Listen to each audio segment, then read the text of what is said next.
Good morning. It is that time yet again for, what are we on? Day 4? I have to remember because I chose to count it from jury selection. So I go by day 10, but it's actually day 4 of trial today. Did y'all make it through the night okay? Did you get some sleep? Are you relying on coffee? I am.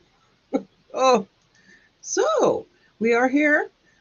We had a really good amount of stuff that came out yesterday with Detective Wheeler. I got the phone call while they were on the property, while law enforcement was on the property, looking through, digging and all the stuff, and we got his reaction to what law enforcement believes was his reaction to what was going on while they were digging, while he was first off on a phone call with Lori from prison. I did add that to my playlist this morning because I forgot it last night. So I need to put it back in its position later on, but it is there. I got it up this morning. I have also clipped both parts of the conversation inside the patrol car and the part during the John Pryor's cross-examination of speaking with him outside, and that whole I added all of the direct exam to the first call and the cross-examination to the second call, just so it was a complete package on both for both attorneys, not just the call, but all that. I was actually gonna maybe play that during our lunch break today to help save my voice, because as you can tell, I kind of have some stuff going on. I noticed in the middle of the night, I'm not feeling so hot. It might just be seasonal allergy stuff, but hopefully I can get through today and not sound like I did yesterday. Yesterday I was kind of like, ugh. So I hope everybody had a great evening, and let me say hi. Hi, Candy. Good to see you. Hi, Crisco, Steven. Reverse that. Dyslexia got me. Stevie, hi. Luna Lake is here. And Sky is here. Beanie is here. Yay. Awesome so far. Our mornings are getting to be more people with us. And Stephanie is here as well. Hi, Stephanie. We got more people with us. Hopefully we'll continue to do our little growthy things over here on this channel. And I thank you for your awesome support. So let me go ahead and put the court up so we can make sure we're ready for that. There we go.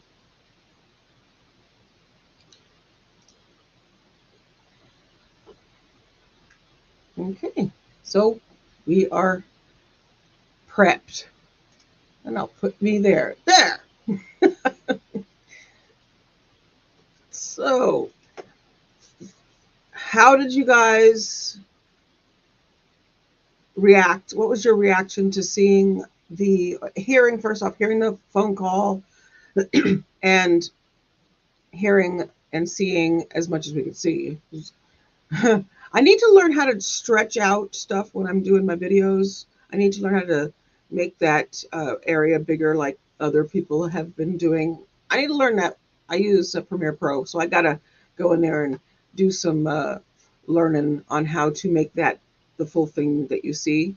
and do some fancy stuff. I'm getting better. I mean, I've been doing video editing for, about what, 6, 7 years, but not the fancy stuff, just the clipping. Now I can figure out how to do more with Premiere Pro. I need to ask my son. He's actually certified with Premiere Pro. Oh, I am not. So let's see.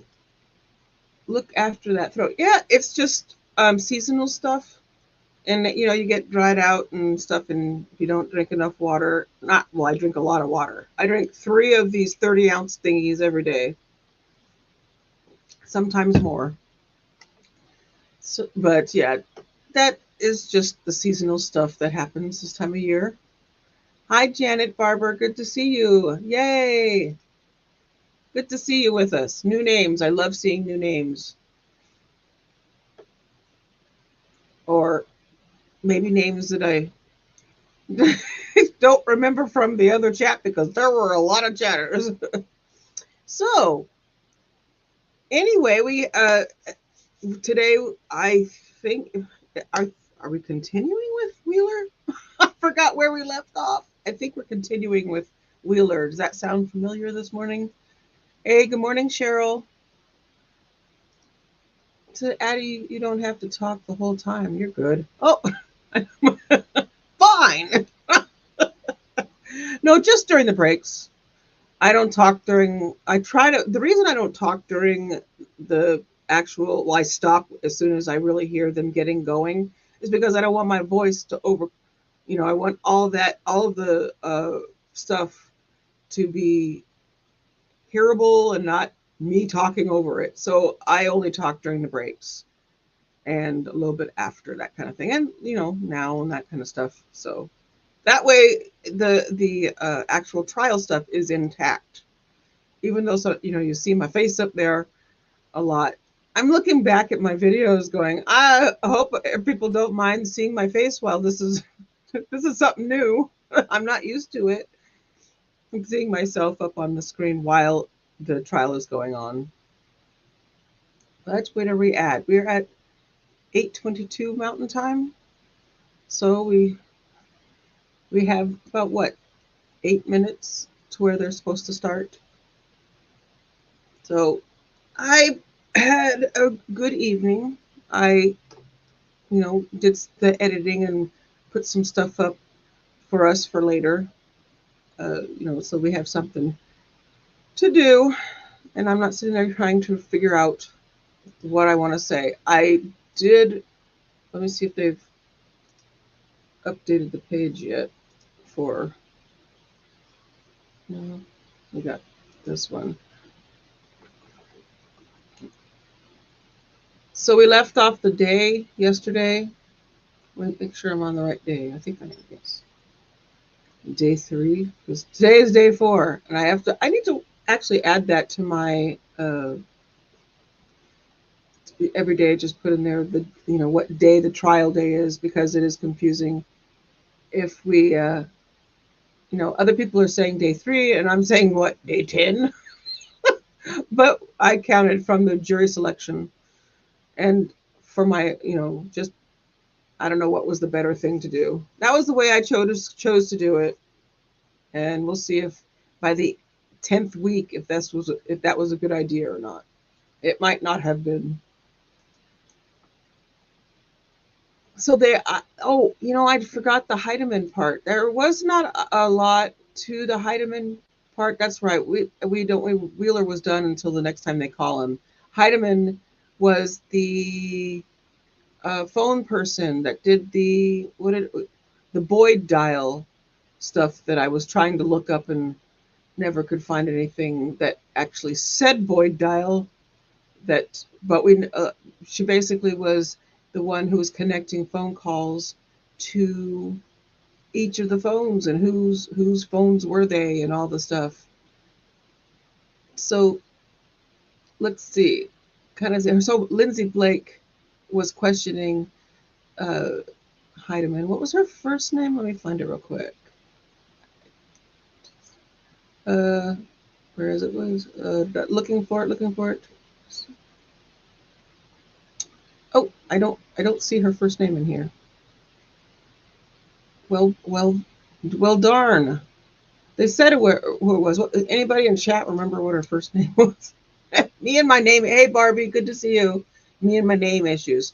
But detective, or no, she was a something tech. I'm trying to think of what she called herself. A technical something or other. But she was the one who was looking at the phone. We'll just go by her last name and not really worry about it. So, uh, oh, there were some issues in the court that judge did address before we got to Heidemann. It was after the break. Boyce says there has been an issue with some people who attend the trial today. It involved the jury, and those people are not permitted back in the courtroom. He reminded everyone uh, about the courtroom's conduct order. That's something that even Nate even said something about. If you're going to be in the courtroom, please, please listen to the judge's orders. It's very important. I wouldn't be surprised if somebody tried to lean over and speak to the jurors on that side of the room that's near the jury. Wouldn't be surprised if that was the issue.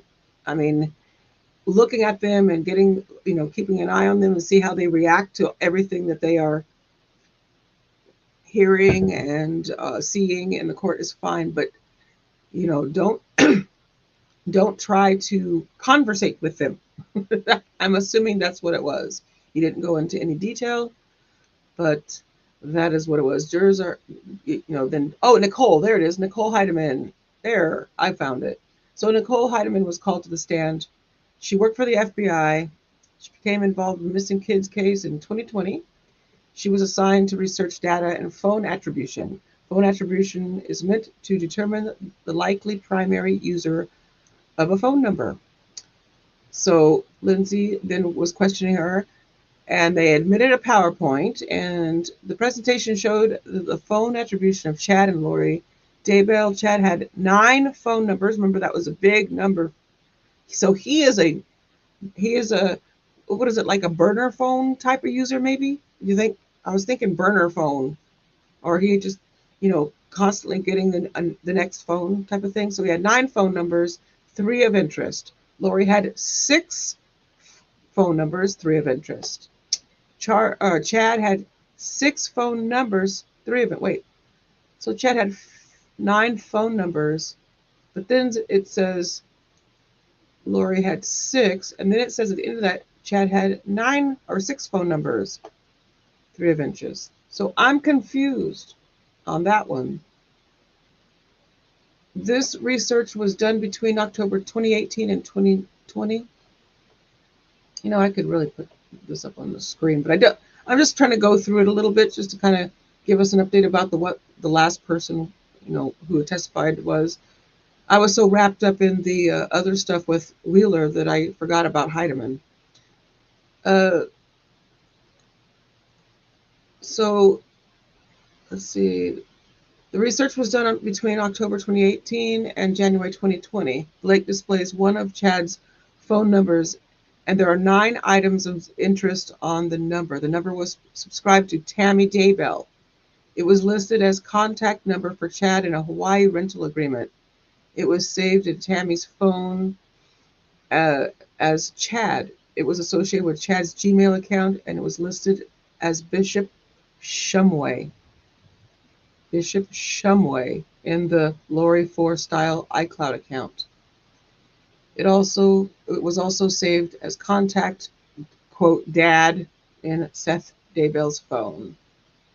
Blake asks Heidemann how she does her research. She kind of went into the details about that.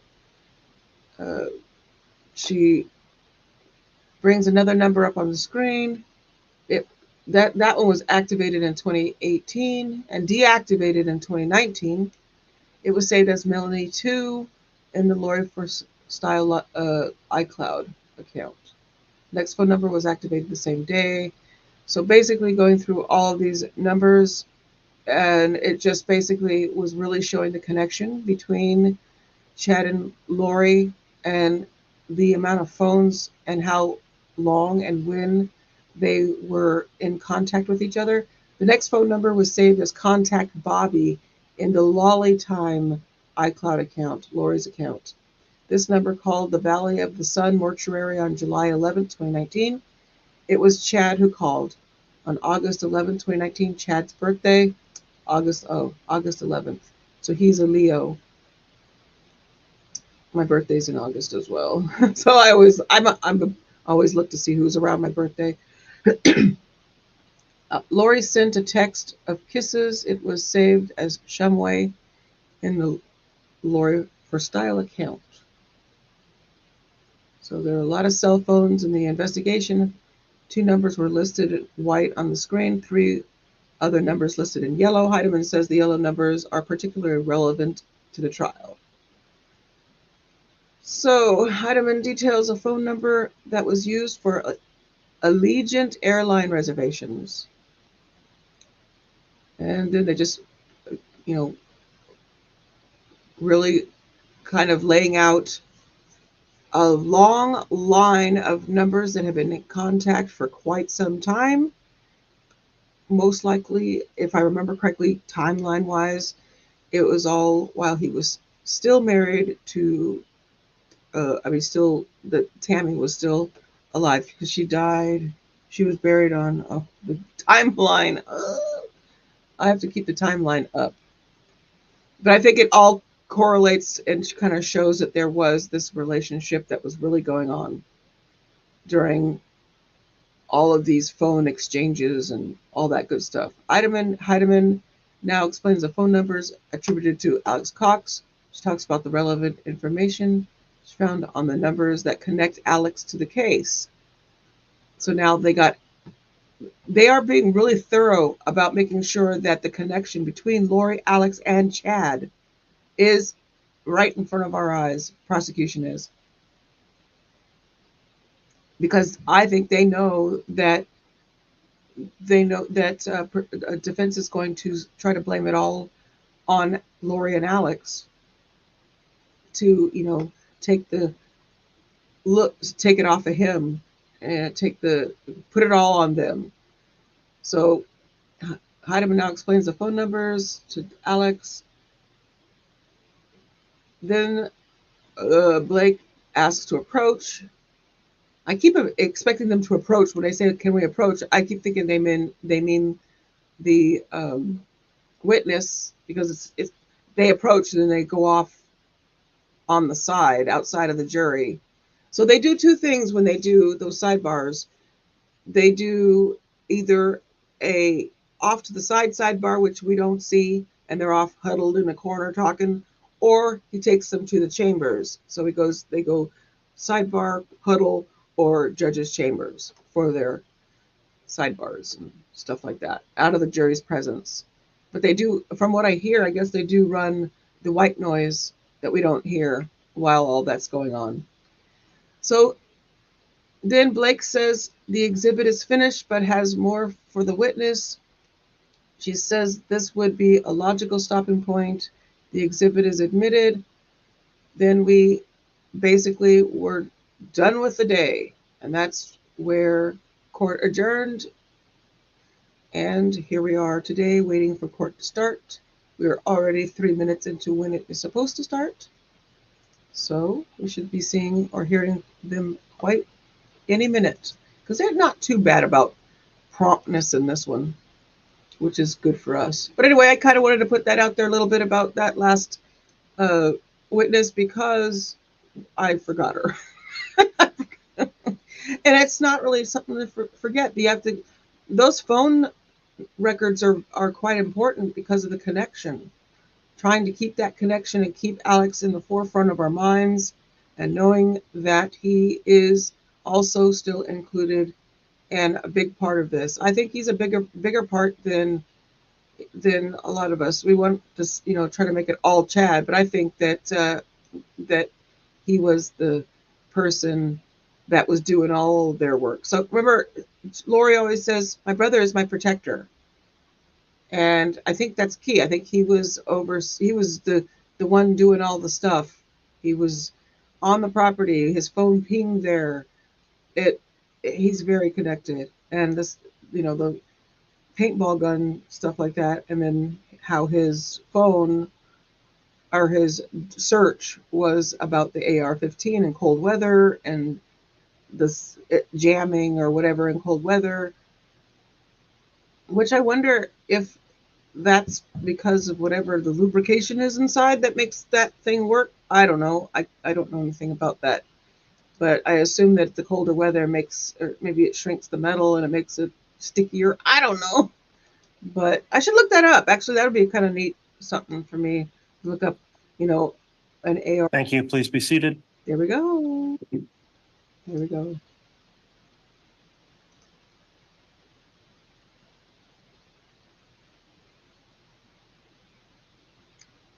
Ooh, we're backwards. We got the screen on the other side.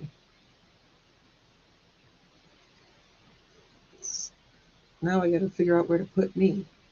I guess I'll put me up there. Hold on a second.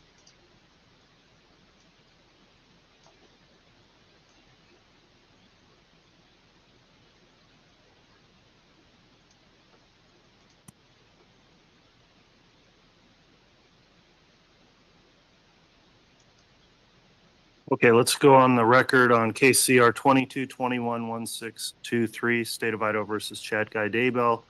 Continuing with the state's case in chief, we had a witness on the stand, was Heidemann, yesterday, that I believe will be continuing with testimony today. I'll note that the prosecutors are present as well as the defendant and defense counsel. Is the state ready to proceed with further evidence this morning? Yes, Your Honor. Is the defense ready to proceed? Yes, Your Honor. Thank you. Okay, let's go ahead and have the jurors brought in, please.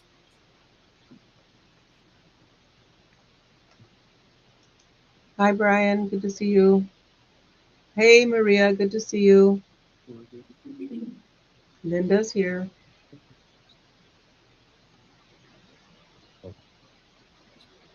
Abe. Hi, Abe.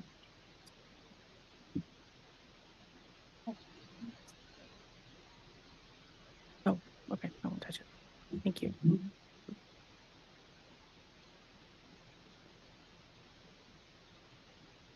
They messed me up with changing the stuff around. I'm thrown off now. Change, people, change. It's not good.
I think that Chad was responsible for all the profit stuff, and I think that she was his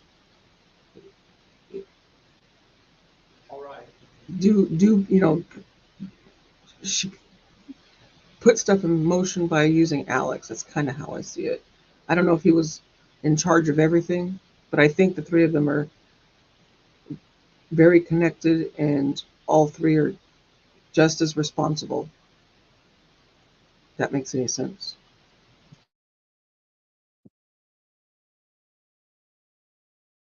Morning Star. The jury is present and accounted for.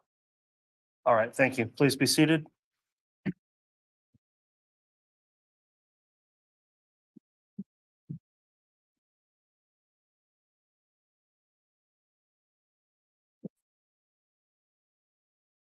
All right, good morning, everyone. We're on the record on case CR 2221-1623, State of Idaho versus Chad Guy Daybell. The state is present. Ms. Blake was conducting direct of the witness yesterday and will be continuing with the same witness this morning. Is the state ready to proceed? Yes, Your Honor. Thank you. Thank you. I'll note also the defense is present as well, the defendant and counsel, Mr. Pryor.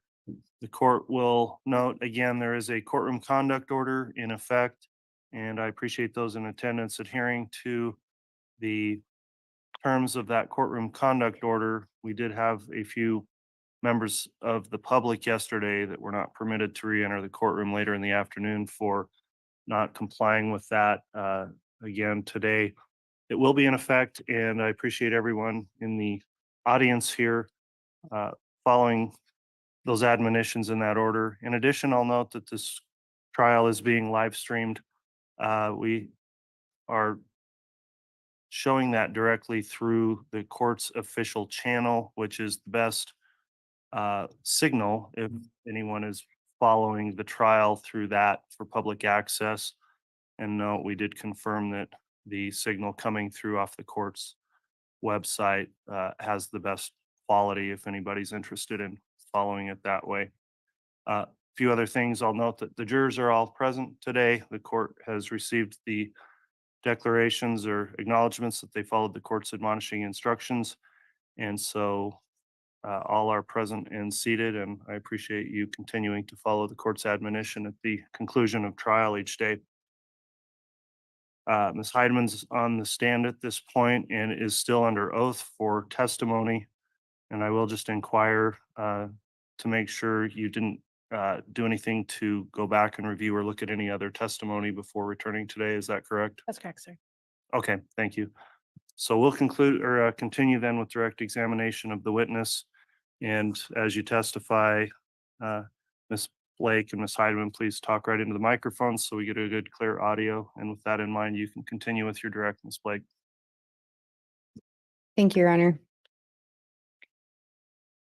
Ms. Heidemann, we left off yesterday going through phone attribution, but just since we had a break, will you remind the jury where you're employed? The Federal Bureau of Investigation, And what is your job title? Tactical Specialist. And in assisting with this investigation regarding the missing children, did that investigation ultimately expand into more than just missing children? I did. And what did it expand to include? Into the deaths of Charles Vallow, JJ Vallow, Tylee Ryan, Tammy Daybell, and shooting attempts of Brandon Boudreaux and Tammy Daybell. And as part,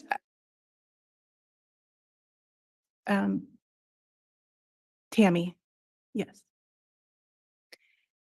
as part of your role in the investigation, were you tasked with looking at some Google searches done in association with a Gmail associated with Chad Daybell and a Gmail address associated with Lori Vallow? Yes. And did you in fact look at some searches that were conducted by both of those two, Yes. or their emails? Their email accounts, correct. And in looking through those, did you focus on a specific time date? Yes. And what was that? Well, in general, from October 2018 through January 2020. And was it a similar time frame that you looked at in the phone attributions as well? Yes.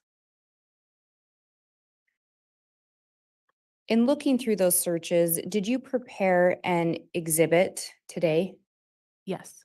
And did you prepare that exhibit based off your searches and what you reviewed in relation to the evidence or discovery? Yes, I did. Do you believe that that would assist in your testimony today? Yes, And do you believe it would assist the jurors in understanding as well? I do. Your Honor, I'm going to ask that the witness be shown what's been marked as State's Exhibit 184A. I do have a copy for the court. I gave counsel a copy yesterday. Similar to the exhibit yesterday, there is actually a thumb drive that contains this actual exhibit, but these are printout slides from a PowerPoint. Okay.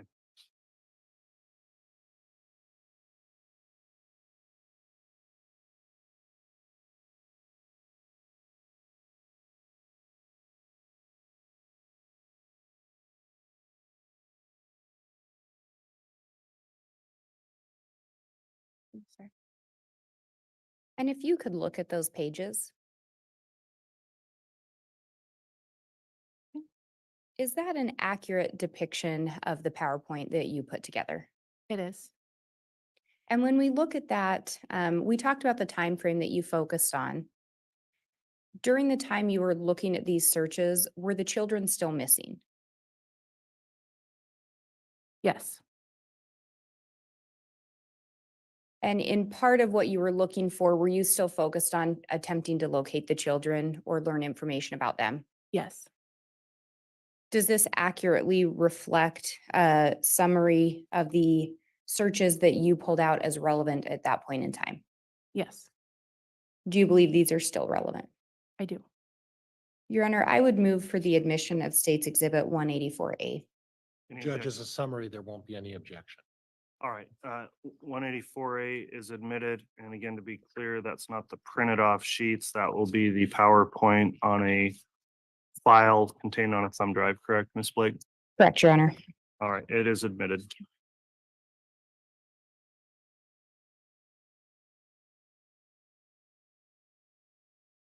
And Your Honor, may I publish to the jury?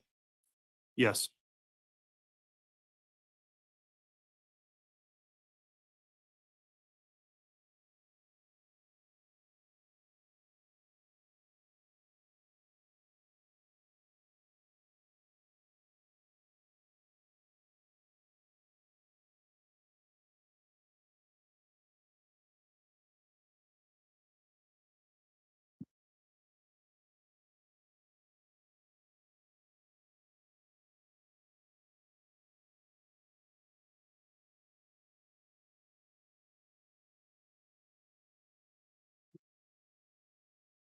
Sorry, my computer is thinking a moment.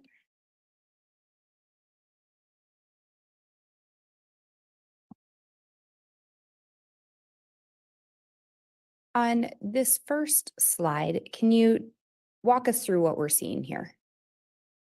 Yes, this is a summary of search activity of interest observed in an account titled chad.daybell@gmail.com.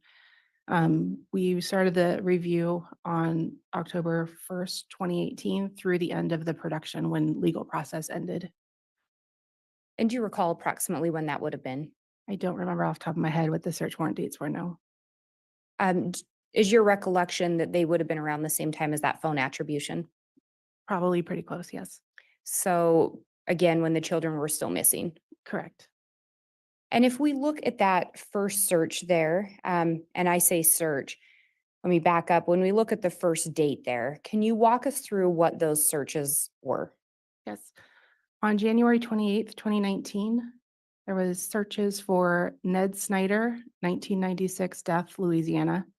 Ned Snyder, Louisiana. Ned Snyder, Louisiana, born 1951, died 1996. And bodies possessed after original occupant dies. And in looking at that, there's some semicolons. Why are those there? They were separate searches, or the way that the return comes in, it might have been a search and then visiting a site, for example. So I didn't separate out which ones. These just appear in the search history under different times, different searches, but on the same date. So several searches done on the same date for Ned Schneider. Correct. Why did that stick out to you? That is connected to other portions of this investigation wherein Charles Vallow makes a comment right around this time. Judge, I'm going to object at this point. Basis. While it's hearsay, and in addition, Judge, there's no foundation to establish where this witness gained that information. So at the very least, I'd like some foundation. And then in addition, there's also a hearsay argument as well. It's sustained on grounds of hearsay, calls for hearsay. Thank you, Your Honor. As part of this investigation, we talked earlier that originally you get involved in looking for missing children. Correct. And at some point that expanded to include other acts. Yes. And you mentioned previously that one of those acts was the killing of Charles Vallow. Correct. Through your investigation, did you come to learn anything in relation to Charles Vallow and Ned Snyder? Yes. What did you learn in relation to the investigation? Judge, Uh, I'm going to object at this point. There hasn't been sufficient foundation to establish how this witness learned of this information as it relates to Charles Vallow. I will.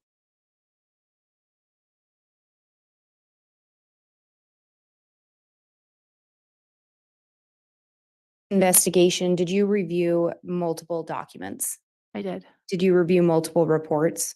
Yes, Did you review phone data that was recovered? I did. In your review of reports and phone data, did you learn anything regarding the name Ned Schneider? I did.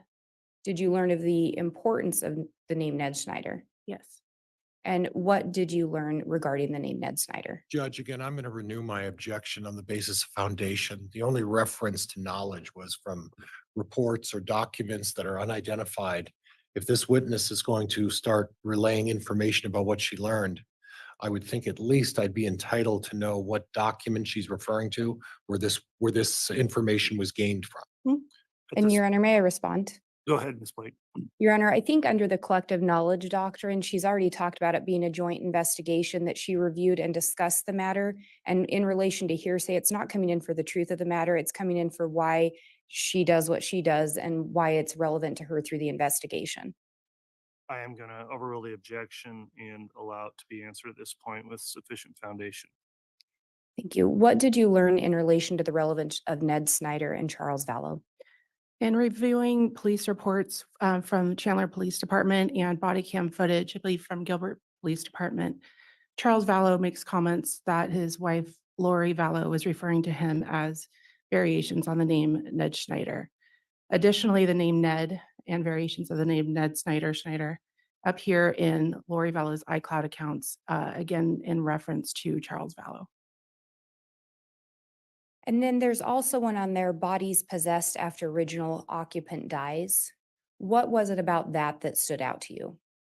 The concept of possession is sort of prevalent through this investigation. This is, I believe, the first time we start seeing it, wherein Charles Vallow has become possessed by an entity named Ned. So again, I spoke yesterday about there being a lot of aliases in this case with Chad and Lori, but also with some of the victims in this case where they are possessed by entities and therefore then being referred to by these names, Ned being one of them for Charles. And then the next search on there, can you read the date and what that search was? January 31st, 2019, Ned Schneider, Louisiana, obituary 1997. And did that stand out to you for the same reasons you've just explained? It did. And then the next one on there, can you read that and what the date and what the search was? March 6th, 2019, June 26th, star sign, are Cancer and Leo compatible? May 4 sign, Taurus and Leo compatible. And when we're looking at this one, what stood out about this particular search? Lori Vallow's birthday is June 26th, making her a Cancer. May 4th was Tammy's birthday, making her a Taurus, and Chad Daybell's birthday is August 11th, which makes him a Leo. And then the search of the compatibility between those signs. And on March 6th of 2019, do you know if Tammy Daybell was still alive? She was. And you indicated Chad and Lori had met approximately when? October 26th, 2018. And looking at the next search, can you read the date and talk a little bit about that one? May 5th, 2019, malachite and eBay malachite jewelry. And what stood out about that to you? Chad and Lori eventually ended up purchasing malachite stone wedding bands.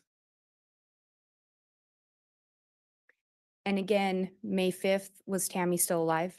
She was. What stood out about, or excuse me, on the next one, can you say the date and what that search was? June 1st, 2019, Iplos. And what caught your attention with regard to that search? In reviewing the iCloud data in seeing text messages, it becomes apparent that Hiplos is another name, another entity name for Charles Vallow, replacing Ned. So both Ned Schneider and Hiplos or Iplos are names associated with Charles Vallow. Correct. And on June 1st of 2019, do you know if Charles Vallow was still alive? He was. How about the next search, the date and that search? July 9th, 2019, when you surprise someone with accusations. What caught your attention in relation to that search? That search was conducted 2 days before Charles was shot and killed.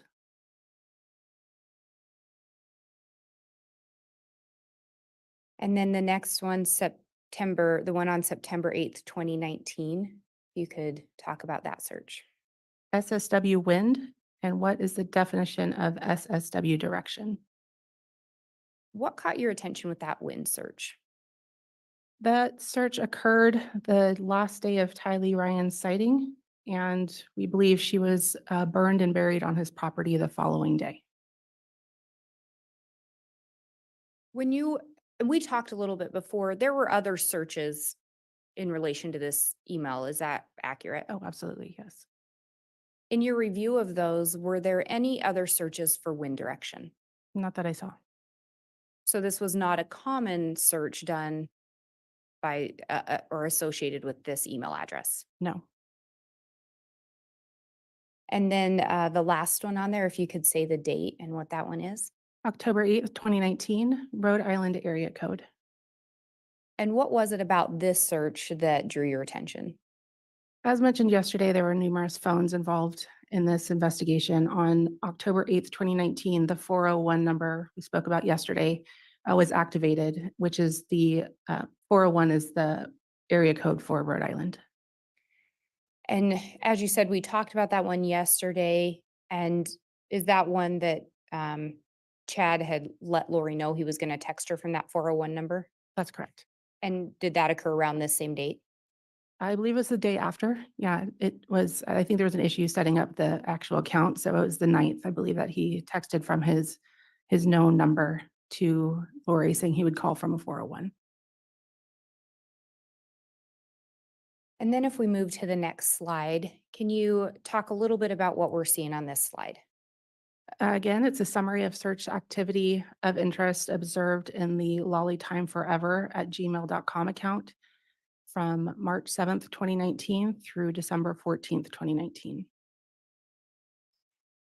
And that lollytimeforever@gmail, did you determine who the associated user is? Lori Vallow. And on this first search, can you talk about what we're seeing there? May 7th, 2019, malachite. I think you've already talked about the malachite. I believe you said that's a stone that was original that ended up in Chad and Lori's wedding bands or wedding That's rings. correct, yes. And when we look at the date there, was that date significant to you? May 7th, May 7th? Well, I guess let me ask it this way. On May 7th, was Tammy still alive? Yes, both Charles and Tammy were still alive at this point. And the next search, if you could talk about the date and what that one is. July 21st, 2019, Gerber Life Policy, Life Insurance for Children, the Grow Up Plan. And what was it about that search that stood out? We found it of interest seeing as how children were missing and she was searching for life insurance for children. And to be clear, through the investigation, did we ever or did you ever determine if life insurance had been purchased for the children? No, we did not. And to the best of your knowledge, there was no life insurance. No. And the next search there and the date? July 26, 2019, Phoenix Pet Services, Craigslist, Self-Service Dog, Little Angel Service Dogs for Sale, and Offer Up Phoenix. And there's several searches there. Correct. And they appear to be in relation to a service dog. That's correct. Why did that stand out to you in this case? JJ had a service dog at the time, and this search occurred roughly 2 weeks after the death of Charles Vallow. So to attempt to sell a service dog for a child after the death of his father seemed of interest to us. And again, to be clear, JJ was still alive on July 26th. He was, yes. And the next search there? August 25th, 2019, wedding bands made of malachite. And I think we've talked a little bit about this. Did that stand out to you for the same reason? It did, although at this point, Charles Vallow is no longer alive. Was Tammy Daybell still alive? She was. And the next search? September 20th, 2019, Kennedy Elementary, Rexburg, Idaho phone number and define possess. And then if we also look at that next search, can you read the date on that one? September 24th, 2019, Kennedy Elementary, Rexburg, Idaho phone number. So for both the September 20th and September 24th, looking at that common search for the Kennedy Elementary phone number, why did that catch your attention?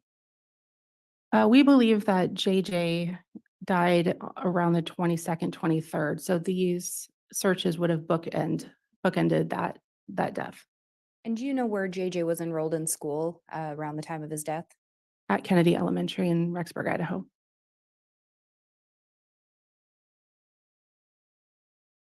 And on the 20th, there was that one additional search, define possess. What was it about that stood out? Similarly to the first Ned Schneider searches that also included that possession, the concept of possession and deaths sort of going hand in hand was of interest. And this search occurred 2 to 3 days before, or I guess 2 to 3 days before JJ's last seen alive. That's correct.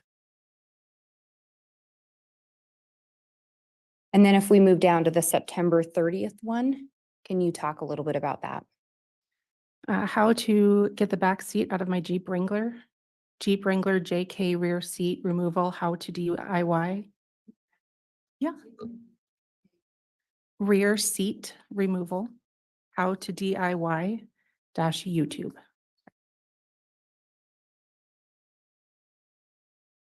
And it looks like there's essentially 2 searches there. The way that it's written, it looks like it was probably a search and then clicking on like a YouTube link to show this, Okay. if I remember correctly. And what was it about that stood out to you? Tylee Ryan had a Jeep Wrangler as her everyday car. At this point, she is no longer alive, or her last proof of life has passed. On September 30th, well, on October 2nd, Brandon Boudreau is shot at from a Jeep Wrangler from somebody in the backseat or the rear area of a Jeep Wrangler in Arizona. So the search of how to get the backseat out of my Jeep Wrangler by Lori, who has access to a Jeep Wrangler. Alex Cox is believed to have been the one that attempted to shoot Brandon Boudreau, who would have had access to this Jeep Wrangler. Additionally, on October 2nd, there's a video of a storage unit in Idaho where Chad and Lori are on surveillance video storing a tire, like a spare tire, and what looks like the back seat of a Jeep or some sort of vehicle in a storage unit just a few days after this search. And then if we move to the next search. October 2nd, 2019, Gilbert, Arizona News. What stood out about that search? Brandon Boudreau was shot at in Gilbert, Arizona on October 2nd. And then the final search on here? October 22nd, 2019, wedding dresses in Kauai. And why did that search or those searches draw your attention? The search was, again, wedding planning, and then also it's just days after Tammy's death and the same date as her funeral. And when you say just days after Tammy's death, do you know the day Tammy was pronounced dead?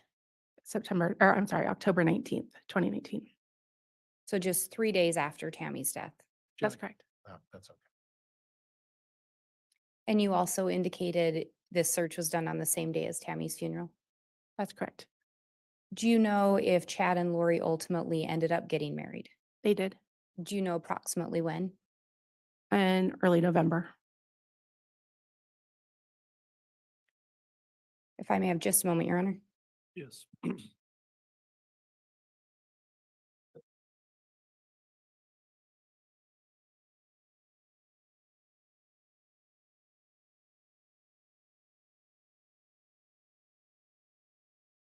Your Honor, I have no further questions at this time.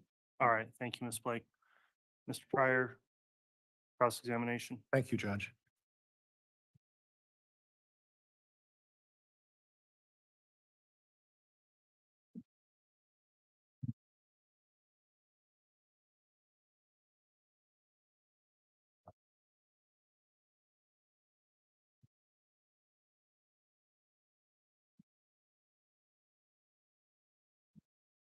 Morning.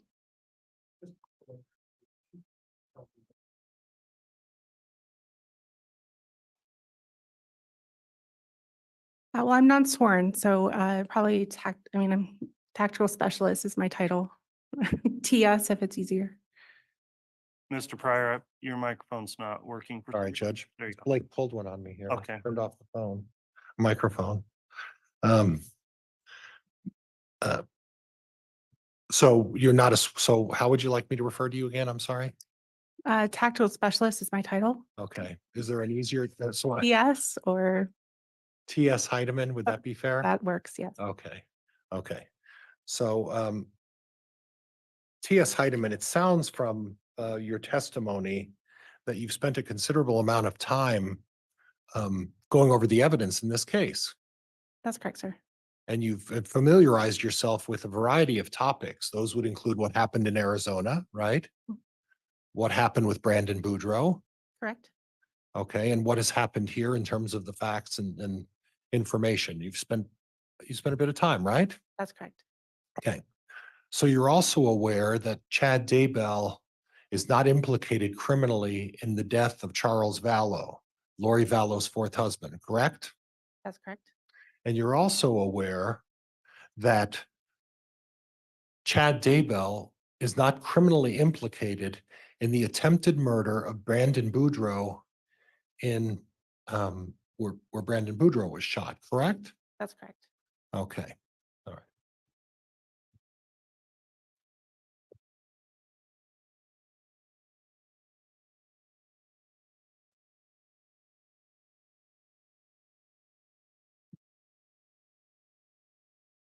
So before I get into the gist of what I'm going to talk to you about, I noticed that there's an FBI representative in the court today, and that he has been here on a number of occasions watching the testimony. I can't attest to the specific number, but I know he's been here several times. Is that your officer supervisor that's here uh, supervising your testimony? He's not my direct supervisor, but I do work with him, yes. Okay, so what is he here for? Observation, Okay. just to observe the, And at any time prior to your testimony, did you discuss with this FBI person anything you were going to say today, since he's been watching the testimony for several days? we have not discussed it he's been a part of the investigation for quite a while, so he knows of it, but we haven't discussed in detail what I'm testifying to now. And I appreciate you saying it that way. When you say he hasn't discussed it with me in detail, what I really want to know is he discussed it with you at all in any regard, in any capacity since since this trial started. Your Honor, I'm going to object on relevance and beyond the scope of direct. All right. Well, the issue goes to the exclusionary order, and we need to just get to that point, Mr. Pryor, as to whether or not you believe there's been any violation of that. And in essence, Judge, what I'm asking is whether she's in any regard spoken to that representative of the FBI about this case. You can ask the question. That's the question I'm asking. Judge. About this case, yes, we have spoken about this case And when did you speak? over the last 4 years. four Okay. and a half years. Did you speak in the last week during the testimony of this case? Possibly. I don't remember off the top of my head if we had any other than if I was going to testify or Okay. And- timing. And what I'm concerned about is this, is that he's not your direct supervisor, right? That's correct. And there's no need to report to him, right? It's a code situation. I don't necessarily need to report to him, but I do, as a courtesy, I am on his squad, but I have a different direct supervisor. So as a courtesy, I like to let him know if I'm Okay. in the office All or right. not. And, Yes. and I'm going to move on. I just wanted to actually, part of that was the judge's exclusionary rule and whether or not you folks are communicating about this case. And your answer is maybe a little bit, but not in any significant way, right? Not in any significant way, not beyond what we've talked about in the last 4+ years now. And even though this FBI officer isn't your direct supervisor, you're just talking in general about this case, right? I can't say in the last week or so if we have or not any details. Nothing that stands out, no. Okay, so you don't remember whether you talked to somebody or not in the last week about a very important case in your life. Is that what you're telling Your me? Honor, I'm going to object as argumentative and asked and answered. Sustained. Now, you identified that you were looking into attribution information and looking for Google searches as it related to this case, correct? That's correct. Okay, now you know the circumstances regarding J.J. Vallow's death, correct? As much as I can. Much yes. as you can, Yeah, right? And you have an approximate date as to when you believe J.J. Vallow was killed, right? correct. And what date was that? Well, the last proof of life was September 22nd, 2019 in the morning. We have a photo of that date. So somewhere between then and approximately September 23rd. All right, so the afternoon of September 22nd until the morning of September 23rd, correct? Is that fair? Yeah, morning, early afternoon, correct. Yes. Morning, early afternoon of September 23rd. I don't remember the exact Oh, time. it's but Yes, okay. those time frames. Well, this is a problem. Our court reporter is never going to be able to keep up when you're talking at the same time and you're both actually doing it. So please wait for an answer, wait for a new question, and don't talk over each other. Thank you. Yes, sir. So if and please don't let me misrepresent your testimony. You believe that J.J. Vallow was murdered the afternoon of September 22nd up until either late morning or sometime early September 23rd, correct? That's correct.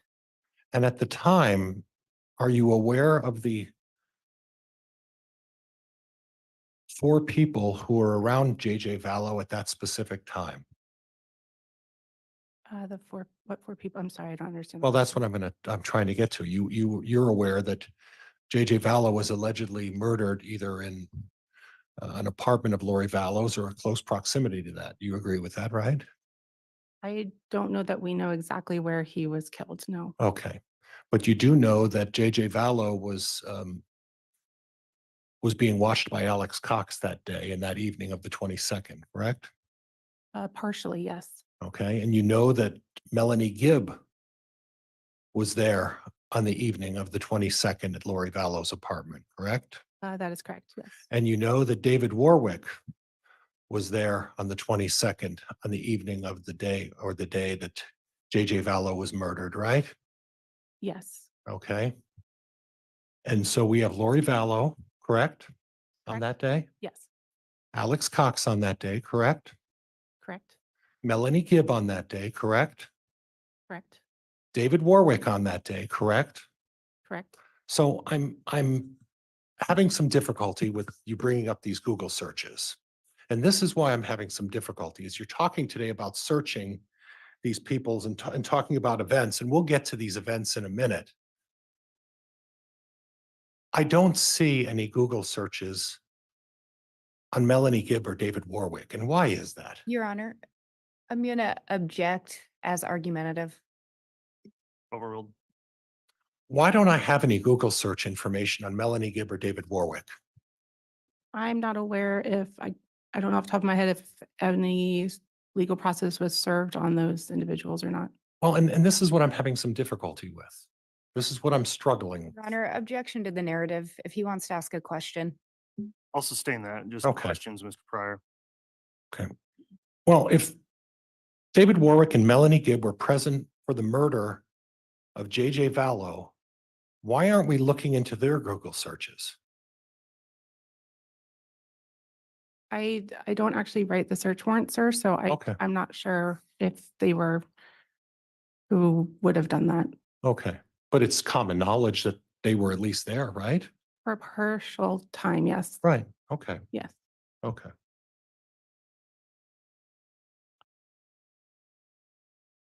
Now, you're also aware as part of your investigation that, and we can discuss when we think this took place, but Chad Daybell and Lori Vallow were having a relationship, correct? Yes, sir. And they were engaged in a romantic relationship. Yes, sir. And it may have been when Charles Vallow was alive. It may have been after that, but we do know that after Charles Vallow's death, Lori Vallow and Chad Daybell were in a relationship. That's correct. And Chad was still married to Tammy Daybell at that time, correct? Yes, sir. Okay.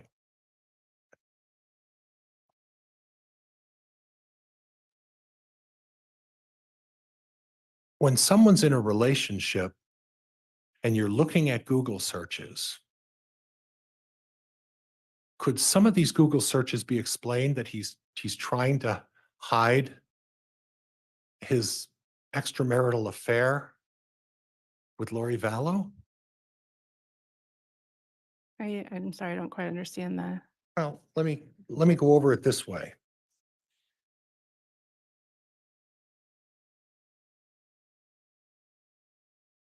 You saw on 3/6 of 2019, May 6th of 2019. Would you like me to put this up so we can look at this? Would that be easier for you? Sure. Yeah. Oh. Now tell me how I operate this. That's gonna be a Which exhibit is this? problem. Judge, I don't have the number on it. It was what Ms. Blake was just talking to as part of the attribution and the Googles. That 184A? I think so. Okay, 184A, then I'll note, not the PowerPoint, but the printout copy can be displayed to the witness and published for cross-exam. And please excuse me, at my age, technology is just getting hooked up to Bluetooth is a challenge for me. So we're looking at 3/6 of 2019, right? Correct. Yes. Okay. Now, before I start, one of the things I have some difficulty with is we don't know who did these Google searches, right? Correct. I cannot say that I witnessed Chad Daybell type these into a search bar, but somebody with access to the Chad Daybell account So if there was, conducted searches. Yes. Judge, I'll pause. I'm sorry. The next question's already in my head and it's just getting it to spit out and I'll try to control myself a little bit. So you put this off of a computer at Chad Daybell's house, right? I reviewed a search warrant return from Google is what I Okay. was looking at. So not the computer directly, no. So other than the time when Tammy Daybell passed away, are you aware that there were 3 or 4 other people who were living in Chad Daybell's house at the time? I don't know. I think at least one child, but there could have been more. It's possible. Okay. Yes. Okay. So we don't know who actually did these searches, right? Or I don't know from what device these were searched. No, I mean, it could have been a phone. You could be logging into from different devices, correct? Okay. So I want to start, and we'll deal with the Ned Schneider ones in a minute here. 3/6/2019, Tammy Daybell's still alive, right? Yes. Now, I'm looking at that and that on 3/6/2019, Chad Daybell was already in this relationship with Lori Vallow, right? Correct. So and I don't want you, you don't have to say what you're thinking, but it looks like June 26th star sign are Cancer, lead compatible and Leo compatible. And also May 4 sign Taurus and Leo compatible. That's what that is, right? Correct. And what your testimony said is that it looks like someone's trying to see whether, if we assume that it's Lori Vallow and Chad Daybell in the Cancer and Leo, right? That's what you're sort of implying to this jury, isn't it? Well, based on the birth dates, May Right. 4th and June 26th, correct? Yes. Okay. And based on the birth dates, May 4th of Taurus and Leo compatible as well, right? On March 6th. Yes. So if someone is trying to find out and is involved in an extramarital relationship, and you're Googling whether or not your current spouse or your new girlfriend are compatible, that would be a reasonable explanation, would it not? Yes, sir. Okay. And then we go back and look at the malachite, eBay malachite jewelry on May 5, right? Correct. Okay. And if you're talking to someone that you're having an extramarital affair, and they encourage you to say, oh, someday maybe we could be together. I love malachite. And she starts dropping hints. That could be an explanation for that as well, right? It could, but I believe that Chad's malachite searches began before Lori's. Oh, but I understand the searches. Oh, I'm sorry. Okay. I understand that. But why don't you show me the phone records where they talked about malachite and that Lori Vallow and Chad Daybell discussed the issue of malachite? Did you see any of those? I can't remember if there are in any text messages or not, but ultimately they purchased wedding bands that were malachite wedding bands. Yes. Okay. Okay. And were you also aware that during this time, there was discussion with Alex Cox and Zuluma Pastenes about malachite as well? I don't remember off the top of my head. No, sir. Okay. All right. So we don't know whether this search for malachite was a discussion between a boyfriend and a girlfriend, or whether or not it was about Alex Cox and his future marriage to Zuluma Pastenes, right? Objection, Your Honor. States facts not in evidence and argumentative. Sustained. Now, the Ned Schneider issue. Again, when was Charles Vallow murdered by Lori Vallow and Alex Cox? July 11th, 2019. Okay. So there was a discussion about this. And the first time you ever heard about Ned Schneider was when Charles Vallow brought it up in an audio recording about his wife at the time, correct? I believe that's correct. Somewhere in And early January. And the date of that was when? I don't have the exact date of the body cam recordings or the police reports, but I believe it's pretty close to this time frame. Prior to that time frame, right? Yeah, right in that general time frame. Okay. So, and in that general time frame, there was a discussion of Ned Schneider, right? Yes, sir. And at that point, it's your position that Lori Vallow and Chad Daybell were involved in an extramarital affair at that point. Yes, sir. Okay. Did you happen to look into the fact that Charles Vallow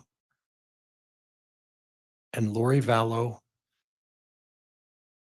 called off their divorce and tried to reconcile their marriage in February of 2019? I do. Yes, I do remember that. I don't remember the time frame, but that sounds probably pretty close. Yeah. You don't remember exactly when in February, but they did attempt a reconciliation and basically tried to renew their relationship, right? Yes, sir. Okay.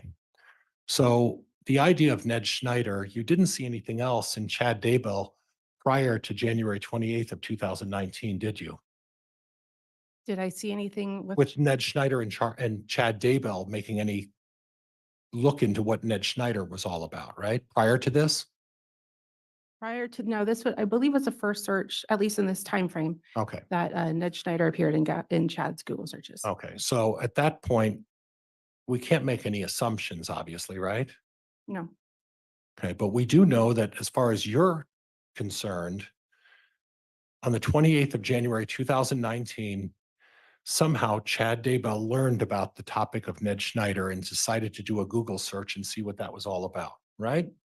Objection, Your Honor, misstates the testimony. Overruled. You can answer. I don't know if he learned of it or if he was doing searches. He did searches for various individuals pretty frequently. Right. This is the only one that we found that had connection to other pieces of evidence in the case. And you just led into my next question, and thank you for doing that. Yeah. Because when I reviewed all of this evidence, I saw that it was not uncommon when a topic came up for someone who was using that computer to do a search on a number of different topics. That would be fair, wouldn't it? Absolutely. Okay. So if he were to learn about the name Ned Schneider, it would be consistent with his or whoever was using that computer to Google it and see what it was all about. Would that be fair? Potentially, I can't speak of when he learned that name or if he was Okay. searching it like he was a lot of other names. I'm not sure Right. the order of that, no. But his history shows that there's a lot of inquiry into various names, various topics, and that was something that was going on that computer quite frequently. Hundreds of thousands of searches, right? Certainly lots of searches, yes. Right, right. And then we go down to Malachite, and we don't know where he got the name Malachite from, but then he started searching that as well, right? Correct.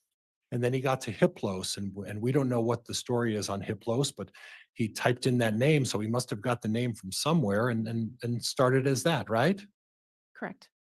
And then you get down to 7/19 of 2019.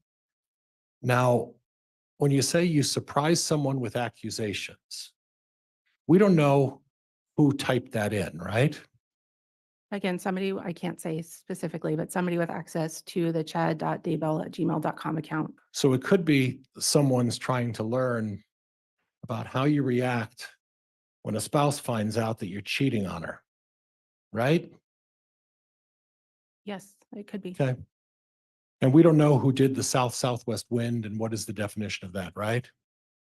Again, all I can say is it was somebody with access to that account. Right. And when you're talking about the day before the accusation is, or the prosecutors claiming that may have been the day that Hailey Ryan was put in the ground on 9/9, but you're also aware that on 9/9, Chad Daybell sent an email to his wife at the time, Tammy Daybell, and said, "I'm going to burn some limbs in the backyard," the next day, right? I believe that that text message was sent on the 9th that he said he Right. wanted to burn, yes, Yeah, burn limbs, yes. Right. So on the 8th, he's checking the wind. And on the 9th, he sends an email to his wife saying, "I'm going to burn some limbs in the backyard." Right? Correct. Okay. And then Rhode Island area code. Now, you don't know what kind of phones we're dealing with. These aren't like track phones, are they? Or do you know what kind of phones these are? I believe they might actually be track phones. Go ahead. No, that's, Oh, do you believe they are all track phones, right? I don't remember off the top of my head. I mean, so track phone is kind of a provider. So if you're asking like, is it an iPhone or an Android? I'm not, Right. yeah. But the track phone, the way that works, and if you don't know, please tell me if you don't have knowledge of this, but the way the track phone works is you buy the phone for a period of 90 days. It expires and you could either buy another phone rather inexpensively, or you have to buy the adding the minutes thing. And there's no real discernible difference in the cost, right? Correct. Yeah, you can keep the phone and change the number, correct? Right. Or you can just get a different phone and same thing. And you buy that at, I don't want to give anybody publicity, but large retail stores that sell a lot of groceries and other things, right? Yes. You know what we're talking about. Yes. Okay. So if you're having an affair with somebody and you don't want to get discovered that you're having this affair with another woman while you're still married, it wouldn't be illogical for you to buy a number of phones. And as the phones expire, you just buy another phone to sort of protect yourself from being discovered that you're having this affair. Would that be fair? Correct. I mean, in this Okay. situation, he's not buying phones. It's changed. It's the same phone. The IMEI number stayed the same on all of them. So Right. the device didn't change, but the phone number did. Yes. Same idea. So that would be, he's trying, it's possible that what he's trying to do is he's trying to cover up the fact that he doesn't want to be discovered by his wife that he's cheating on her, right? Correct. Okay. And Judge, if I can,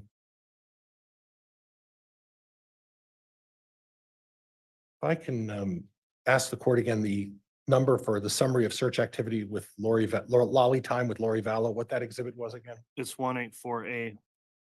If I have permission, Judge, may I have permission to publish? You can publish that page, which is a printed copy of the PowerPoint presentation.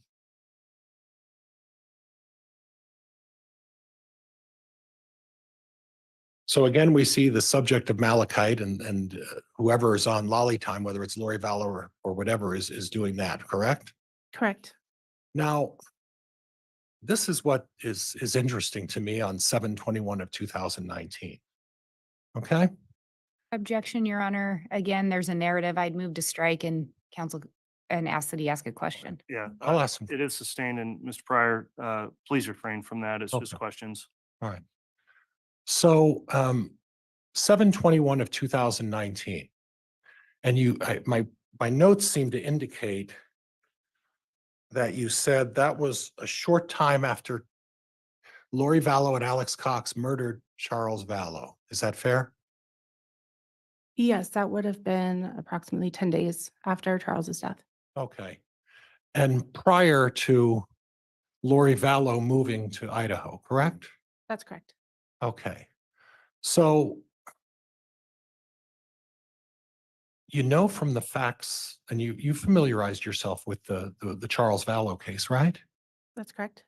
And you know from the facts that at the time Charles Vallow was murdered, Lori Vallow was there, wasn't she? At approximately the same time. I don't know the exact timing. I know she left Right. at a certain point, but I don't know exactly the time frame. Yes. Well, you know that after the murder, that Lori Vallow was interviewed in front of the house right after the murder. That's correct. Yes. You also know that she left a little bit of time because prior to the murder, Tylee Ryan was present and so was JJ Vallow at the time, or at around the circumstances relating to the murder of Charles Vallow, correct? Correct. So it seems then that at least Tylee Ryan and JJ Vallow would have knowledge or at least information as it relates to the murder of Charles Vallow. Would that seem logical? Yes, it would. Okay. So if someone's looking and realizing that their children witnessed the murder of their father by their own brother, that's a motive for a number of things, right? I suppose. Okay. It's also a motive on 7/21 of 2019 to come up with a reason to get rid of a child if that child witnessed the murder of their stepfather, correct? Potentially. Okay, potentially? I don't know if they saw that. I believe that Lori and the children left. I think if I understand right, there's a bit of discrepancy about if the kids were actually there Right. to witness the shooting, but I thought that they left prior to the actual shooting. Well, you But did, they listened to there was an argument, yes. and correct. there's a discussion because part of the FBI and the officers down there interviewed witnesses who suggested both sides of that issue, correct? Correct. I don't know if we know. I mean, Tylee obviously isn't here to ask, so we're not sure what exactly she saw at the Yeah. time. So we don't know what JJ saw. We don't know what Tylee saw because the evidence goes both ways in terms of what exactly did they see in regards to the murder of Charles Vallow, right? I believe Tylee was interviewed, and I don't recall what her interview stated, Okay. but I don't remember about JJ. Okay. But you also know that one of Tylee's very close friends was interviewed and provided information about what Tylee said as well, right? I don't remember that, but Okay. that makes sense. Yes. Yeah. So then that's why there's some discussion because we don't know exactly where Tylee was when Alex Cox murdered Charles Vallow, right? Correct. Okay. So Lori Vallow, before she comes to Idaho on 7/21 of 2019, searches a life insurance policy for her children. Okay. Now, there's no equal discussion I didn't see it and I went, looked at the stuff. I didn't see anything where Chad Daybell talked about life insurance for the children. He didn't, did he? No, sir. And there's no email or search on Let's Kill Two Kids, right? By Chad Daybell? No, Okay. And would you agree with me that part of the rationale of bringing up Hiplos and James and Elena is because of the religious connotation, right? not necessarily the religious connotation. It just provides some context in other evidence because of the aliases. And it gets complicated with the names that they call each other. Right. So to see that they're being searched by these individuals and to provide context for later of Okay. where these names are coming from. Okay. Now, so we have some references to religion, calling each other religious names. And you're aware that both of these folks have strong religious beliefs. Yes, sir. And you're aware Melanie Gibb has strong religious beliefs. Yes, sir. David Warwick has strong religious beliefs. Yes, sir. Zaluma Pastenes, Alex's wife, strong religious beliefs. Yes. In fact, the circle of all these people, there's repeated references to religion, right? Absolutely. Strong references to religion. Yes. Okay. So I guess what I'm kind of wondering, is it a bigger motive to kill two kids by their mother and brother to cover up the murder of a fourth husband? Or is it because they killed the kids because Chad, Lori, Melanie Gibb, and David Warwick and Zaluma Pastenes have strong religious beliefs? Which one is a greater motive to murder children? Objection, Your Honor, argumentative. Sustained.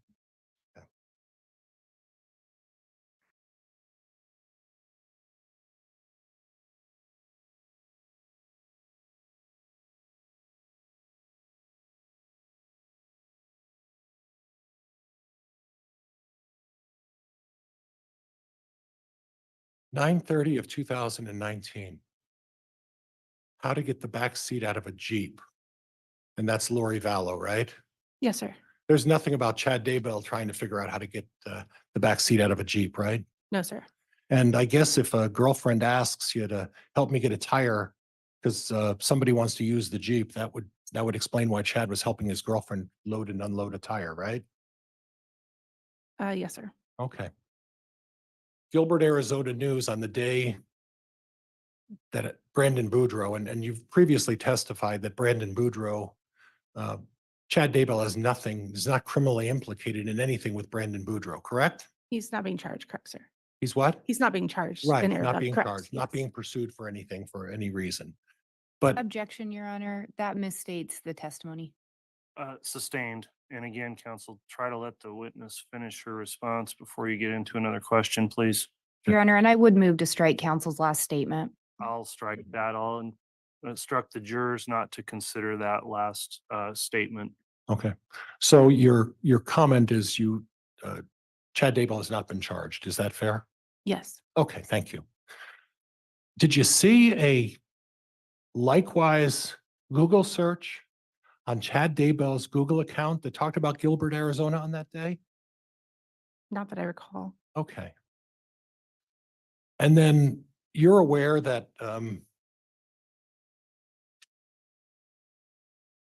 that on 10/22 of 2019, are you aware that Lori Vallow was in Hawaii by herself with a friend? Yes. And you were aware that her friend was Audrey?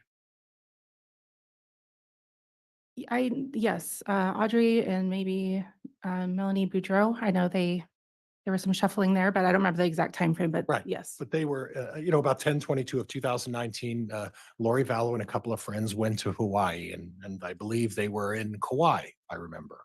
Is that fair? I don't remember what island, but yes, that sounds fair. But the purpose of them being there was to start the process of getting a wedding dress for Audrey Boudreaux, right?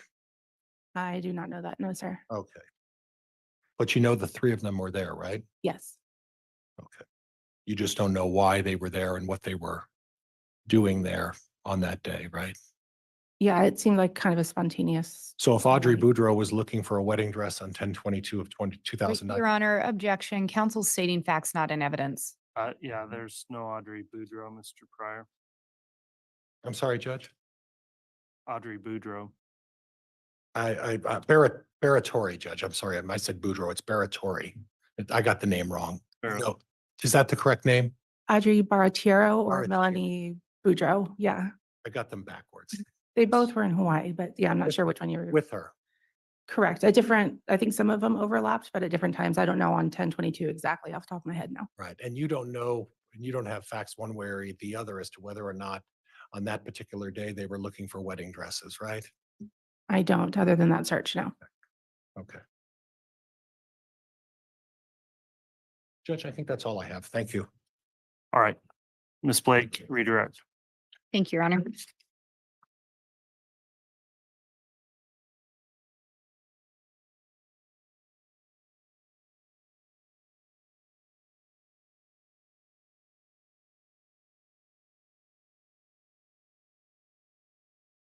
We'll start with the last question. You were asked about Audrey Baratario and searching for wedding dresses. Are you aware if Audrey's married? At the time, I don't believe she was, no. Anything in your investigation or records you reviewed that showed she was engaged? I believe she'd mentioned, or I don't think she was actually married, no. I'm trying to remember now.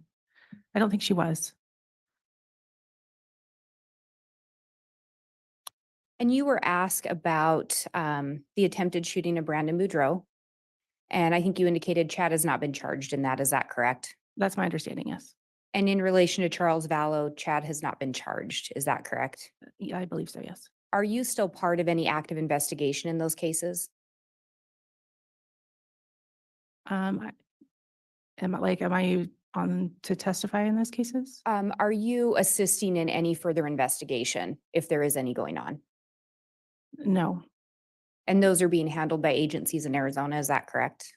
I believe so, yes. So all you can say right now is that Chad hasn't been charged. Yeah, I haven't really followed that portion of it, no, other than what was included in this investigation, yes.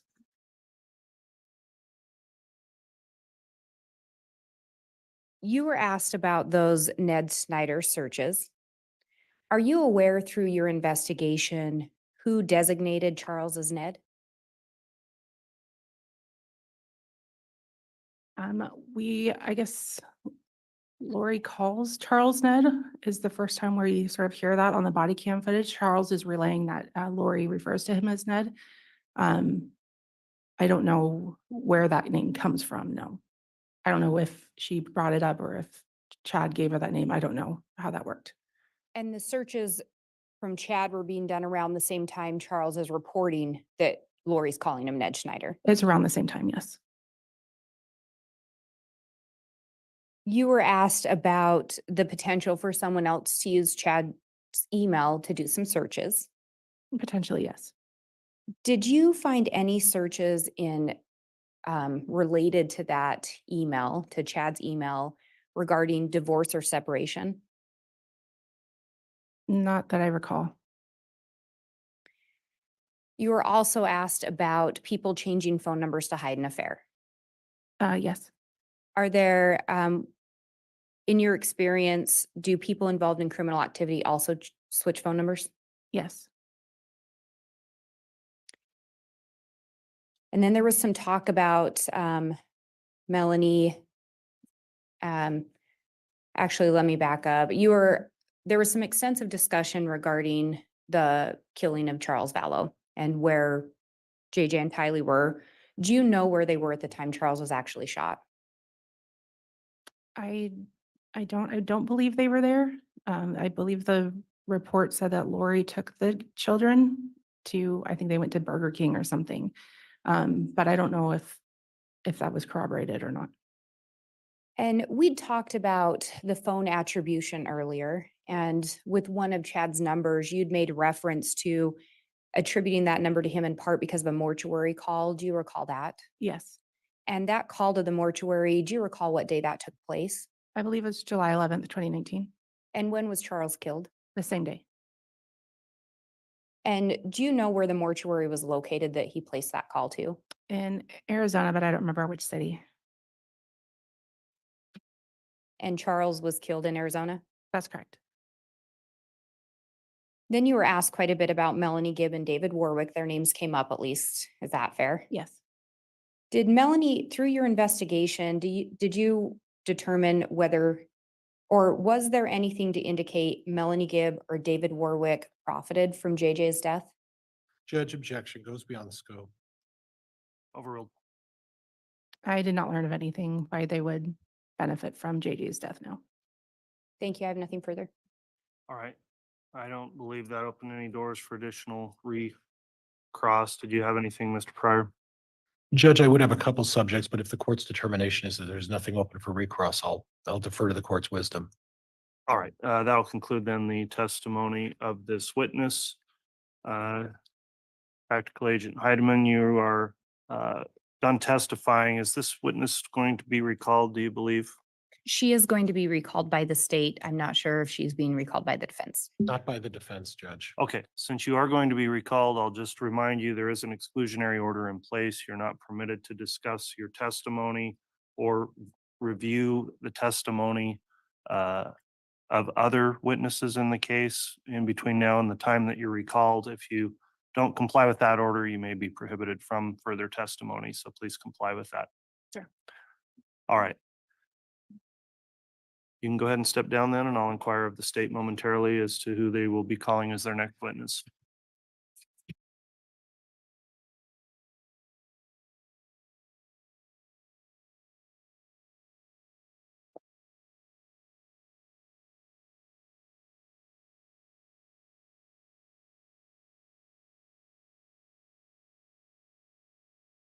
All right, who will the state call next? And thank you, Your Honor. I'm just looking at the time. I think it's about 15 minutes to 10. The next witness, I believe, will be on the stand for quite some time. I'm not sure if the court would like to take a break now or how soon you wanted to take the mid-morning break. My preference is to probably get started with this witness if they're a longer witness anyway, and then go for maybe another 30 minutes. So trying to take a break at about 10:15. I think so. I will try to keep an eye on the clock for that. The next witness is Detective Duncan. Okay. Go ahead and call your witness then.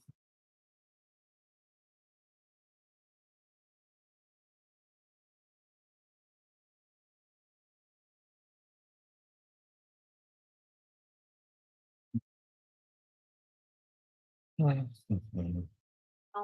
or affirm the testimony you're about to give will be the truth, the whole truth, and nothing but the truth, so help you.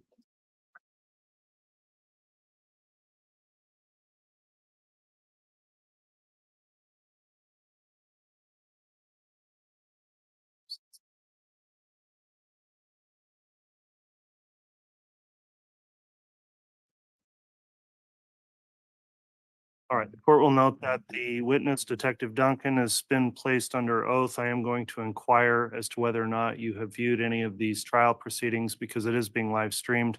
Have you listened in on any of the testimony that's been provided in trial since the case started? I have not. All right, thank you for that affirmation. With that, Ms. Blake, you can go ahead and inquire on direct if you'd like. Thank you, Your Honor. Would you please spell your name for the record?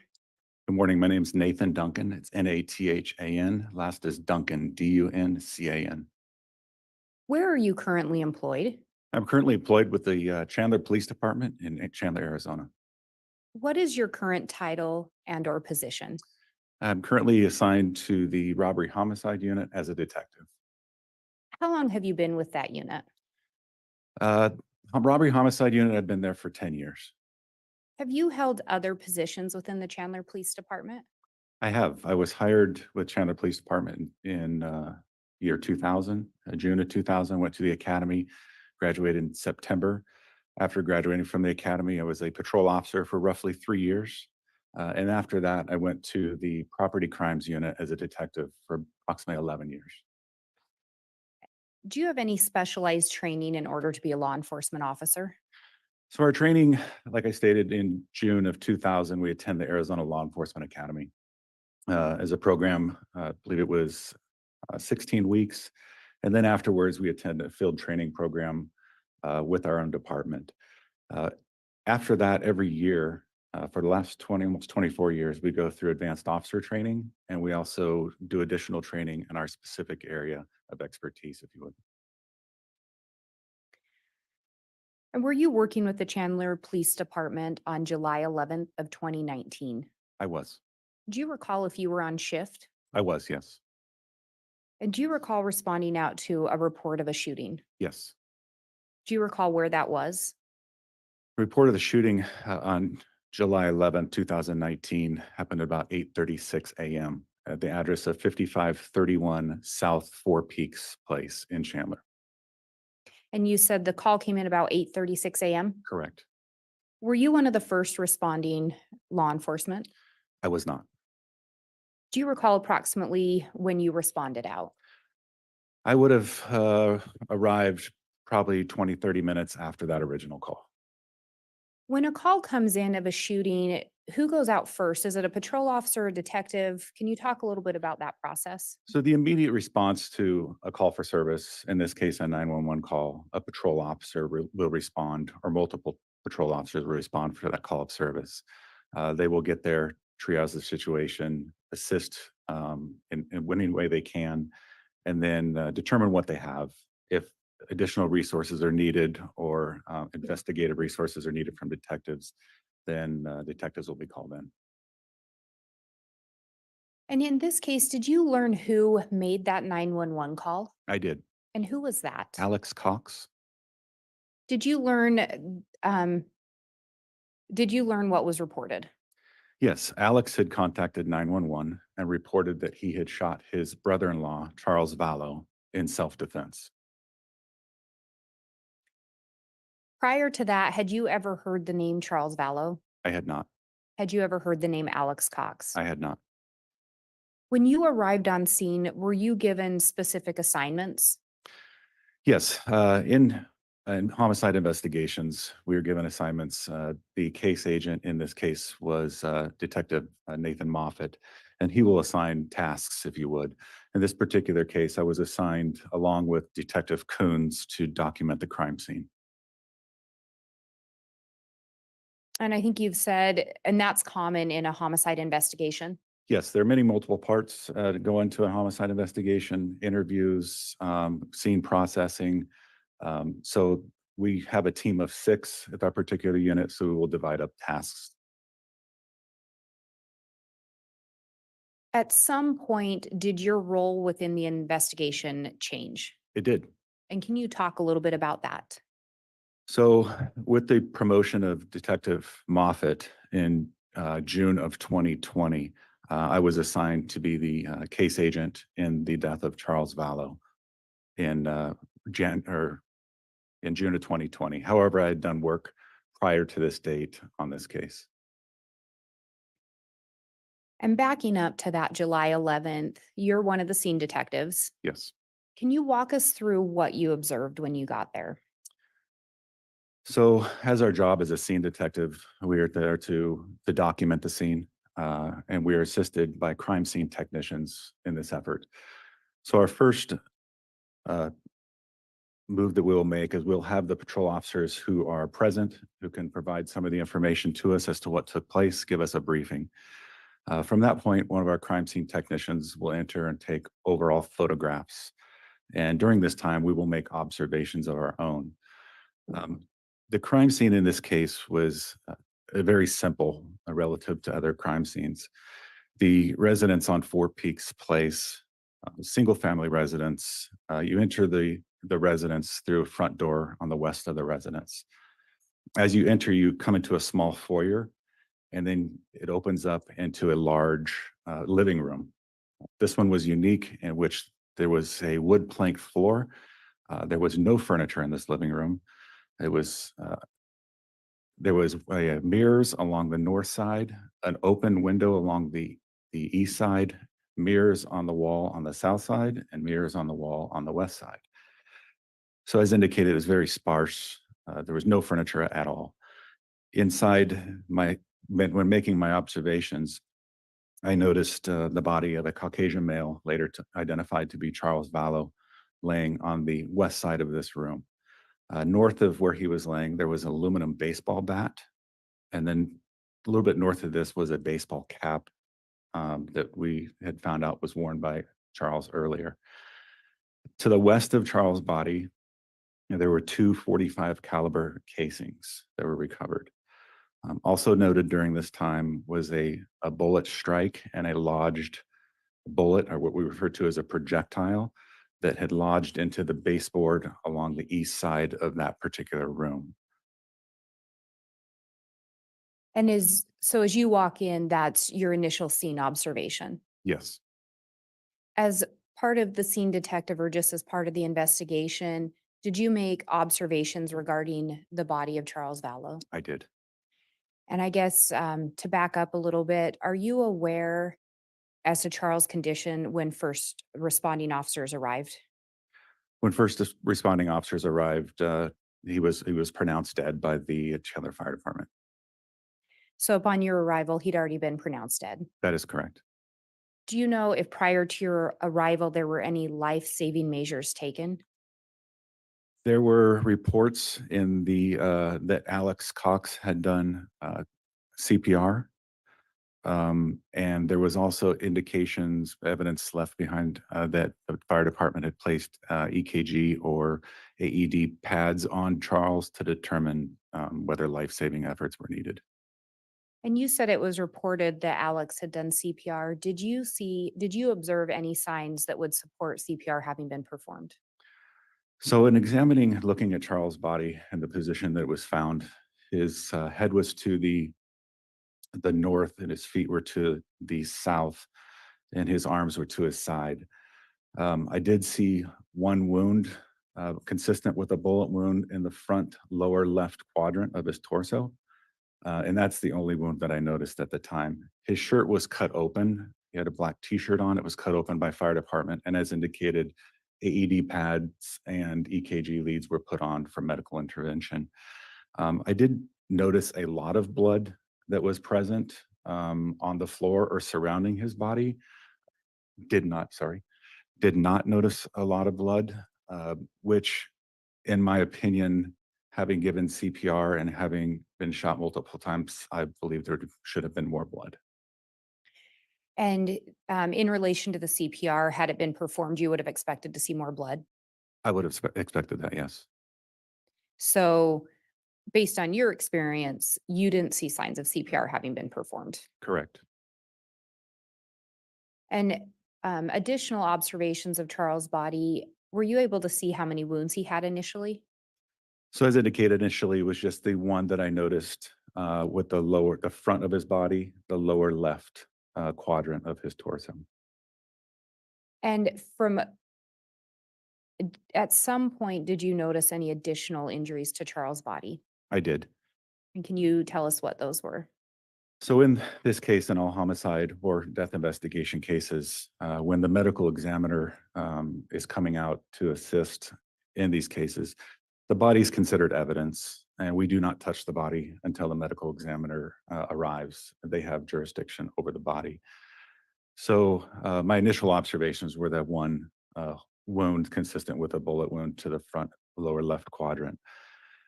After the medical examiner arrives, they take their own series of photographs and we provide them with information that we know at the time. At that point, the medical examiner will then begin to examine or manipulate the body as they choose. During this time, the AED pad that was placed in the center of Charles's chest was removed, and an additional wound consistent with a bullet wound was noticed in the center of his chest. Additionally, when Charles's body was rolled, there were two additional wounds on his back consistent with bullet holes. And when you talk about the two injuries to the front and the two to the back, did they appear to be, one being an entry wound, one being an exit wound, did they appear to be linked? We try not to make that determination at the time. A lot of that goes in as far as entry, exits, and we also do the totality of the circumstances. In this case, Alex had mentioned that he had shot twice, so we would assume that they would be entrance wounds and exit wounds. And so you talked about, Alex said he'd shot Charles twice, correct? Correct.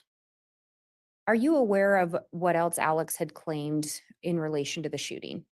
As indicated, he claimed that he had shot him in self-defense. He had indicated that he had the baseball bat and Charles had struck Alex in the back of the head with the baseball bat and refused to drop the bat, and that's when he shot him. And based on your observations, were you able to form any opinion in your training and experience as to where they would have been where Charles would have been in relation to the shooting? Yes, so Alex had informed us that he was standing in the southwest corner of this particular living room as described, and he was facing in a northeast direction, and he and Charles were face to face with each other. He indicated that he shot him twice standing up, and he shot him twice in the chest from a standing position.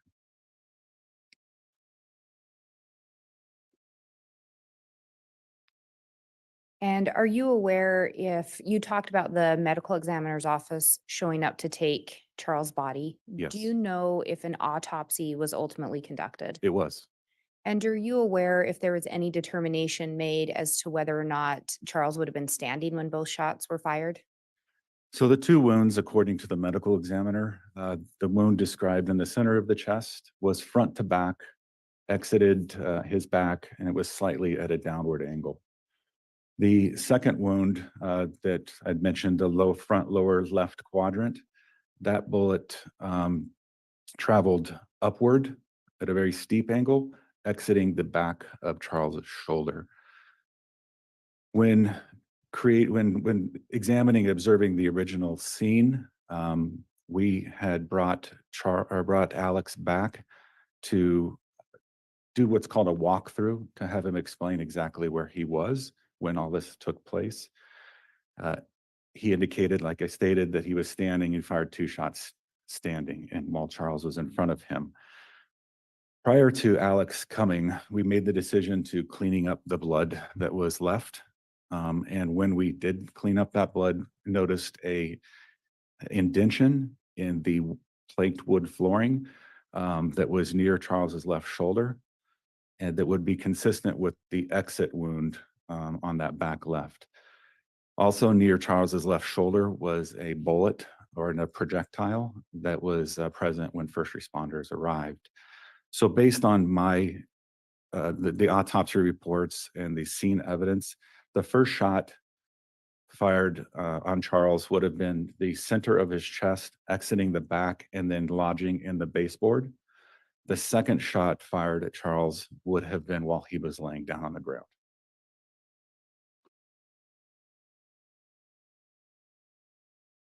And you talked about this room either not having furniture, being very sparsely furnished.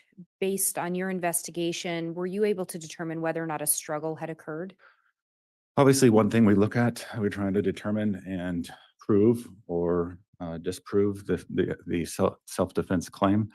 And with the room being sparsely furnished, we were unable to see if anything was knocked over, broken, anything like that. Charles did have some wounds or some abrasions to his knees. He was wearing shorts at the time. So he had some abrasions to his knees and also some scrapes on his hands or arms, some minor scrapes there. So those two things would indicate that a struggle took place, but other than that, there was nothing that would indicate that. And you talked about, we've talked a little bit about the blood in relation to at least the CPR. Was there any additional blood located in the residence? There was. And can you talk a little bit about that? So Alex had indicated that he had washed his hands in the sink at the residence. The only other location that blood was present, besides underneath Charles's body, was on the faucet in the kitchen sink.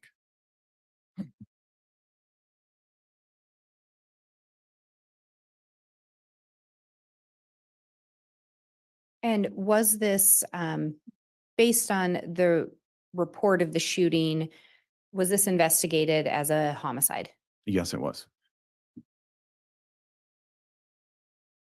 And we talked a little bit about, you ended up taking over the case or being assigned the case agent or the lead on this in June of 2020. Correct.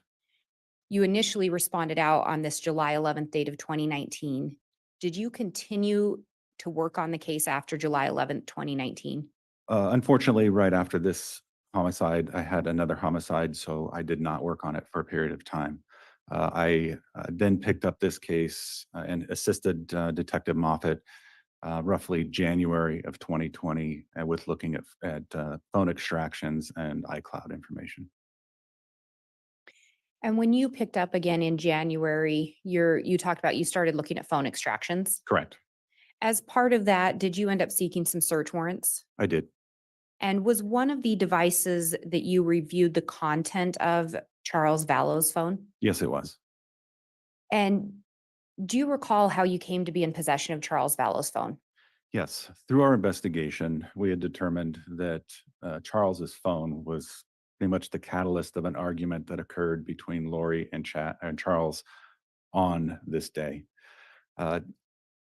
After the shooting, or shortly after the shooting, Lori had left the house, taking Charles's phone with her. She would later return that phone to detectives, and that phone was now in our possession, and an extraction was done on that actual device. And did you in fact review the extraction? I did. And in reviewing the extraction, was there a significant amount of information contained on that device? Yes, there is. And as you went through it, did you look at things that seemed to have significance to you in relation to the investigation? Yes. And in preparation of your testimony today, did you prepare an exhibit related to that content? I did.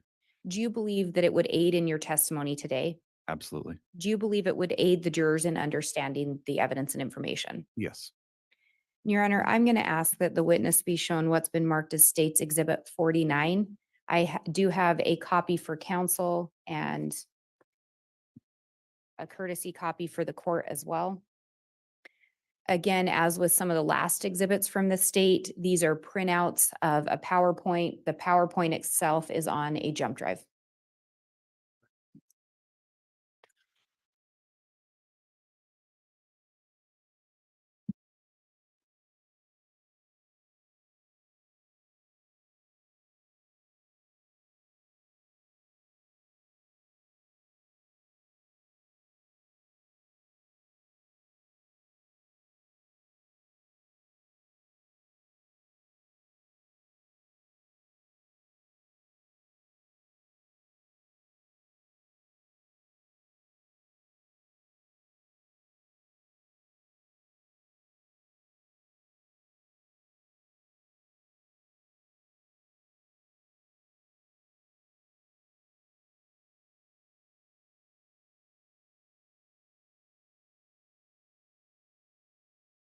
Counsel, these are three different exhibits, right?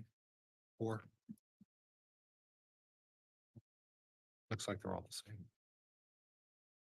I believe there are some other exhibits. That should all be one exhibit. Or And is it your position I get one of these? yes, there would be a copy for you. Thank you. Thank you, officer.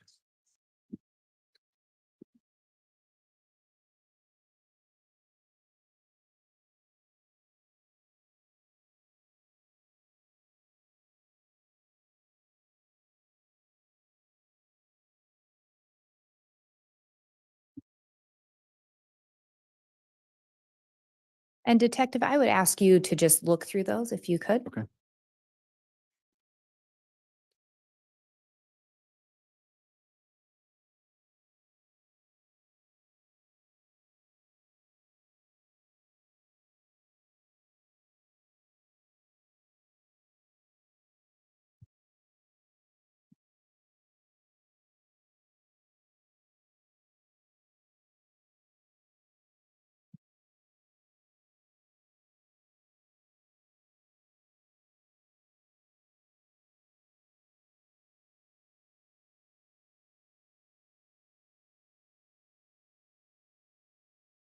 Okay.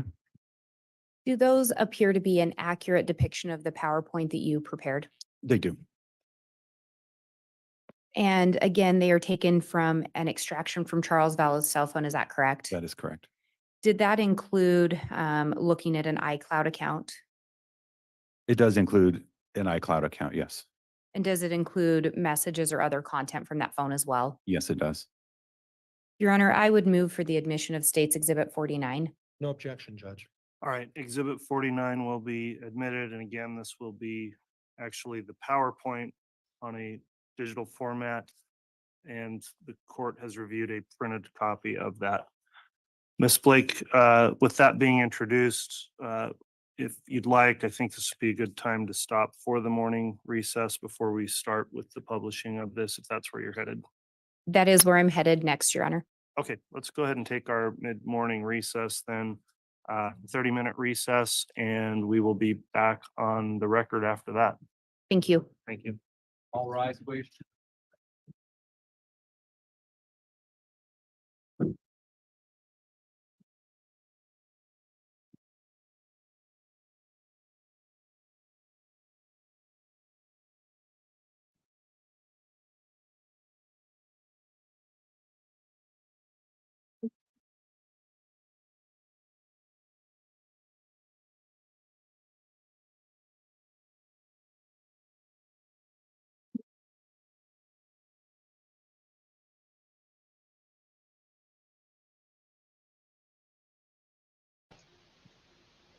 Okay, we are on morning recess. There we go.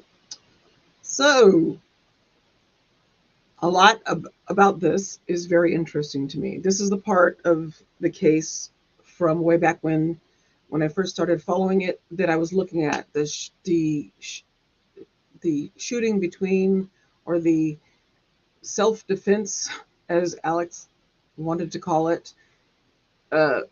Just doesn't fit with what, with the wounds and the floor and that kind of stuff.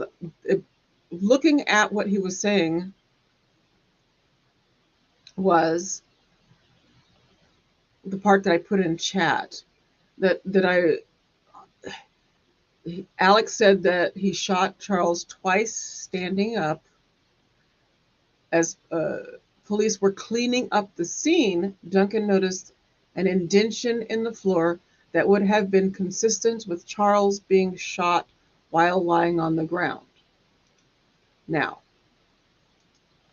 not to throw a wrench in things, but if you have a child who likes to drop stuff a lot, your floors are going to be kind of dented. Ask me how I know. So there's that. So just putting that out there, does that mean that no, I want to know, I think the force of the impact, if he was lying on the ground and it was a through and through, the force of the impact would be bigger than a kid dropping something on the floor.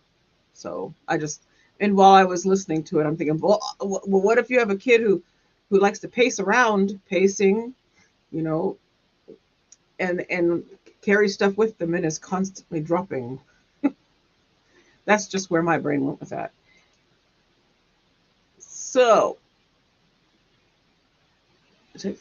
let's see. I'm going to go back and look and see what you guys are saying. So this is the next part that they're going to go to when they get back. There was an argument that happened between Charles and Lori the day of the shooting.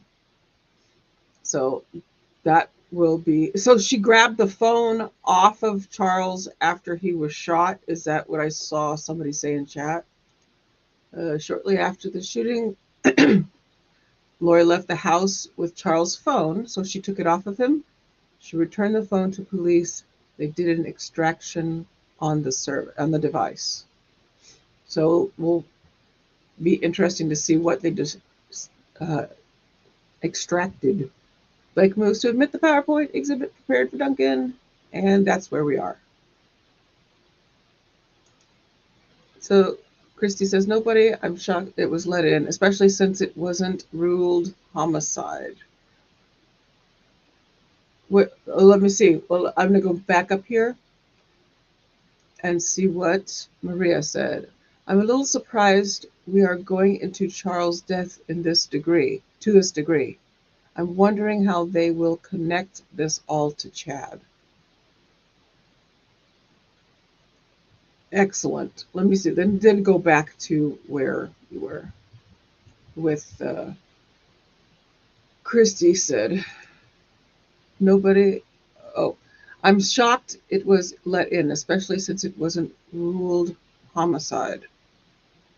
I think that they still, I think, I wonder if they feel like maybe like prosecution feels that something was dropped. Like I said, I feel like they dropped the ball on this, and I think that maybe that's why they are taking it here. I mean, it's to put in those, you know, the it kind of. I don't think anybody has, especially prosecution, believes that this was a self-defense. So I wonder if that's why it's being introduced and it's being gone over. How does this connect Charles, like what you guys are saying? Let me see here. Sorry, I got caught up in my thoughts on that one. Let me see. Maybe they're looking into it again. Yeah, I don't know. I think they once it's. I think it's just to try to poke holes, or no, sorry, try to establish that even though it was ruled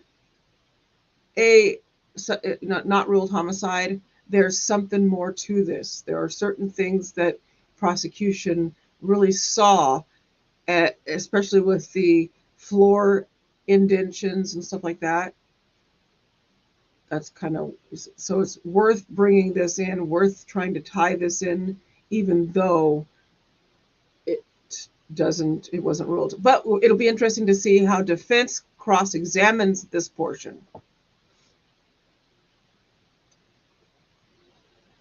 So Cheryl asks, why are they bringing this in if Chad isn't charged in it? Just to show connections? See, I think so.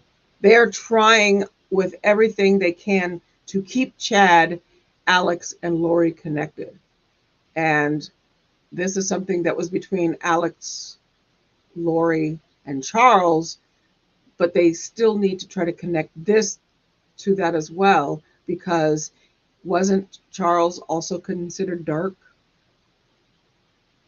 You know, Ned Snyder, his alias that Lori, actually remember Charles actually stated that Lori had called him that before. They've had that conversation.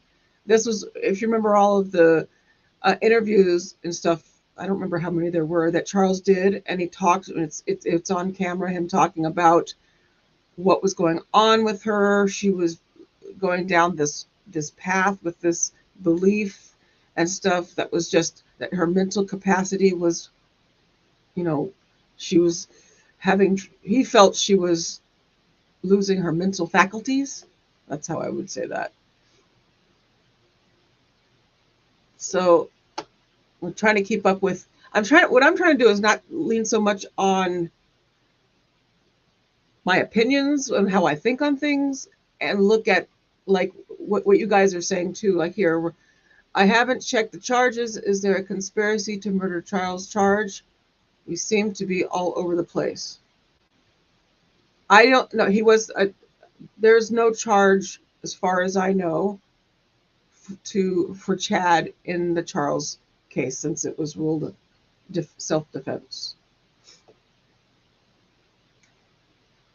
So I can put here. Let me put the charges up real quick on the screen. 1 second. I got them. I just have to remember where I put them. Oh, wait, hold on. Oh my goodness. My computer is. Oh, there we go. Uh-oh. Uh-oh.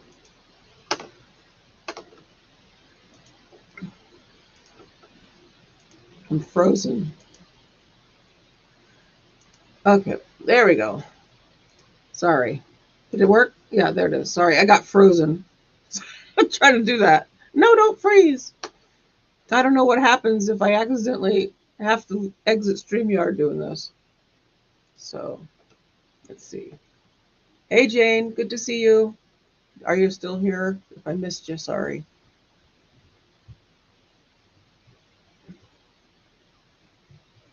Trying to find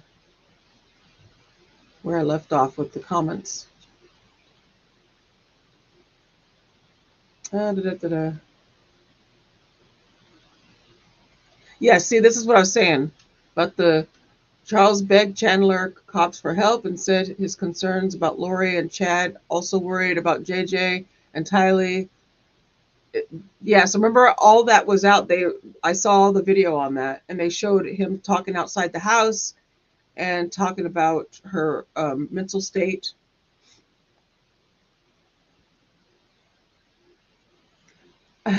Some comments like this one. I don't like my brother, but I have a feeling that some of that was jealousy with Alex and his sister. They had an odd relationship. Just saying. Sorry, but yeah, I'm okay. Just have extreme pain. Oh, sorry, Christy, about your extreme pain. I'm trying to be selective in what I put on the screen. Okay, there I go. Back down. I had to find where I left off. Sorry about that.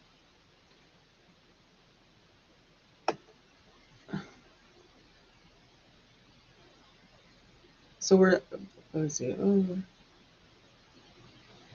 Let's see. Lori's standing outside and laughing with the cops. One thing also that sticks with me, she said something laughing about being a new neighbor and what neighbors would think while she laughed. Yeah.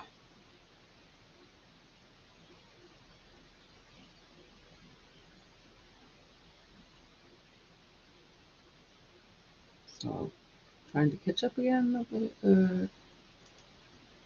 Maybe this also established why Tylee needed to go. Tylee's standing out there with her mom. Can you imagine being her, knowing that your father is laying in the house, deceased? Ugh. My vision is horrible. I wonder if we will hear the 911 call from Alex where he claims self-defense. Wonder what, yeah, I don't know. The next thing they're bringing in was what again? I forgot what they said. They're bringing something in after my memory. Ugh. All that was hectic, and Pryor was just so awful the way he spoke to that witness. I am not a. I mean, I am used to cross-examination, and they do because they're really trying to impeach the witness. So I do know that their tactics and how they do it can be a little bit forceful if you're not used to it and you kind of know, like, oh, okay, we're at cross-exam, so now it's gotta put the heat on them to get those mitigators out and to poke holes in the prosecution's case. So, but yeah, some styles of how impeachment is done really great on my nerves, and said Pryor, I'm not a fan of how he is. Not the way he speaks, not the way he says things. I feel like some of the things he says, little backhanded jabs, especially at law enforcement, it bothers me. So, oh my, the way he does it is questionable. He got a few objections in court from the judge, like the speaking over the witness and saying the court reporter wasn't able to record what was being said. Yeah, he has a. They all have. So the judge has a method in how he likes to do things. He likes to take a pause and break before his ruling, and they're not giving him enough time, in his opinion. So he's telling him, let me make my ruling. And prosecution is trying. I know they have, oops, I hear that. Oops, I'm sorry, judge. So they are realizing that they need to take a moment and let the judge put his ruling in. The judge's demeanor he's very slow and methodical, and I don't mean that in a bad way. I just mean his way of judging is not quick and to the point quick. He's just take a moment, let me think about this for a second, and then rule. And you're sitting there like, oh, just rule quick. Because there's a pace that goes on when you're questioning and stuff. But also I think the judge is doing this and trying to slow it down for the court reporter too. Because it can be a lot trying to keep up with fast speakers or people who are sporadic with their questioning. I almost feel like some of them are not even really following a line of questioning. They're just picking points and going from here to there, and it's all over the place. Kind of like how my brain is all the time. So, let's see here. I think they're going by the timeline, which is not long timeline, but very complicated. That could be why it's all over the place. Do you think? That could be a good reason why it is all over the place. So I'm way up here. Okay, so establishing the belief system and how they believe, that belief system has made them act out in a very obvious pattern. Yes, you mean their addition to the belief system? They're the zombies and stuff?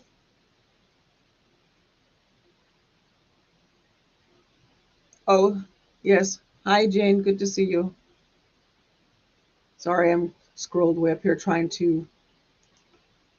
Here we go. My husband's brother is the most egotistical, self-centered, selfish purebred. He is the perpetual victim, has never worked a day in his life at the ripe age of 50. Yikes. But you wouldn't. He's. Oh! You sold him. I'm sorry, but that first comment was not a good selling point. I don't think.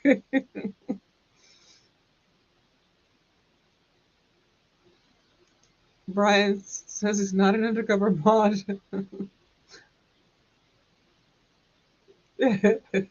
Sorry, that he's a catch if anyone is interested. Maybe. Oh.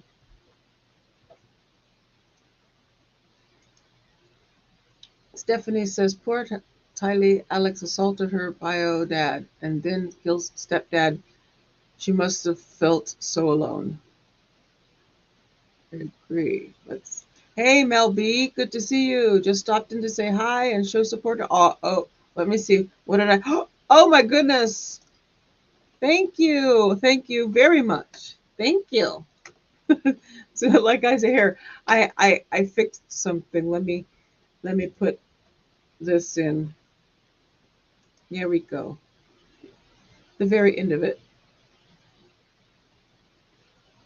Super chats and stickers are always appreciated but not expected. Thank you very much, Mel B. Thank you for the support. How sweet. So back up. Where did I go? I lost where I was. Oh. I know. Because I did it to you and then you're like, no, take it off. Well, she didn't say it that way, but that was the intent. I tried. I just always think you should have one. Just cause.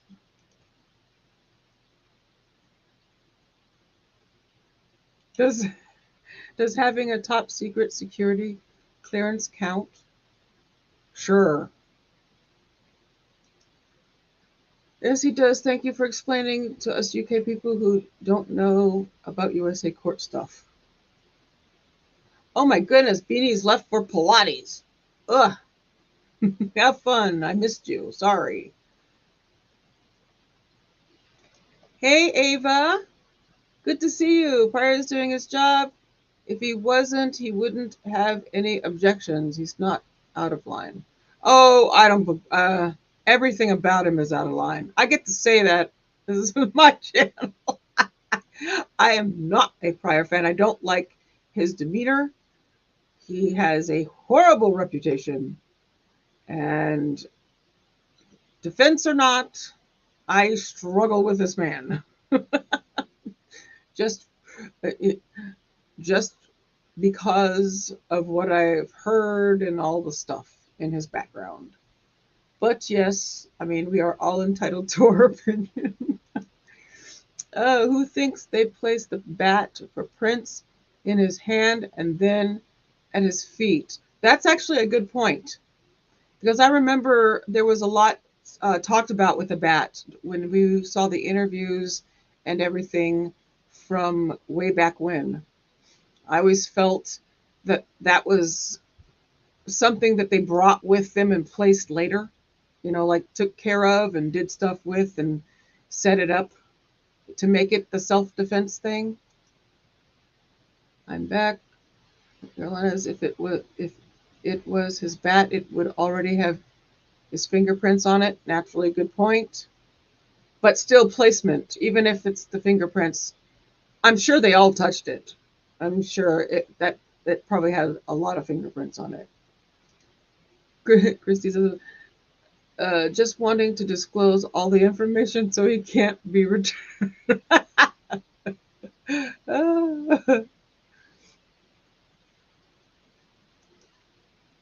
Toby. No.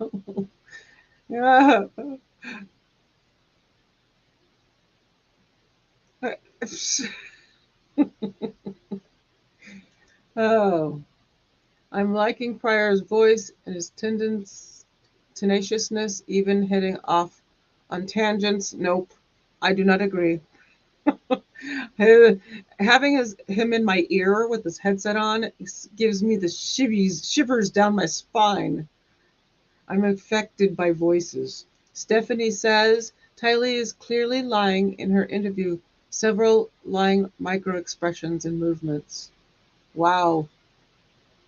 Hopefully we get to see that, but we won't be able to see it that clearly, probably. Well, I mean, if they did move the screen up closer, that really was helpful.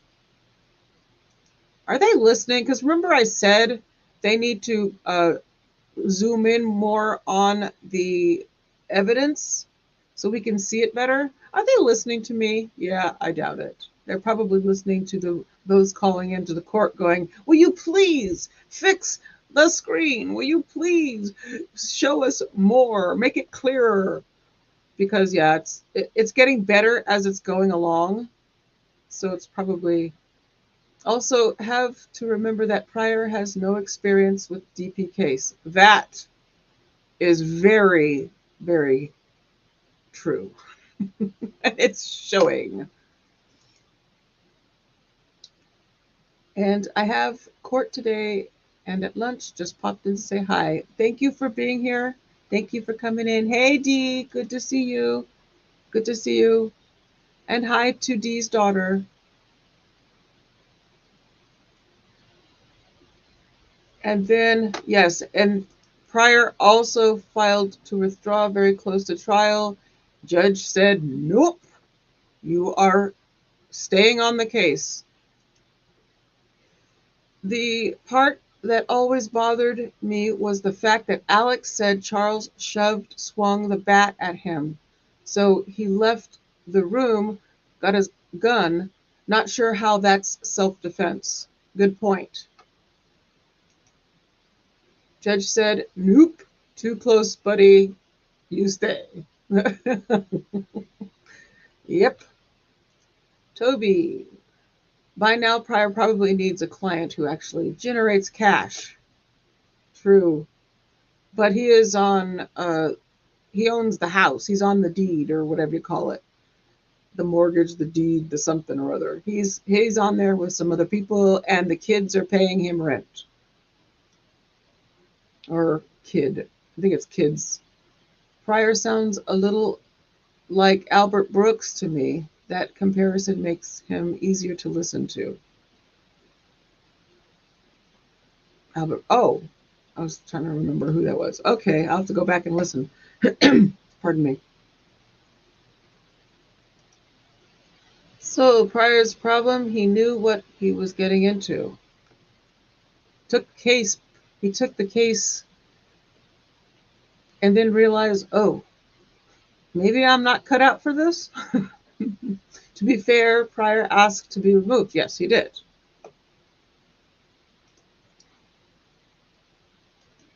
And Lori Vallow had Jim Archibald and John Thomas, two death penalty qualified attorneys with years of experience. Chad did the deed to his Salem house, yes, he signed over the house to him, and that's how he's receiving money through that. And then if he wants to sell it later on, I suppose he can get the money from that. Do you think he'll sell it or keep it? I'm sure that's not enough at this point. Oh, probably not. No. But a big high profile case for Pryor. Yes, this is like a huge jumping off point for him, not having to be qualified. And does this then qualify him as a death penalty lawyer? Yes. Cheryl says Pryor got all the money and come trial time he wants to bail. You know Marlin from Finding Nemo, Albert Brooks. Oh. No, all I can think of in that one is just keep swimming, because that's me. My memory of a goldfish is what I say. I have the memory of a goldfish. The rent the kids pay covers the mortgage, but Pryor probably has his own mortgage to pay, right? Maybe he thought Chad was a more famous author than he is. I don't know, could be. And womp womp, Lori still got convicted.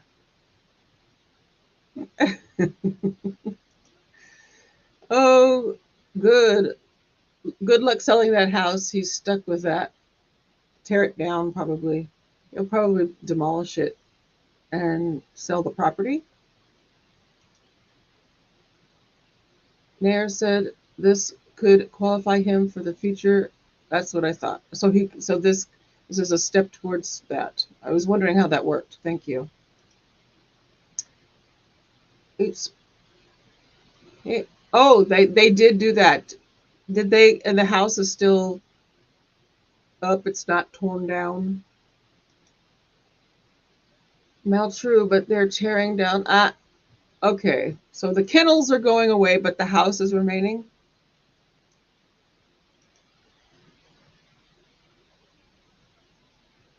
You know, there are people out there who like to stay in these kind of houses. They are odd folk. I am not the type of person that has an issue with property or dwelling where someone has passed away. It doesn't bother me. I don't think about that kind of thing in my houses. Never is a thing. If I were going to stay in a place, I don't sit there thinking, I wonder who died in this room, that type of thing. It doesn't ever enter my mind. But there are people who do and who have problems and who cannot stay in places like that. And there are people who do love to stay in places like that in hopes to see some paranormal activity.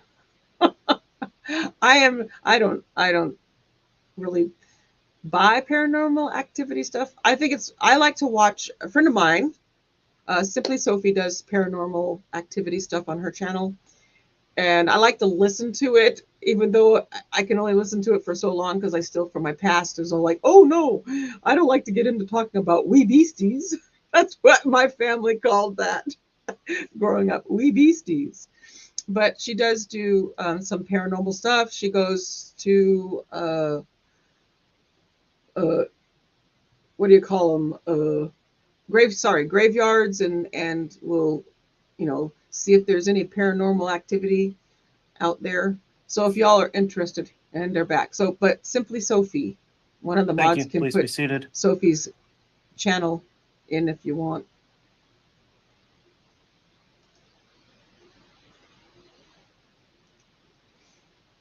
So I jibber jabbered my way through that. Lucky you again. All Sorry, right, I'll request the bailiffs now bring the jurors back in, please. my thoughts are always all over the place. Thank you for putting up with me.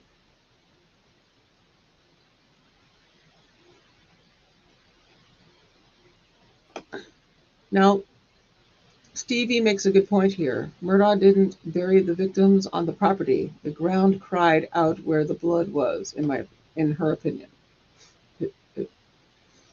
Oops. Oh, you said that in chat. Never mind. I was going to say, I just said, never mind. Turn it into a rental.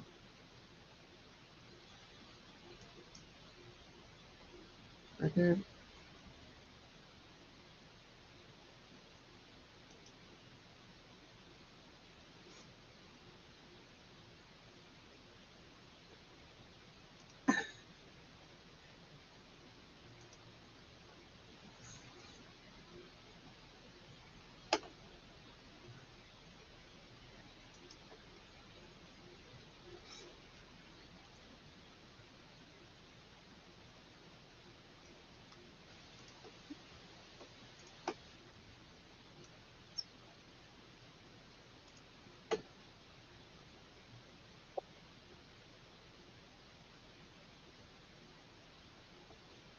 I'm trying to remember what they said she was going to continue with.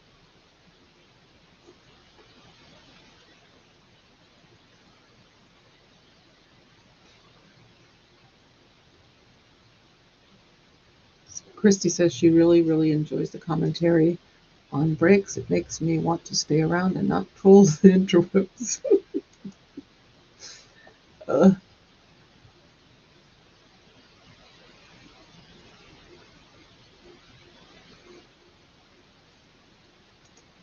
Yes, please stay around and don't run. No, please don't run. Stay with me. All right. All rise.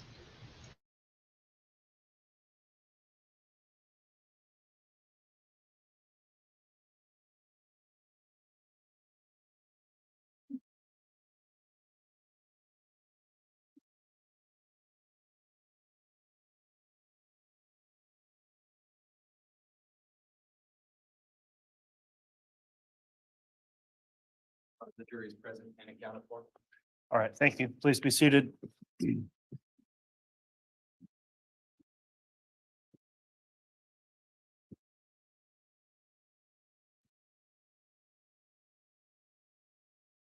All right, we are back on the record now on case CR 22-21-1623, State of Idaho versus Chad Guy Daybell. Just concluded our mid-morning recess. And just before that, Ms. Blake, Exhibit 49 had been admitted. Detective Duncan is still on the stand under oath, and if you'd like to continue your direct, you may do that. Thank you, Your Honor. The state would ask to publish State's Exhibit 49. All right, you are allowed to do that.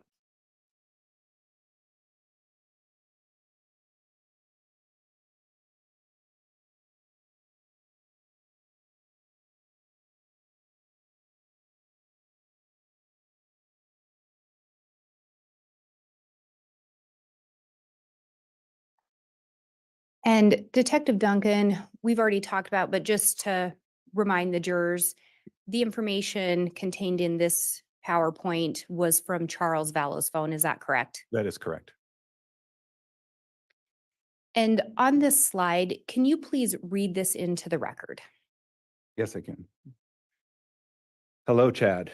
I hope you are doing well. This is Charles Vallow from Arizona.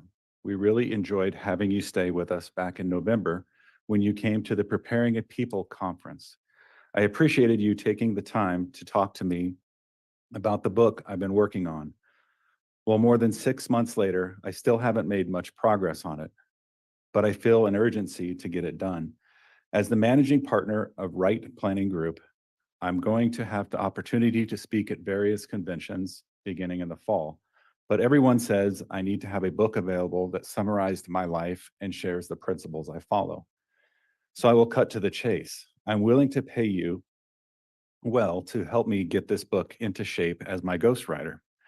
I really liked your autobiography and the tone you took in sharing experiences without preaching. Is there any way you could come here for a couple of days and help me get the book underway? I feel talking in person would be much more valuable than a phone call or video chat, mainly because I would like you to read through some of my journals and explain to me how the publishing industry works. It would help me know whether I truly have a book in me and whether you want to team up on it. I played minor league baseball and have plenty of stories that my audience could relate to, along with the knowledge I've gained running my own company. So I do feel the book would contain valuable information even beyond the convention circuit. I'm out of town until Sunday, but I would gladly fly you down here next week before the holiday and cover your expenses. You could stay in our guest room like before, or in a hotel if you prefer. I hate to take you away from your family, but I know this book is vital to my speaking success. I understand if you don't want to take part in the project, but I would definitely make it worth your time. With admiration, Charles. And through your investigation, what did you learn in relation to this email or this message, if anything? So this particular message was a document that, in looking at Charles' additional phone records, he had indicated to Lori, as well as to Lori's brother, Adam Cox, that he had found this on Lori's computer. This would have been the first letter to which he mentioned Chad or suspected Lori of having an affair with Chad. And at some point, were you able to learn if this particular email was associated with a specific email address? It was not. And did you learn whether or not this was actually written by Charles?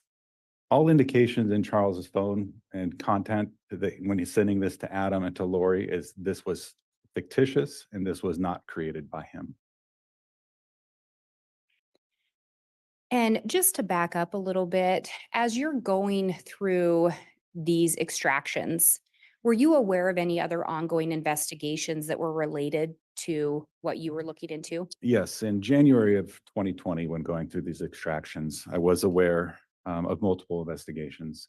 I was aware of the disappearance of JJ and Tylee. I was also aware of the attempted or the shooting on Tammy Daybell, as well as Tammy Daybell's death.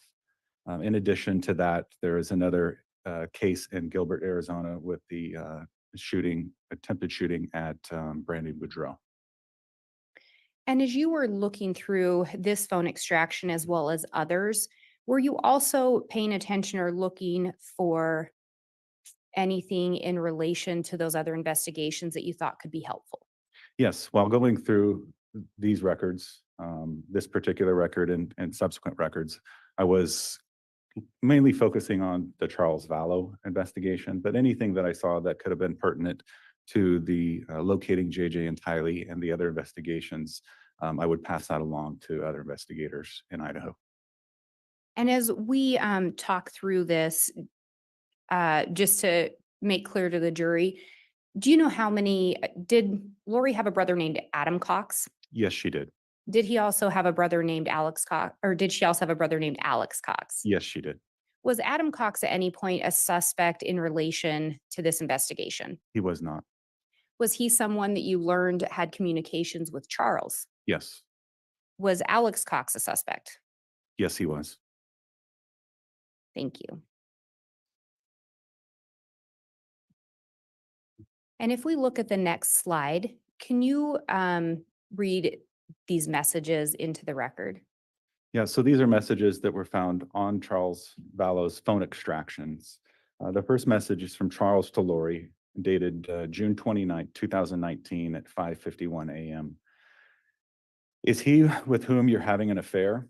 He did not stay with us in Arizona in November. Who are you lying to now? Trying to destroy another family? You're evil. Period. I may take JJ back to Houston unless you have a great explanation for all of this. I will not let him be a party to your apostasy. The next message from Charles to Lori, June 29, 2019 at 6:04 a.m. Just so you know, I have Tammy, Chad's wife, Chad's wife email address, I will send a copy of my email you sent to KK Walker. Tammy will know what you're up to. You better explain. Charles then writes, June 29th, 2019 at 6:10 a.m. I now have Tammy Daybell's cell number. I'll text her a copy of the letter and an explanation of what you're up to. You have till noon your time to explain, or I'm sending via text and email to her. And finally, Charles to Lori on June 29th at 6:55 a.m. I'm sure you're up by now. You have until 10 a.m. your time to respond, or I send the emails and texts to Tammy. And at the time these emails are being exchanged, Charles is still alive, obviously, Yes, he is. and Tammy Daybell's still alive. Yes, And you had recovered that previous email that we talked about. correct. And that email appears to have been written by someone holding themselves out to be Charles to Chad Daybell. Correct. Through your investigation, did you learn whether or not Charles actually made contact or attempted to make contact with Tammy? I did, yes. And what did you learn in relation to that? So again, looking at Charles' phone, there is indication that Charles had addressed emails to Tammy Daybell and sent those emails to her. Do you know, or did you learn whether or not Tammy ever looked at those or received them? No indication that she looked at them or received them. And looking to the next slide, Once again, Charles to Lori, June 29th, 12:23 p.m. Just so you know, and Chad know, I am going to talk to Tammy in person if I have to. I've already emailed and texted her, your game is up. Charles sends another message to Lori the same day at 5:04 p.m. Please stop spending money on the credit cards. I appreciate it.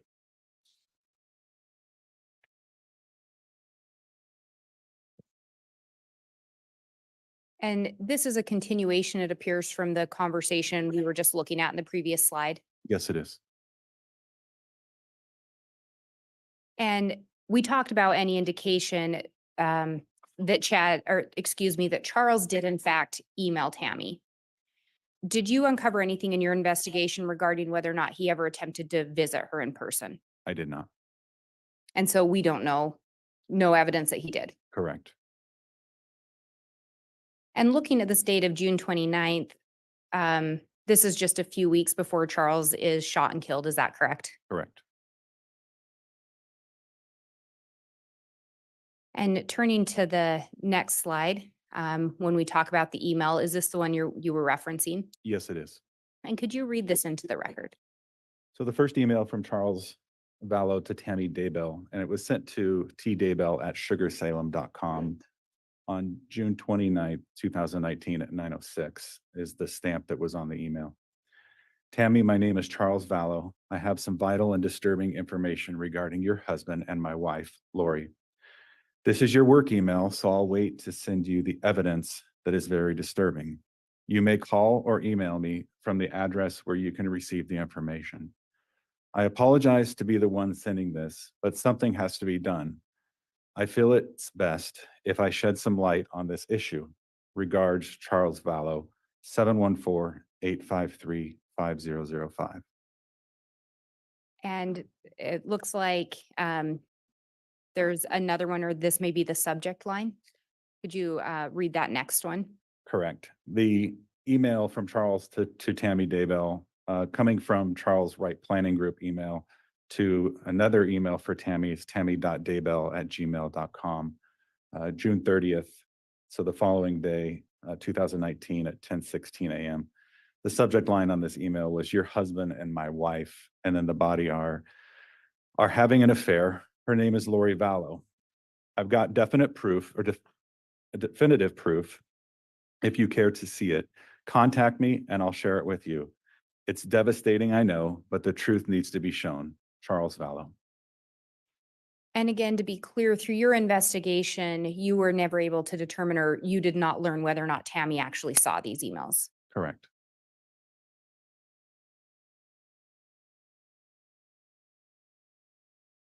And then can you talk about what we're seeing on this slide here? This is another email from Charles Vallow, a Gmail account to chad.daybell@gmail.com, sent 6/29/2019 at 9:32 a.m.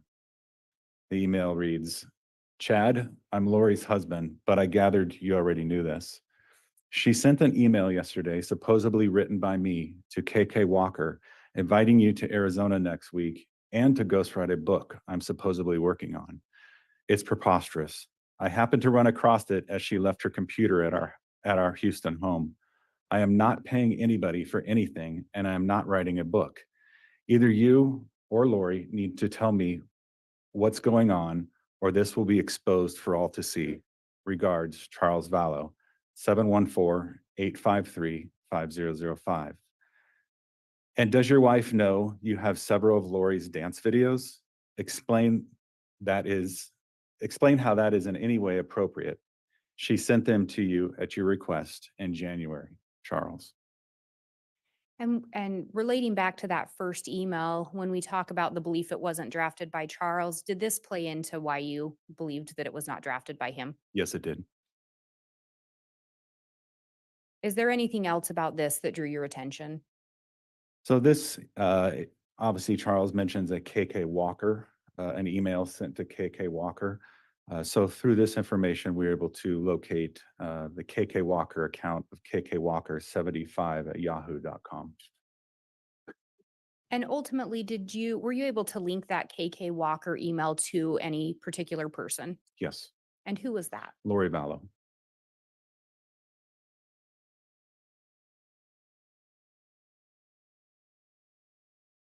And if we look at this next slide, if you can tell us a little bit about what we're seeing and read that. So also again on the actual Charles Vallow's device and the extraction from that device is a message from Charles to Lori on June 30th, 2019 at 8:42.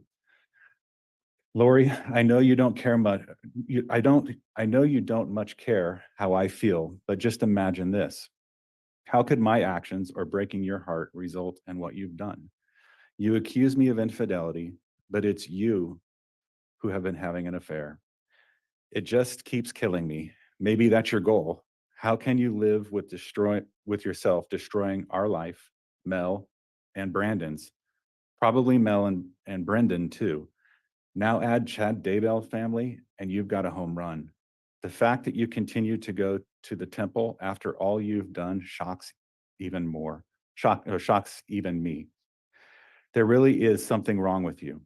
I really don't want to do what I have to do, but you have to be exposed for what you really are.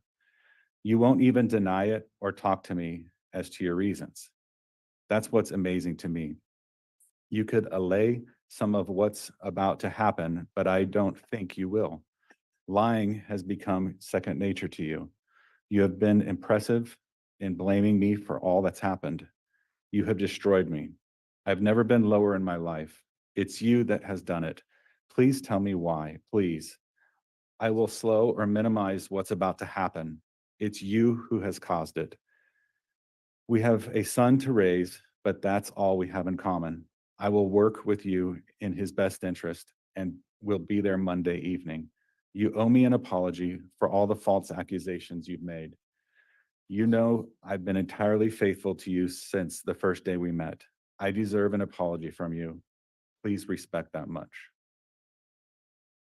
So this message is sent around the same time the messages are being sent to Chad confronting him about the affair, correct? Correct.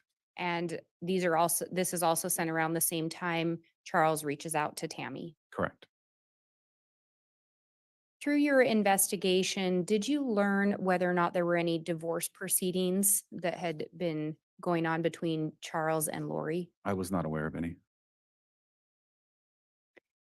Do you know through your investigation, did you learn if at times they had separated? There was indication that they were separating, living in different locations, yes.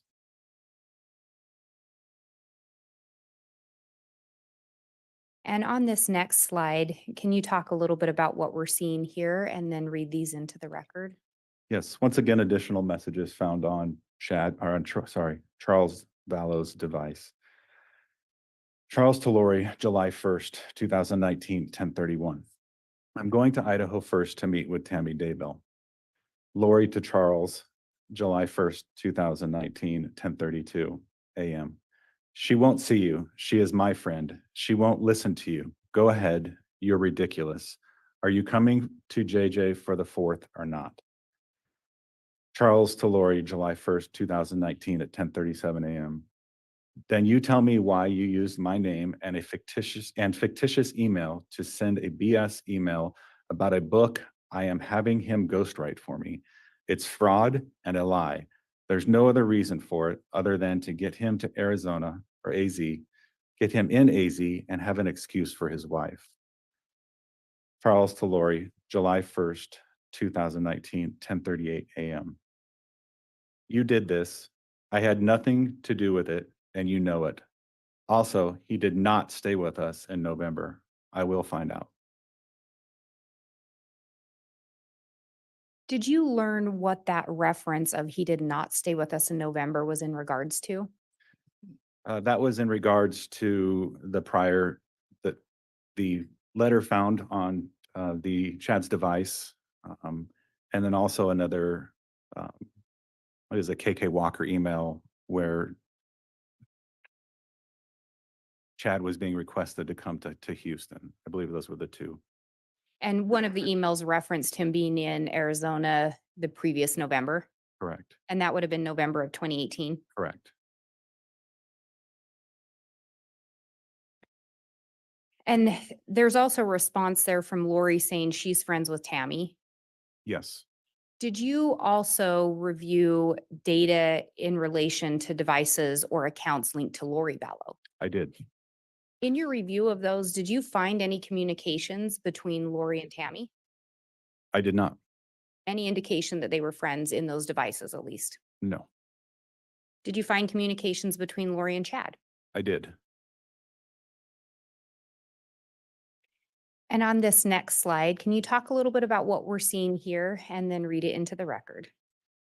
So once again, in Charles Vallow's actual phone extraction, the day of his murder, and these text messages take place between 7:35 a.m. and 7:37 a.m. between Charles and Adam Cox, who was Lori's brother.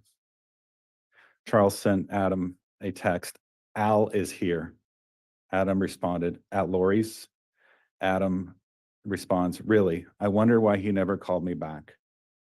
Adam responds, "They are planning something." Charles responded, "Absolutely." Adam responded, "I was supposed to spend the night at his house last night. She probably blocked that." Charles responds, "What you do is up to you." And up until this slide, or actually, excuse me, just the slide before this, we're talking the beginning of July when he and Lori are exchanging those messages. Is that correct? So from June 29th was when that letter was discovered and the communication starts. So up until then, yeah, or from that day on, yes. And you indicated this is the day that Charles is killed when these messages are exchanged. Yes, it was. And again, Adam Cox is one of Lori's brothers, Yes, and he was not a suspect, correct? correct. And when we look at the time that these are exchanged, it's early in the morning. Yes. Were there any additional communications on Charles' phone after this? There were not.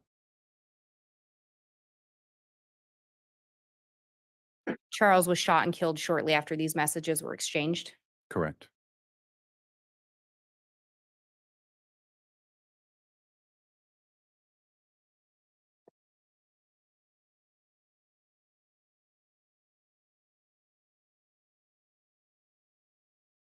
And we've talked a little bit about that you reviewed. And actually, I apologize. I'll get this submitted to the court first.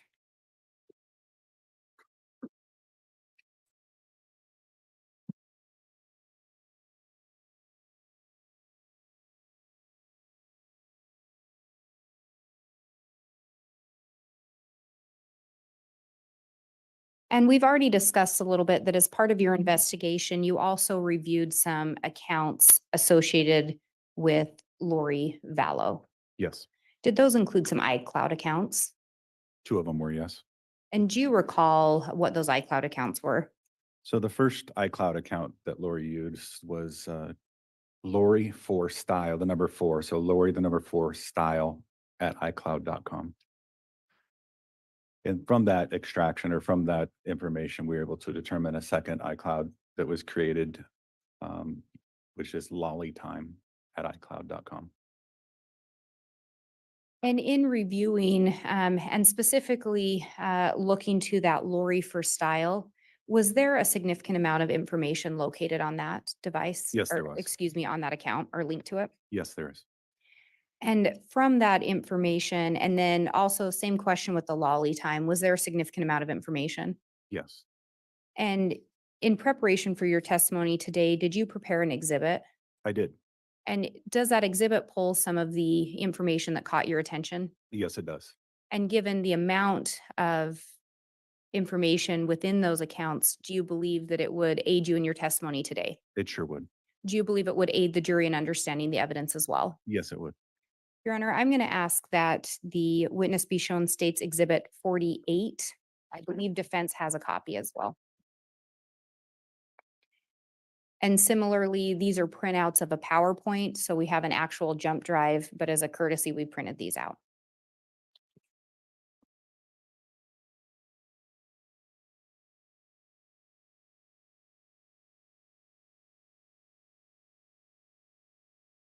I already have it. No objection, Judge. Okay, I'll just quickly review them.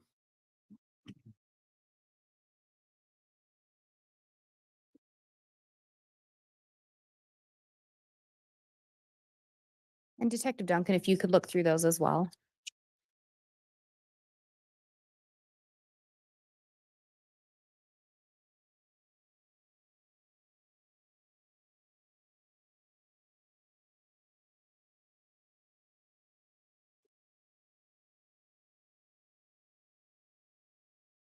All right, I'll note there is no objection to the offered exhibit 48. The court will admit the exhibit, noting again, the actual exhibit's a PowerPoint XLS digital file, and what the court's reviewed is a print-off version of that.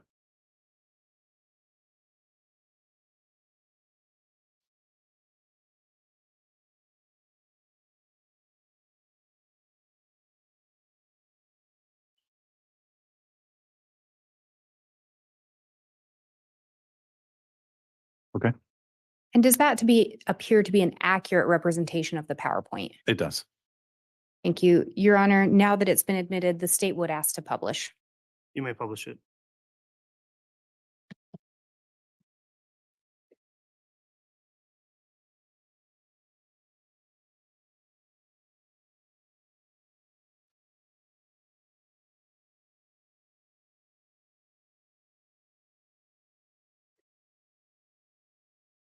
And you talked about the first iCloud account. What are we seeing on this particular slide? So on this particular slide, I'm showing you the Lori for style at iCloud.com account username. Under this account, these 4 numbers are registered under that account. And as you went through the account, is that where you located these numbers? Yes, And so these are numbers that ended up being associated with Lori Vallow, is that correct? that is correct.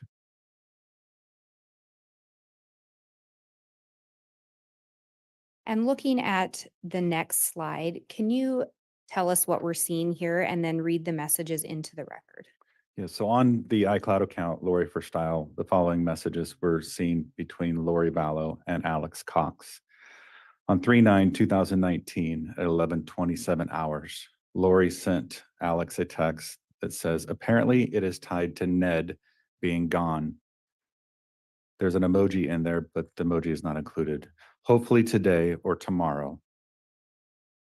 On 3/10/2019 at 8:41 in the morning, Alex sent Lori a message. Love you too. Have fun and get rid of Ned already. 3/26/2019 at 17:36 hours, Alex sent Lori a message. Ned is still alive, just confirmed. 3/26/2019 at 18:17 or 6:17 PM. Lori sends Alex a message. It's not Ned, and it's a new one. What about those messages caught your attention? So in the weeks and months following the death of Charles Vallow, we received information that Charles was possibly killed by Alex because he was a dark spirit or a zombie. The name Ned is a name that even Charles would tell people that Lori was referring to him as. So the name Ned is the dark spirit's name that was given to Charles Vallow. And in that last message, we see reference to it's not Ned, it's a new one. Did you learn anything in relation to what that message may have been referencing? To me, and Judge, I'm going to object. That calls for speculation. I'll sustain that.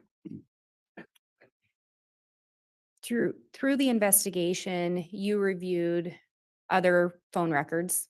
yes, And did you discuss the investigation with other individuals involved in it? yes, And did you review reports and interviews? yes, And based on your review of that through your investigation, were you able to make a determination as to what that may have been referencing? yes. Judge, and I'm going to renew my objection that it's speculation. And Your Honor, if I may respond. Go ahead, Ms. Blake. Your Honor, I think under the collective knowledge doctrine, the officer's already established that if he can answer from his investigation what he believed it to mean, and it in relation to, although I haven't heard it, any hearsay, I think under the collective knowledge doctrine, it's not being offered for the truth of the matter. It's being offered as to what the officer determined in the investigation. All right. Well, go ahead, Mr. Pryor. May I Yes. respond? Judge, using that notion that it's as part of the investigation, it still calls for this officer to make a guess as to exactly what is meant by a particular phrase. So regardless of the investigation, regardless of whether he's looked at documents, he's still guessing. He's speculating, he's hunching, and he's not able to do that, and he's not allowed to do that. All right, well, there's been some additional foundation laid. At this point, I am still going to continue to sustain the objection, just looking back at the question, which was whether or not the witness was able to make a determination as to what that may have been referencing. So I do think it's speculative at this point, Ms. Blake. Any additional foundation you could lay may change that. Through your investigation, did you learn if Charles was designated by any other names? Yes. And what were those names? Garrett and Hiplos. And based on that, what was your belief with regard to it's a new one? A new entity or a new dark spirit. Thank you. And looking at this next slide, can you tell us what we're seeing here and then read the messages into the record?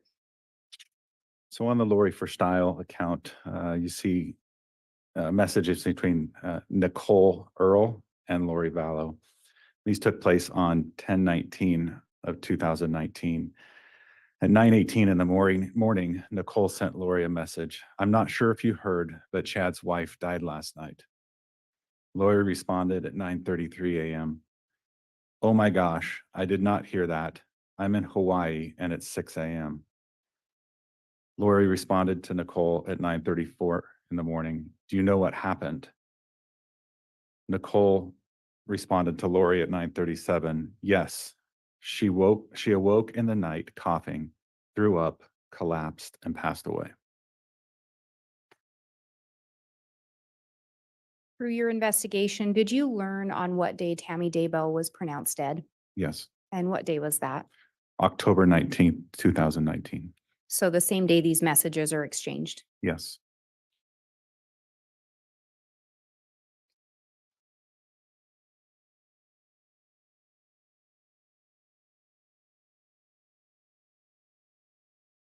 And we talked before that as you were looking through these, you were also cognizant of some other active investigations. Correct. Did you pass this information along to other law enforcement? Yes.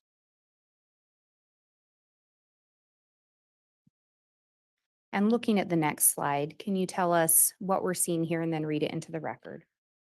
Once again, these are messages between Melanie Gibb and Lori Vallow on the Lori for Style account on 10/19/2019. Melanie Gibb sent Lori a message at 1:16 p.m. I heard what happened to Chad's wife. Oh my gosh. Lori responded to Melanie at 1:18. Hello, what? So on that last slide, we saw communications between Lori and Nicole Earl that took place in the morning hours of October 19th, correct? Correct. And now on this slide, later in the day, these are messages between Melanie Gibb and Lori Vallow. Yes. And what was it about these messages that caught your attention? What caught my attention is the communication between Melanie Gibb and Lori Vallow, indicating that Lori was unaware that Tammy had passed away. And that's even though there were the messages with Nicole Earl earlier in the day. Yes. And on the next slide, can you tell us what we're seeing and then read it into the record? So on the Lori for Style account, on November 22nd, 2019, a text message is present from Lori Vallow to Colby Ryan, who is Lori's son. I text Ty to send it, but I haven't heard back yet. She will probably just do it before she tells me. Hope you got the Venmo. Ty said she sent it late. I'll call you when I get a break. Hope you're having a great day. I love you so much.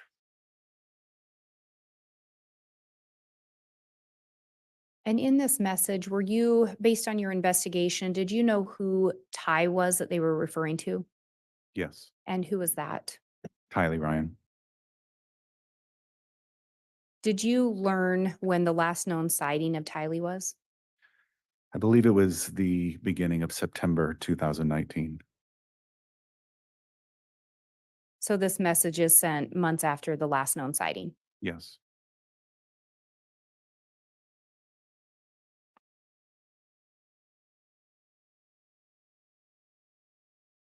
And then you had indicated you also looked at another iCloud account. Yes. So from the Lori for Style account led us to the lollytime@icloud.com. This information provided indicated that this particular account was created on July 1st, 2019. And the cell phone numbers listed are the numbers that are attached to that account. So this particular account was created just 10 days before Charles is killed. Yes. And again, during this time, Tammy is still alive. Is that correct? Yes.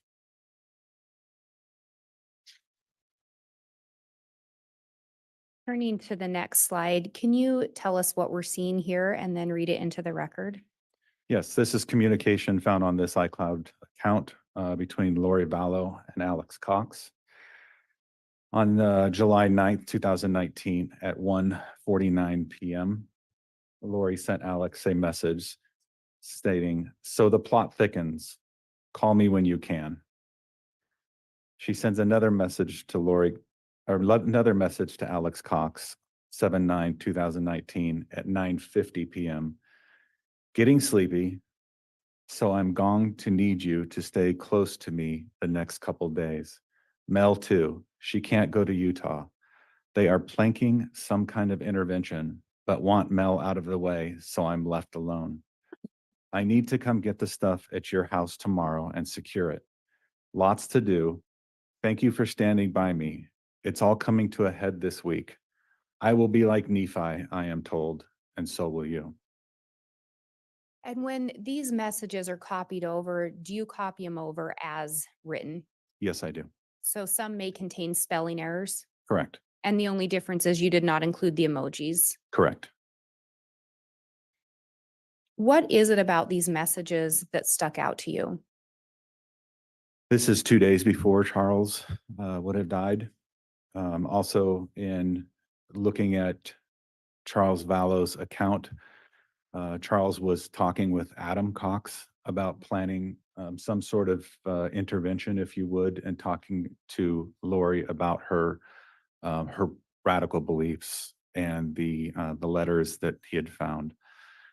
So this stood out to me as some sort of plan that was taking place. And again, this is just 2 days before Alex shoots and kills Charles Vallow. Yes, Were you able to determine who the Mel is that's being referenced in that second text? that is Melanie Boudreau. And who is she in relation to Lori Vallow? That is Lori's niece.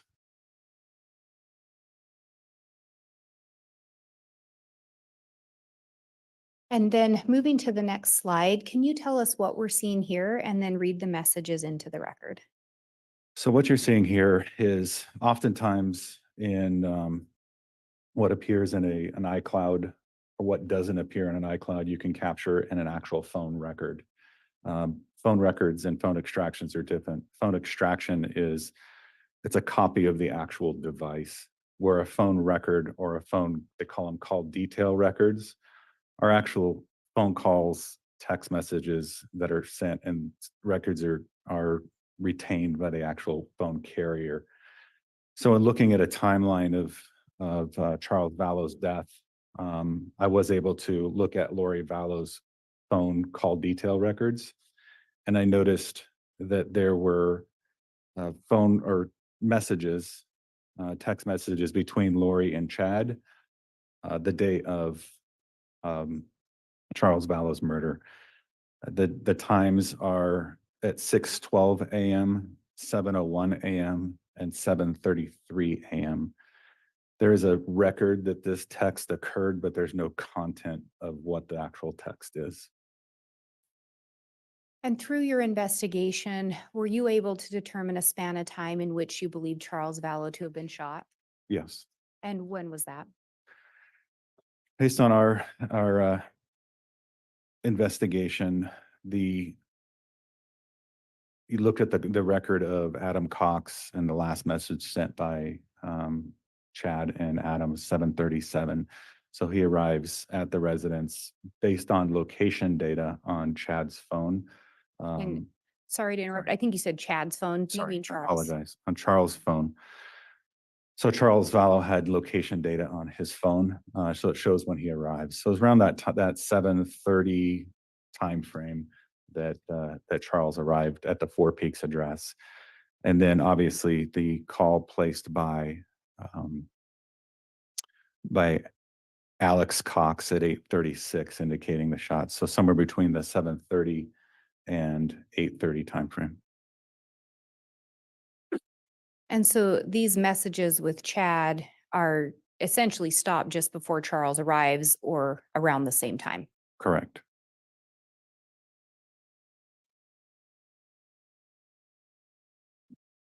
And then turning to the next slide, can you tell us what we're seeing here and then read them into the record? So these are text messages between Lori Vallow and Chad Daybell, and the text messages were on July 18th, 2019. Lori sent Chad a message. I just got the letter from the insurance company saying that I am not the beneficiary. It's a spear through my heart. Who do you think he changed it to? Brandon or probably Kay? He left nothing for JJ. Chad responded to Lori, wow, that's terrible. There's no way to find out. Lori responded to Chad, I might be able to see when I get his computer on Sunday. I could check the emails sent to the insurance company. It will show change of beneficiary. He must have done it recently. Chad sent Lori a message. It seemed you would have had to agree to the change. Maybe your name was forged. You should have a good paper trail to prove it. And then going to the next slide, is this a continuation of that conversation? Yes, it is. Would you please read those into the record? Chad sent Lori a message stating, I love you. This is terrible, but it is probably another step in bringing down the Gadiantons, especially Brandon.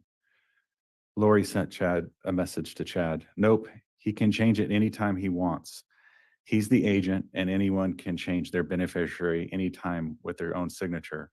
I'm thinking it must be Kay. Chad sent a message to Lori. It will be interesting if it got changed after he had 2 bullets in his chest.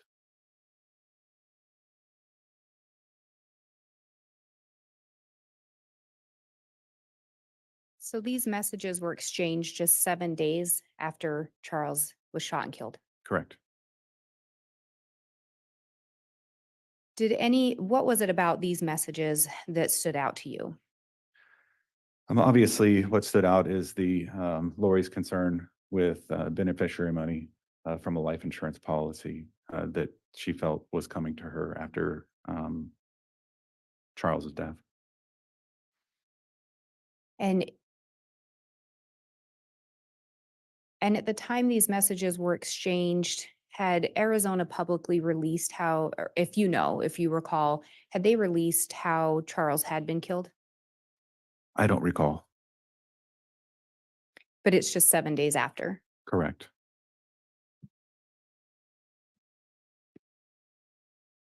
And the indication to you was at the time Charles was killed, Lori would have believed she was getting insurance money. Yes. Did it also appear Chad would have believed that? Judge objection calls for speculation. Sustain. Looking at the next slide, can you tell us what we're seeing here and read it into the record? So this is another message on the Lolly time, I believe. Lori Vallow to Chad Daybell, 7/18/2019 at 12:19 hours. Lori says, so I talked to the insurance company. He changed it in March. So it was probably Ned before we got rid of him. They can't tell me to who, of course, but it's done. I still get the $4,000 a month from SS. Did you learn through your investigation what the SS stood for? Yes. And what was that? Social Security.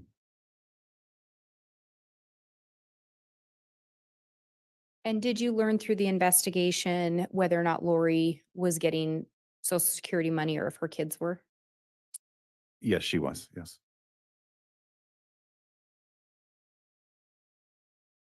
And looking at this next one, can you tell us what we're seeing here and read it into the record? This is a message from Chad to Lori on 7/26/2019 at 8:13 p.m. Tonight I figured out who I feel like. I'm a grown-up version of Harry Potter who has to live with the Dudleys in his little space under the stairs. Every few weeks I get to escape and have amazing adventures with my goddess lover. But then I have to return to my place under the stairs feeling trapped, but I sense permanent freedom is coming. And this message would have been just 15 days after Charles' death. Yes. And was Tammy Daybell still alive at this time? Yes.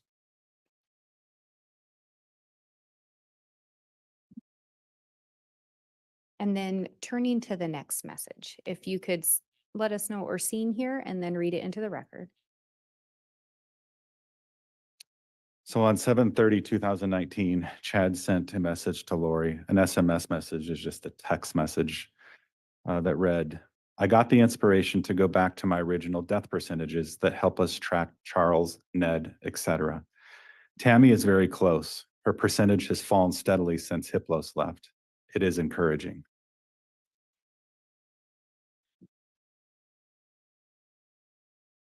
And through your investigation, I think you've already talked to us about it, but did you learn who Ned and Hiplos were referring to? Yes. And who was that? And those were dark spirits that Ned and Hiplos and Garrett were dark spirit names referring to Charles Vallow. And in this, there's reference to helped us, correct? That's what I see, yes. And this was from Chad to Lori? Yes.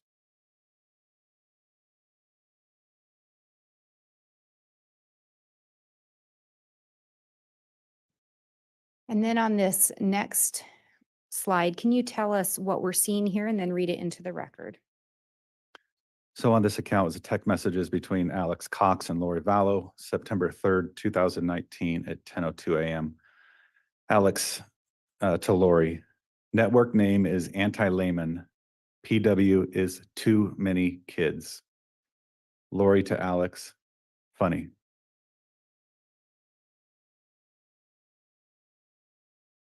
And through the investigation, did you learn the last known sighting of Tylee was around September 8th? Correct. And the last known sighting of JJ was around September 22nd? Correct. And this message was sent on September 3rd? Yes, it was. So when the kids were still around. Yes.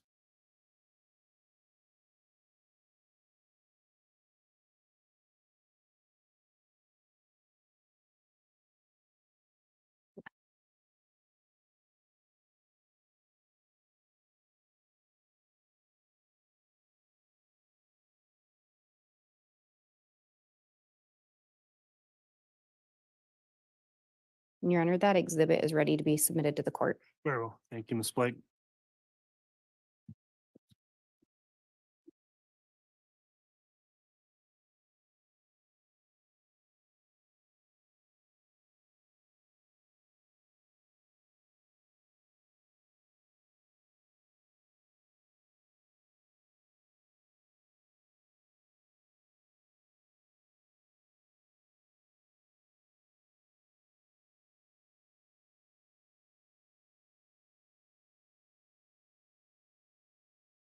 As part of your investigation, did you also review content from an individual named Zulema Pastenis's phone? Yes, I did.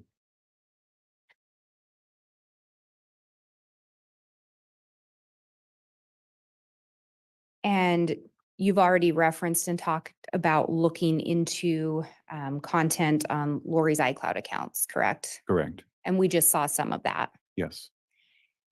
In looking at Zulema's phone and some of the iCloud accounts, did you end up creating another exhibit? I did. Yes. And again, given was the content of Zulema's phone voluminous? It was. Yes. And were you able to determine certain messages that you felt had evidentiary or that you felt were relevant to today's proceedings? I did. Do you believe that they would assist you in your testimony today? Yes. Do you believe they would assist the jury in understanding the evidence as well? They would. Your Honor, I'm going to ask that the witness be shown State's Exhibit 51. And similar to the last, these are printouts of a PowerPoint presentation. The actual exhibit would be a jump drive. Very well.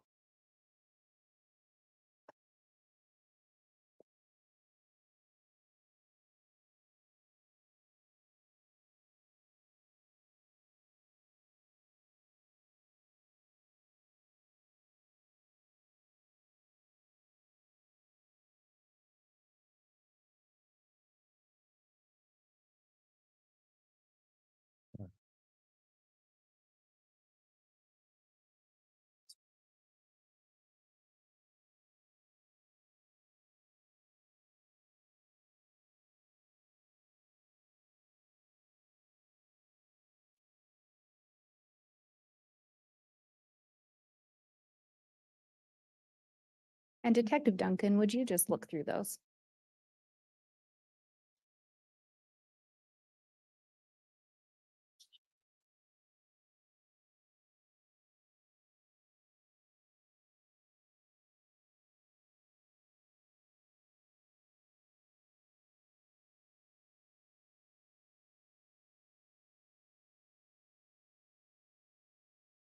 Okay. Do those appear to be an accurate representation of the PowerPoint you created? They are. Your Honor, the state would move for admission of State's Exhibit 51. No objection, Judge. All right, Exhibit 51 is admitted. And again, that is the digital file on the thumb drive. The court has received a printed copy as well. And backing up a little bit, in your investigation, because we've used the name Zulema Pastenis. Yes. Through your investigation, did you learn who Zulema Pastenis is? Yes. Through our investigation, we learned that Zulema Pastenis was a friend of Lori Vallow. And do you know if Zulema Pastenis eventually was married to someone related to Lori?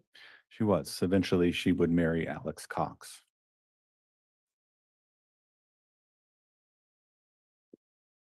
And we talked a little bit about Ned and dark spirits. Did those kind of things come up through your investigation? Yes, they did. And in looking in Zulema's phone, was there reference to things of that nature? Yes, there were. Your Honor, I would ask permission to publish State's Exhibit 51. You may.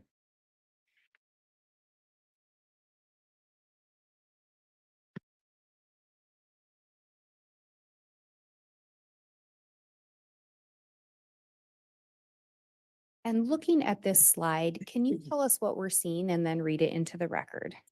Yes, so on Zulema Pastena's phone, an extraction that was actually done by the Gilbert Police Department. I reviewed this phone content and I saw messages between Lori and Zulema.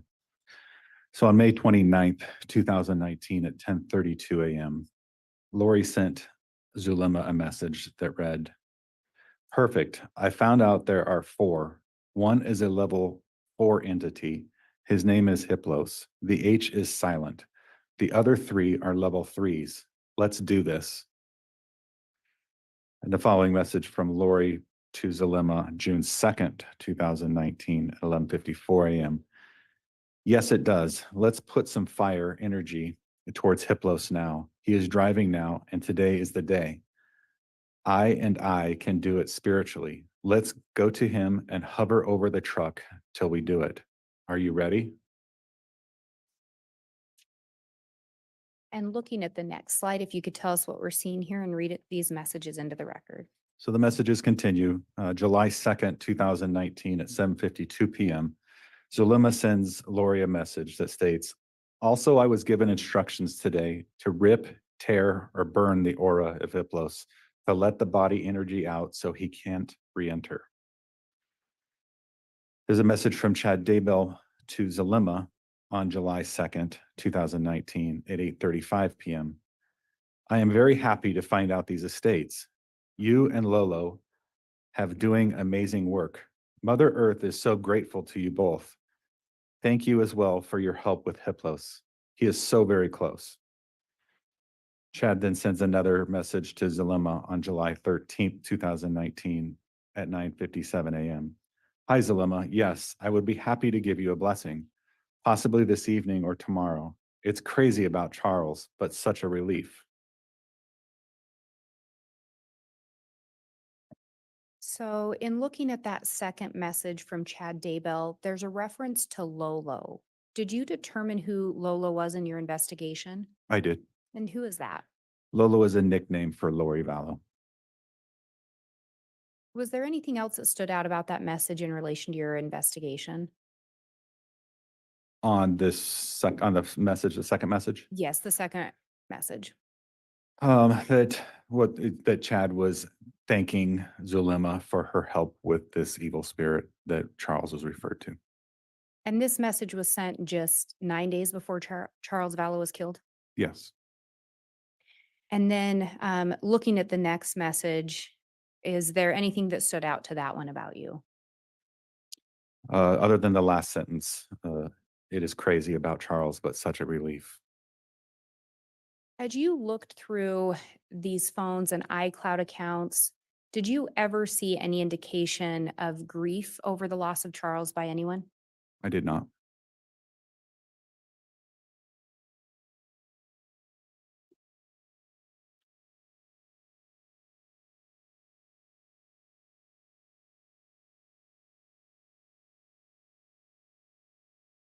And then turning to this next slide, I think you've already talked about the KK Walker. Can you tell us what we're seeing here, though? Yes. So this is a email that came that we recovered from the kkwalker75@yahoo.com address. And this particular email was sent from KK Walker to chad.daybell@gmail.com on April 21st, 2019 at 6:20 a.m. Yes, April 21st, 2019. So the email reads, "Dear Brother Daybell, hi, this is Karen from Avow. I contacted you a couple weeks ago to see if you would be willing to come speak to our youth here in Houston, Texas. You said you probably could if there was a way to cover your expenses. Since then, I can't shake the feeling that you need to come share your story, particularly about chasing paradise. We are near the Houston Temple, and this summer our stake is focusing on family history work. My reason for contacting you again is that we have a stake youth conference planned for all day on Saturday, April 27th. The focus is on the temple, and I know you would energize the kids with your stories. We expect about 400 kids to attend, including some parents. I know it is extremely short notice, but is there any chance you could come? A high councilman is currently the main speaker, but he said he would be happy to let you speak instead. My husband and I have been financially blessed and would pay for your flight. We also have a casita attached to our house where you could stay and not be bothered. Also, my daughter mentioned the young single adults would love to put together a fireside on Sunday evening. I realize your main goal is to sell books, and that wouldn't be possible at these events, but I know the interest in your novels would skyrocket here. I'm sorry it's so late. If possible, please let me know as early as possible in the morning so we can include it in the Sunday announcements. Also, we'd want to get your flights booked. If you are able to do both events, we could fly you in Friday, then depart on Monday. Please let me know if this is possible. We would love it. Karen Walker. And again, who did you link that KK Walker Yahoo to? So the KK Walker was linked to Lori Vallow. The information provided by Yahoo indicated that the IP address where this account was set up was in Katy, Texas, near where Lori was living at the time.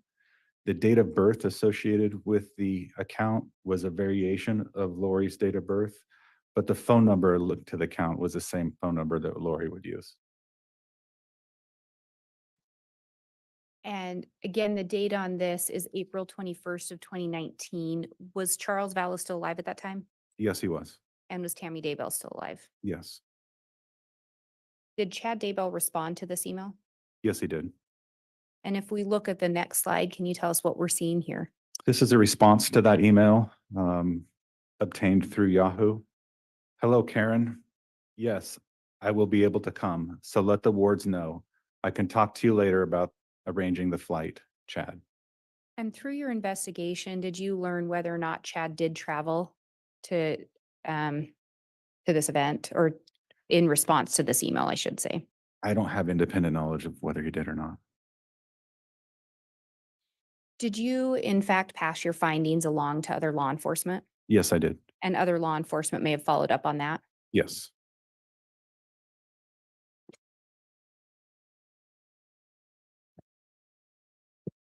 And Your Honor, this exhibit is ready for submission to the court. All right.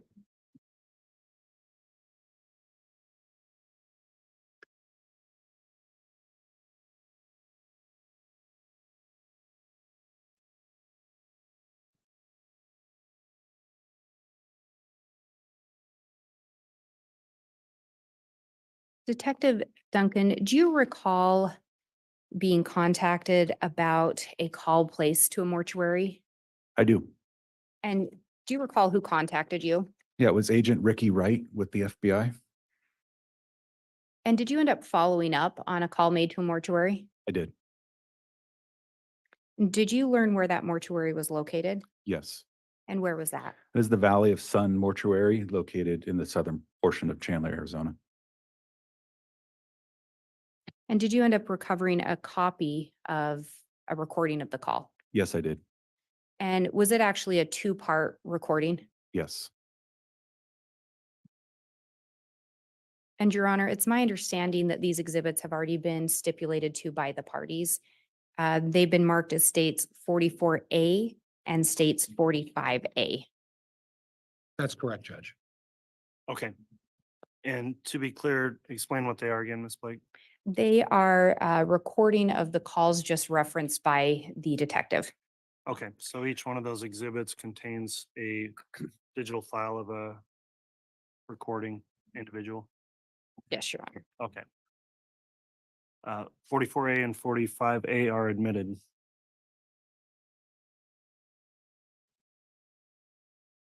And Your Honor, I do have a copy of those for counsel as well. Judge, I have copies. Thank you. Okay.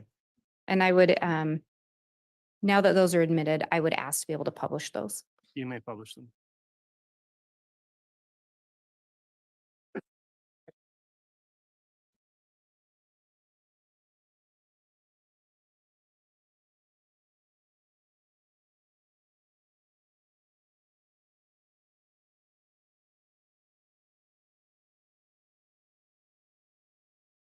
If I may have just one moment, Your Honor.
Third ring answer.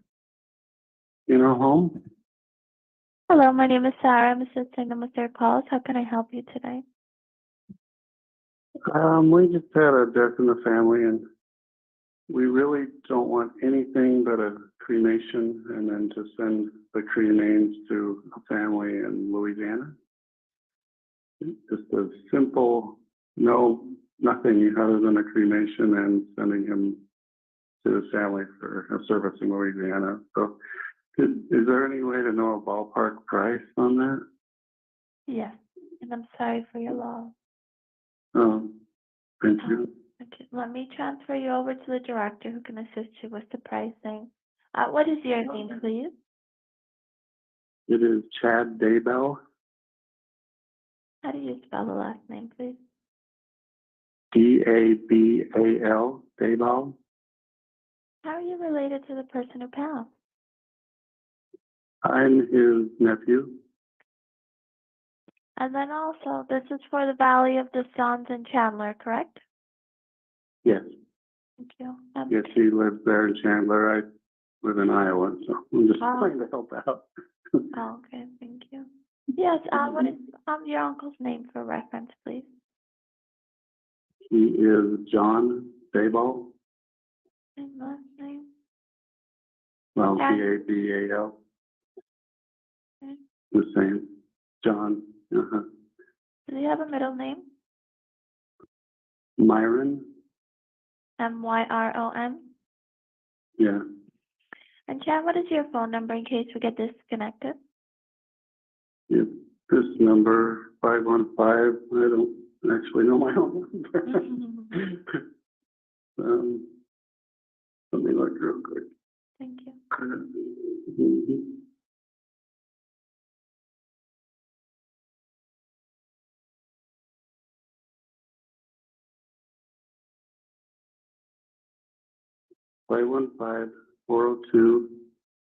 515-402-0143. Thank you. Is he at a nursing home, hospital, or residence? He passed away in a hospital. I don't know the details. I'm just calling. Yeah, it's just for to know, because sometimes it's different if it's a residential or hospital or a nursing home. Okay. Thinking they're sending him to the medical examiner. I'm not sure. I should have had more information before I called. I'm sorry. That's okay. All right. Cremation with shipping. To which which city? New Orleans. Again. Okay, one moment, please, Chad. Stay on the line. Let me Okay. transfer you over to the director who can assist you with that. All right. Thank you. Thank you. Hello, Chad. Yeah. Thank you for holding. I do have the director, Carissa, on the line to further assist you. Okay. Thanks. Thank you.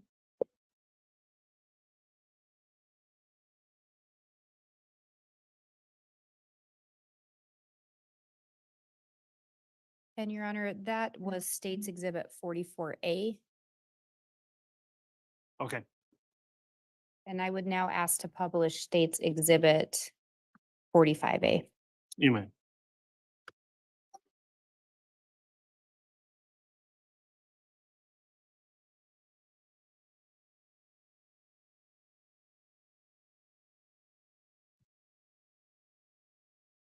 So my name is Chris. I'm a female director with Vallow Daybell Mortuary Cemetery.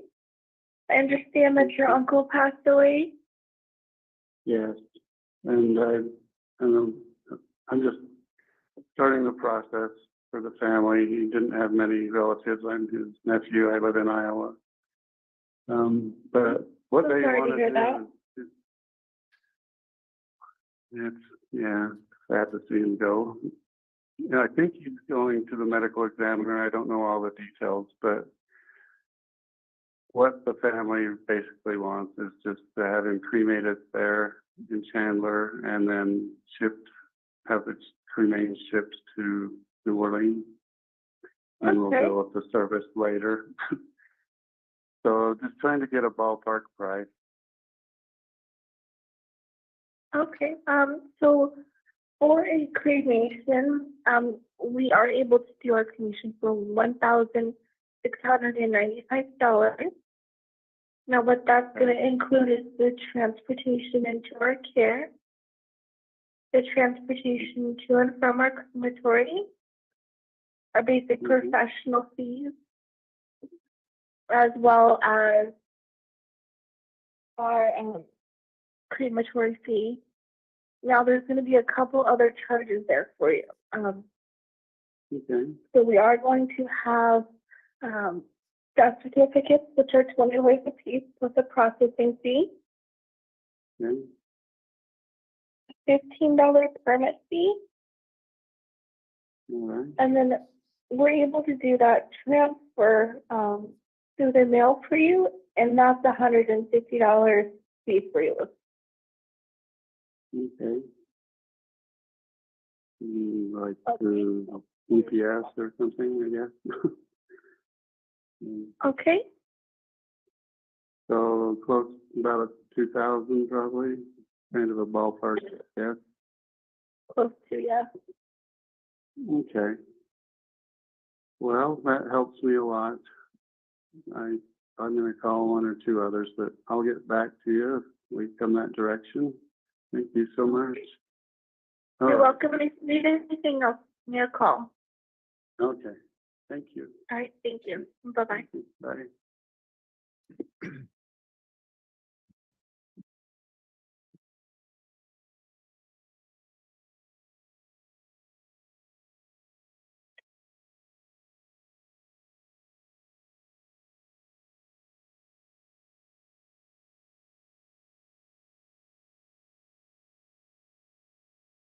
Could I have a sidebar with council, please? Yes.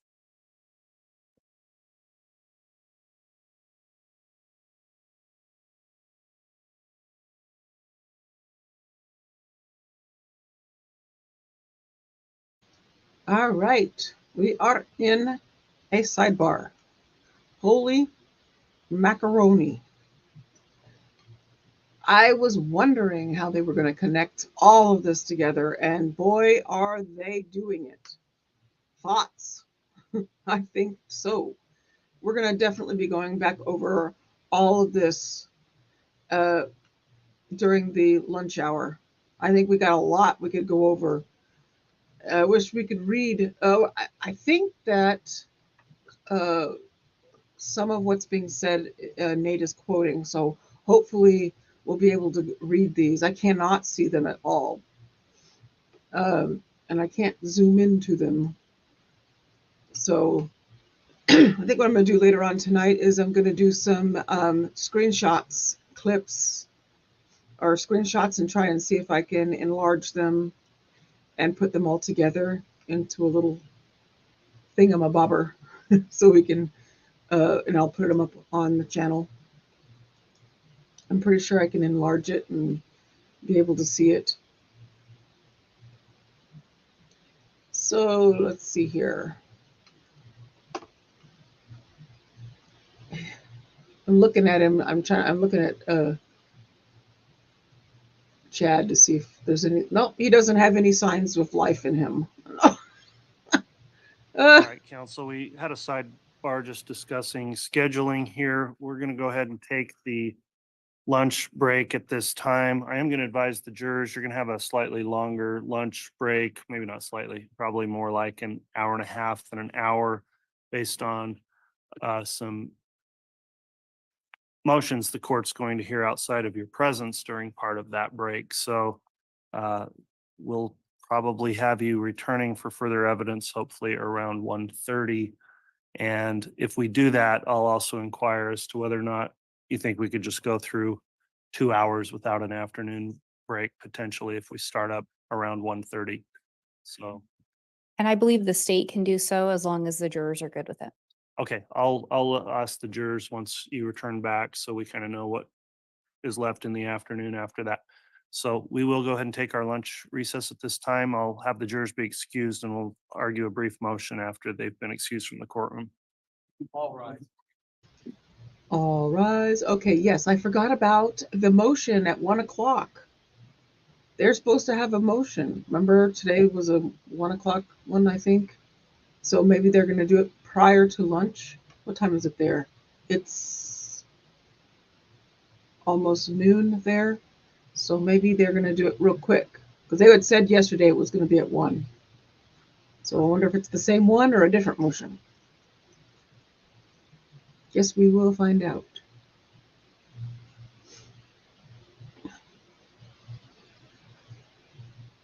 I may try to replay a little bit of All right, each thank of you. Please be seated. those letters during the break too, maybe. For those in the courtroom in attendance, you're welcome to stay for a motion hearing. You're also welcome to leave for the lunch break if you'd prefer to do that. It's a motion that we're going to just hear an argument at this time, whether or not it will be open or closed hearing. So if anybody does want to leave for the lunch break, you're welcome to. Otherwise, we'll proceed under this rule 32. Awesome. Thank you. We'll have the witness step down and return too. Sorry, I lost track of you still sitting up there.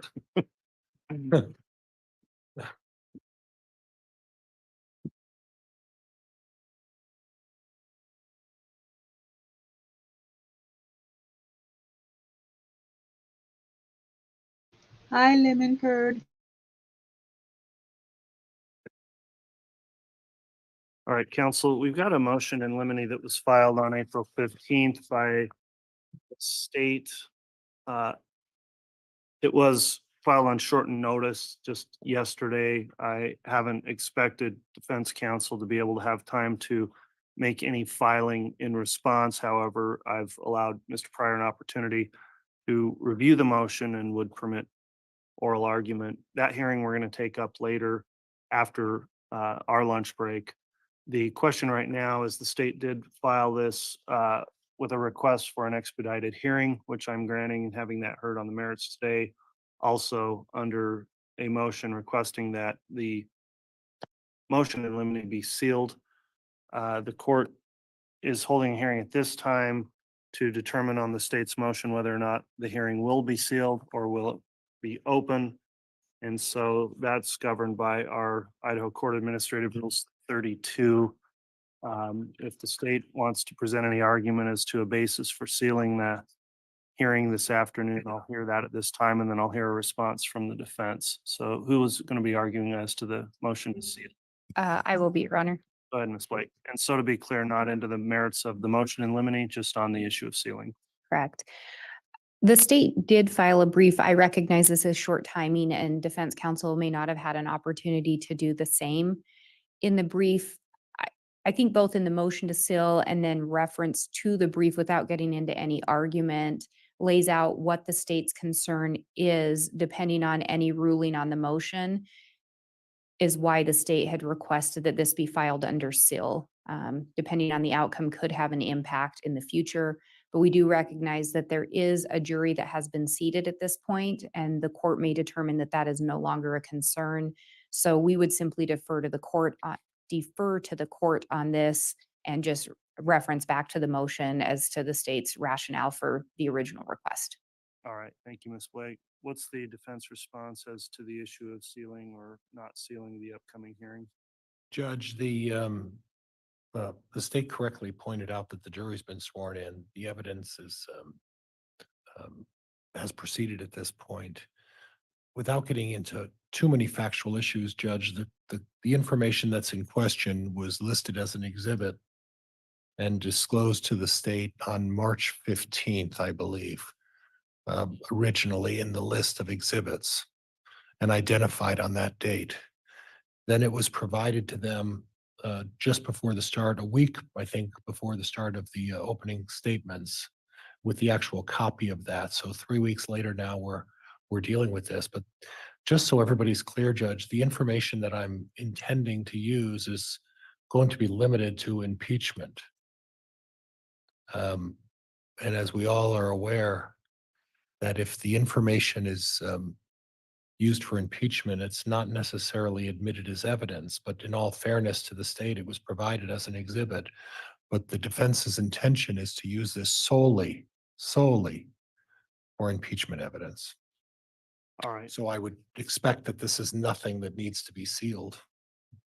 Okay, well, the court in this case has previously many times sealed certain issues relating to evidence, mostly under Idaho Court Administrative Rule 32, which is a long rule with a lot of subparts.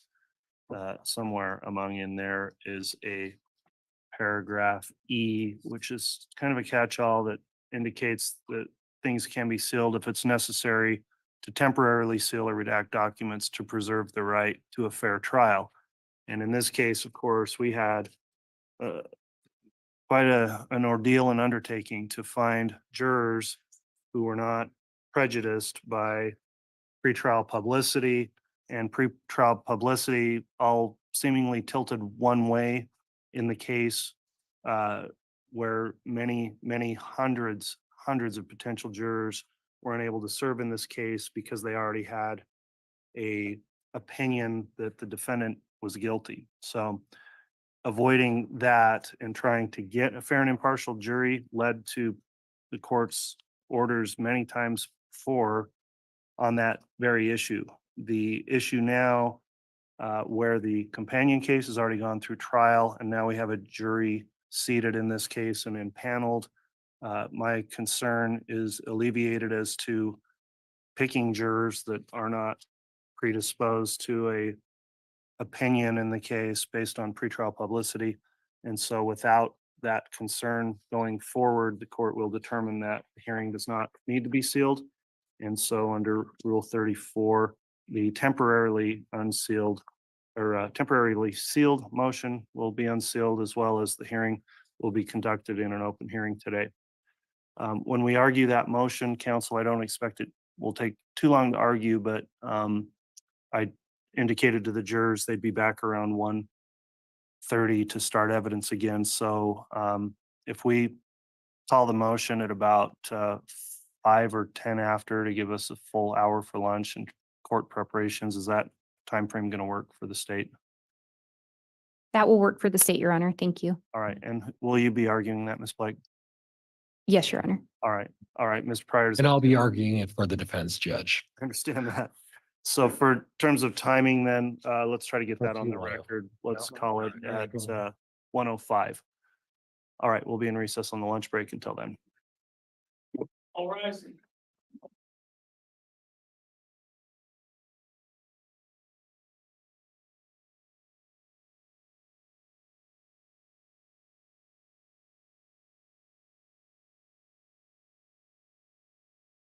Okay, here we are at lunch. So let me see what was said. I have to reread. I'll put these up on the screen. Let me see here.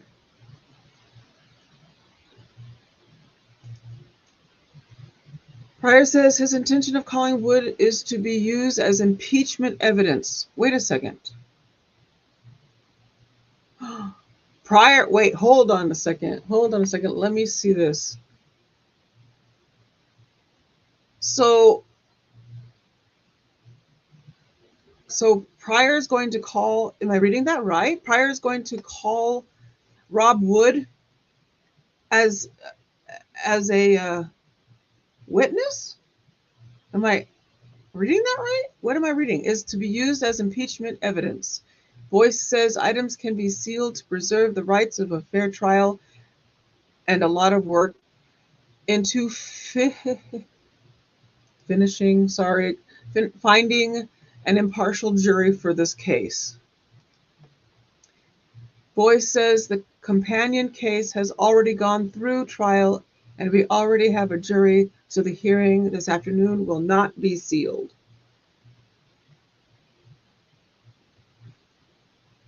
So I'm trying to figure out what he was saying. He's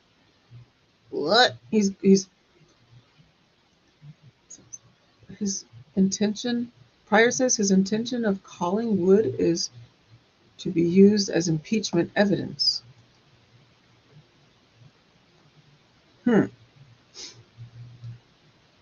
Okay. Anyway, so that's good to know that the hearing is not going to be so that we can actually see it when it happens after lunch, so about 1 o'clock.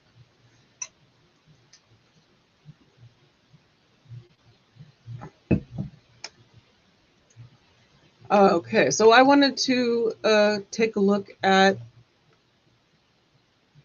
the stuff that was stated earlier with all of these emails. So I'm going to take us back to the beginning here.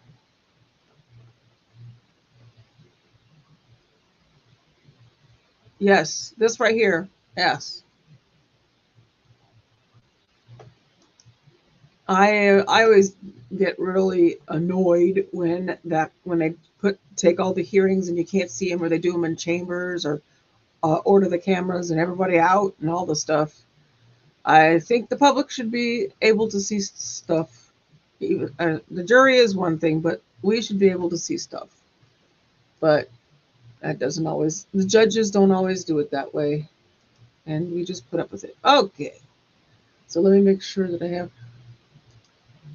So Rob Wood, I thought was the lead prosecutor, but it's not the lead. I forgot the lead prosecutor is Lindsay Blake.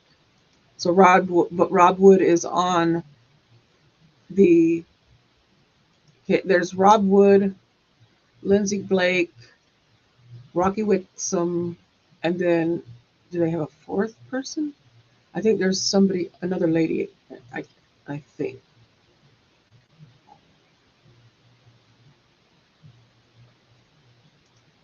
I don't know. I don't know. So, am I understanding that he plans that Pryor plans on calling Rob Wood as a witness? Is that what I just heard? Like in his case? Oops, Stephanie, you're stuck. Is something happening with the chat? Hold on a second. Oh, okay, no worries. Stephanie's cat pet must have walked across her keyboard. Either that or she just passed out. Stephanie, are you okay? All right, so I want to get, I have to get this, let me take that off. Let me present 1 second. I want to be able to see this. Okay.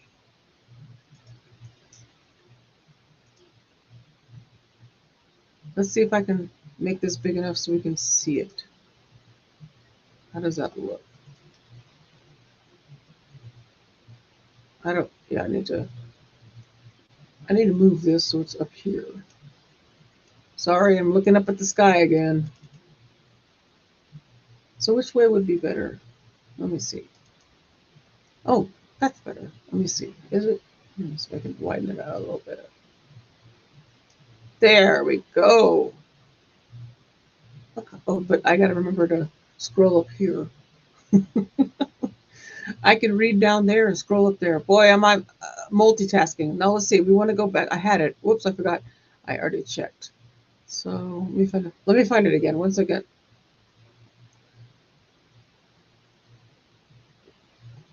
It's got to get to the. We are back in the. There we are. We are back in the court. All right. So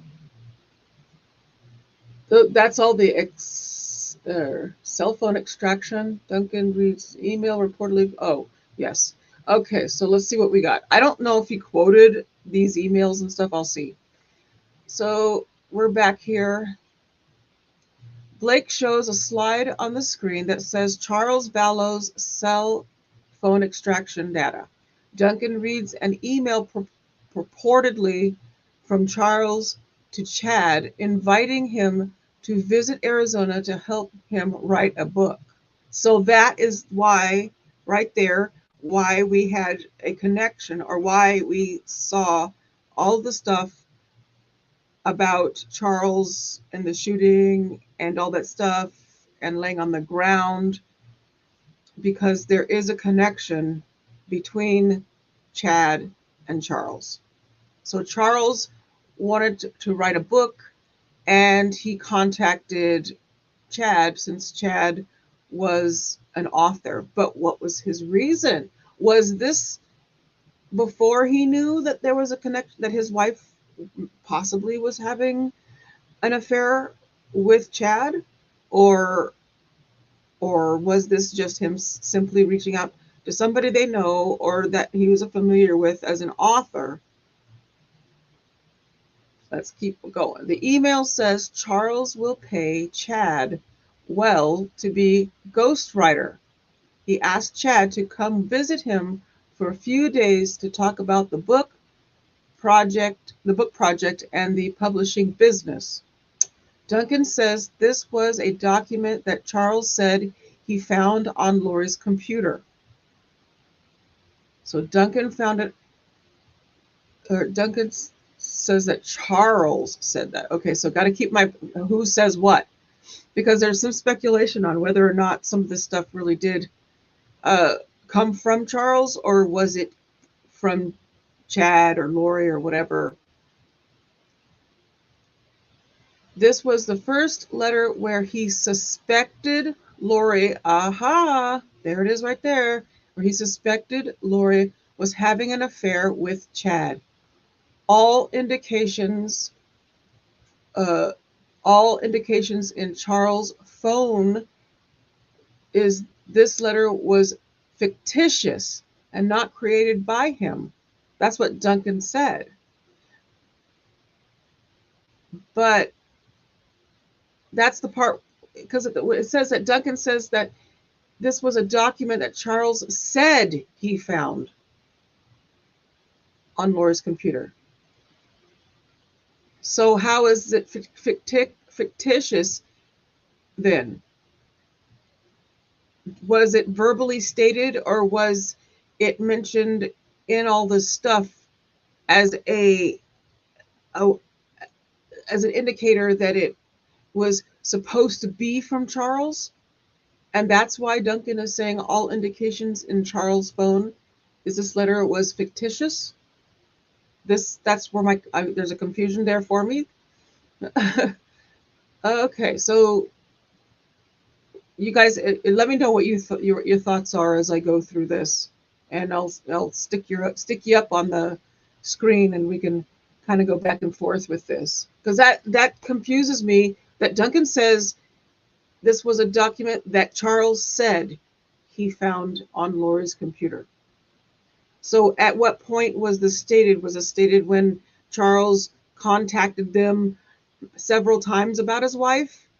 Because we remember all the footage we saw where he was talking with, I believe it was law enforcement out in front of his house. They were standing in front of the garage and all that stuff. And I remember all of that footage when Charles was talking about his thought process on what was happening with his wife, and he was concerned and stuff.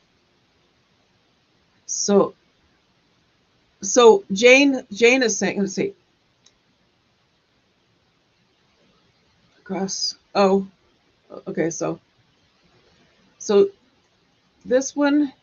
So Chad faked all the emails.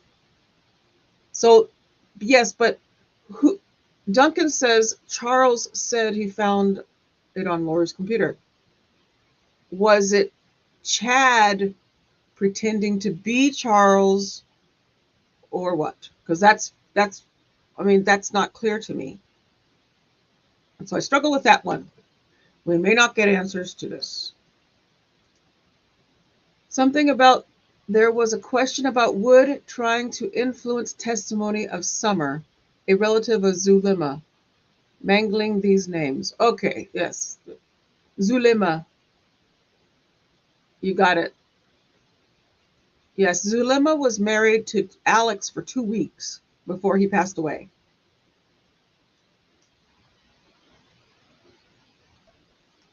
All right, so next thing, did I get it? Okay, that's the extraction. Let me get it. Okay. The next one, Blake asks Duncan if he was aware of other investigations as he was working on Charles' case.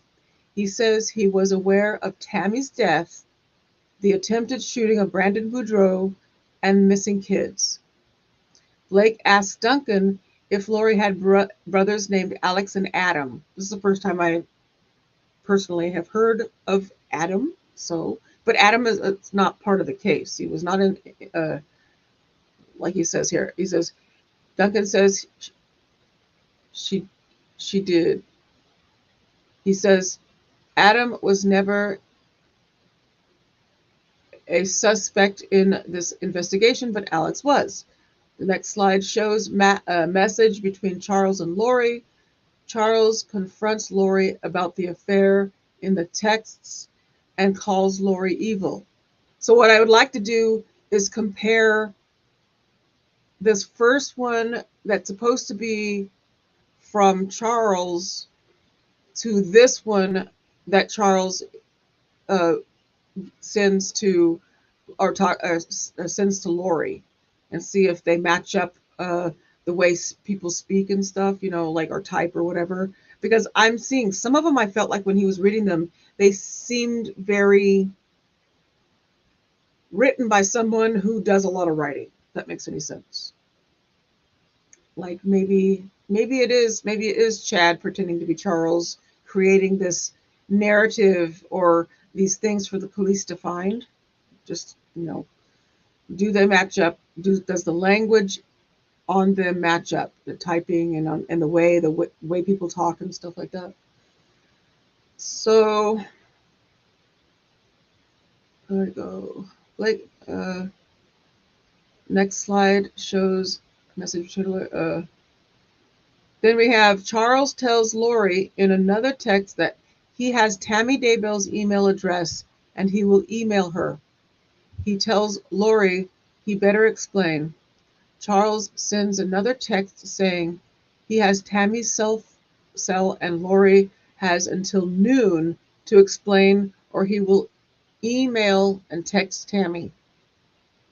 So I'm thinking that there's something that some of the stuff is coming from Chad, because something like that, even though it's not a direct quote and Nate is just saying what was said, I still think that the way it's written we'll probably see some differences, and we'll be like, yeah, that's not Charles. Yeah, that one's Charles. Nope, that one's not, type of thing.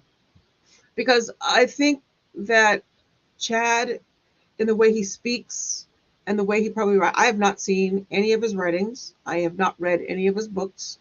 This is the first time I haven't even seen anything about the storm. This is all new to me. So I'm thinking that we're going to see a lot of the way he speaks and stuff is going to be very evident. And if he's trying to throw law enforcement off by putting things in there or in all of this stuff, if he probably has access to all of this. Lori probably gave him access to everything. Wouldn't be surprised if he was all up inside all of this. So let me see where y'all are at. Okay. So I wonder if that's going to be the line of reason. I'm just learning this stuff. Oh, the first part you said, this one right here. Question of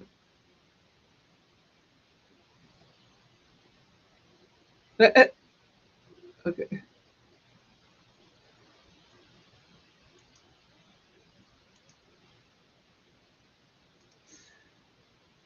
Okay, so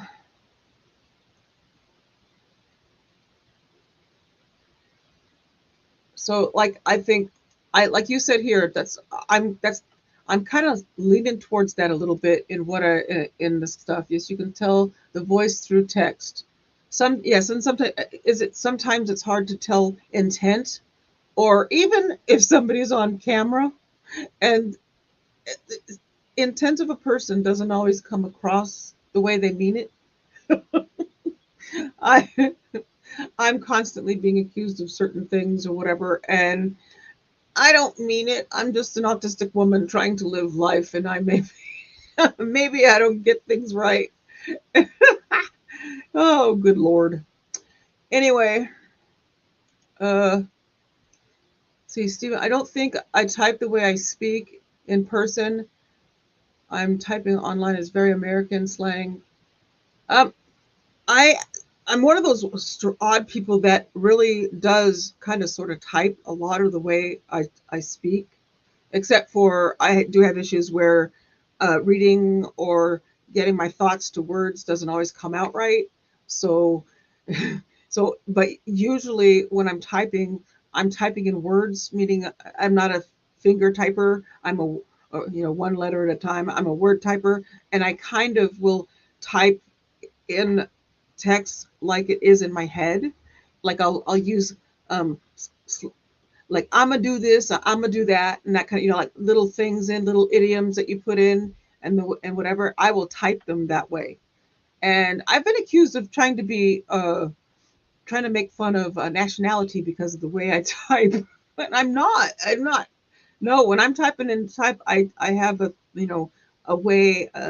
I call it a cutesy, silly way of typing, and especially if I know you and we're type texting back and forth or whatever, I will type that way, and I'm not trying to be on camera, trying to be this camera person, but in text, yes, I'm sillier, and you can see it in my uh, typing. Also, context is also missed a lot of times, like what somebody meaning of what somebody means, and that's why a lot of times I do use a lot of emojis, or I do the XOXO thing, or uh, in this thing you can't really do emojis that I'm typing in for this live, but in chats and stuff, I try to do a lot of that emoji stuff, just so people know my intent of what I'm trying to say.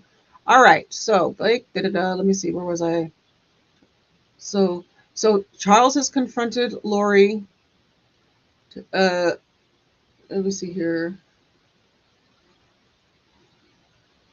So I think we did this part is when Charles tells Lori in another text that he has Tammy Daybell's email address and he will email her. He tells Lori he better explain. Charles sends another text saying he has Tammy's cell and Lori has until noon to explain, or he will email text to Tammy. Blake asks Duncan if he learned Charles tried to make contact with Tammy. He says Charles did send emails to Tammy, but there is no indication she looked at the emails or received them. We now see more messages from Charles to Lori. He tells Lori he has emailed Tammy and their game is up. He later texts, please stop spending money on the credit cards. I appreciate it.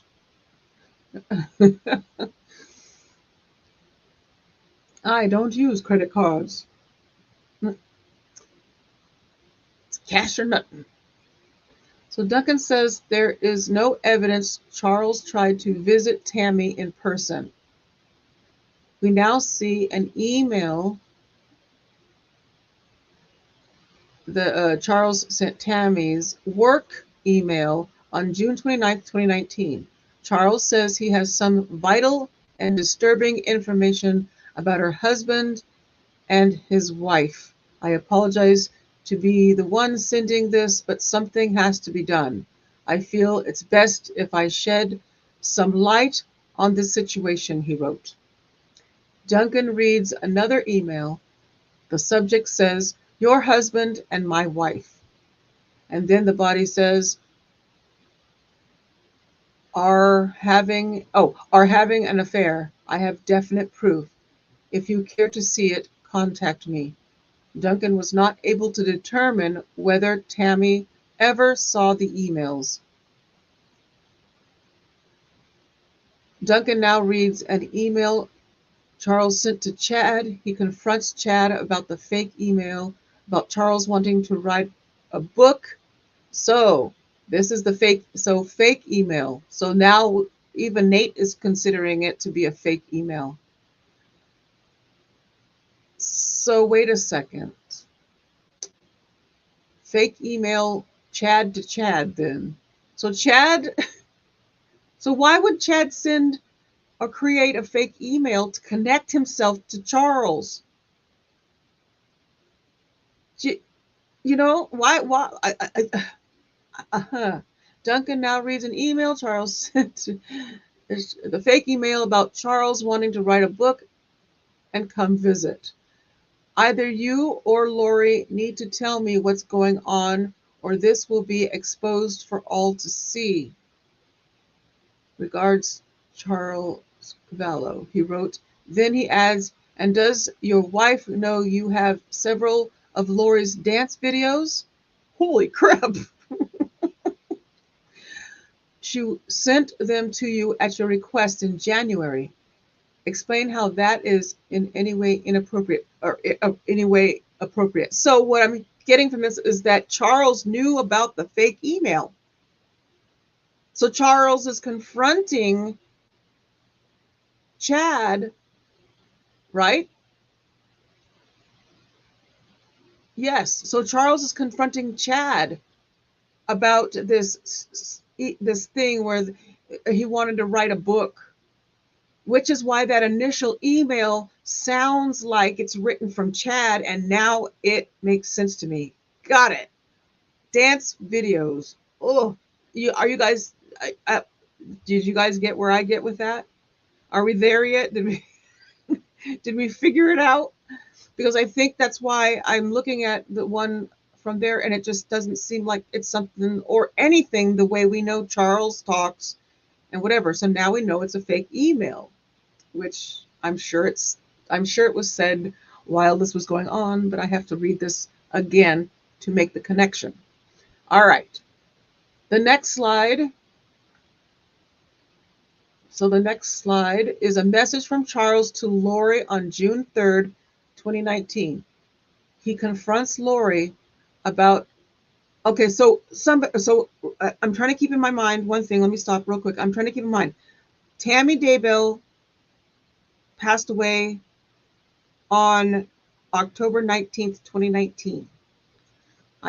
If I remember properly. So that I'm trying to keep that in my head. So all this was prior to that, of course, duh, she's alive. I'm trying to keep that thing in my head because I'm looking at, okay, so now we're at, the next slide is a message from Charles to Lori on June 3rd, 2019. He confronts Lori about the affair and says, there really is something wrong with you. You have to be exposed for what you are, he says.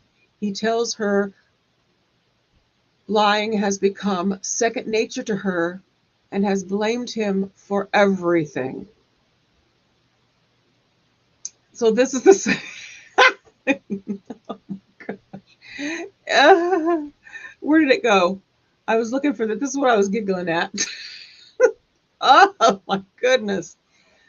Oh, this is the part of stuff that I like. I know I'm yakking a lot and whatever, but this is me trying to sink this in my brain, trying to understand and follow what we just heard.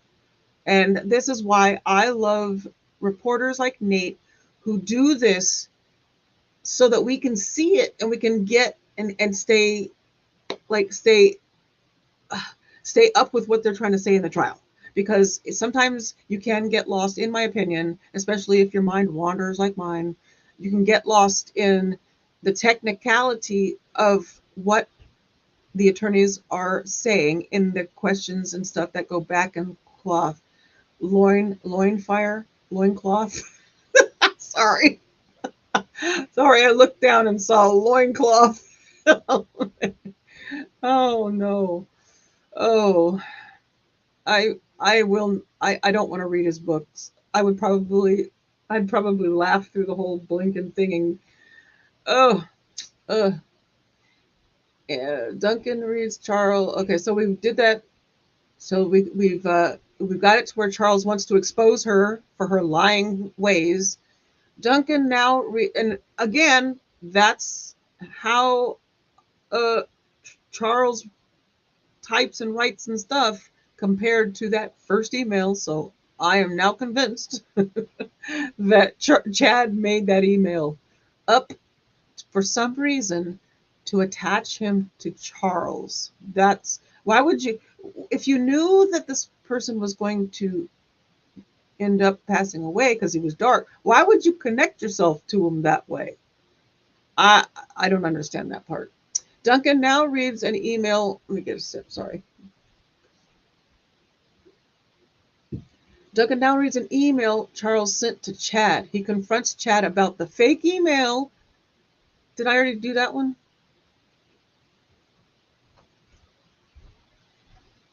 Yeah, maybe I did that. Oh no, wait, no. Oh, I'm trying to scroll. Duncan. Oh wait. So did I do that one?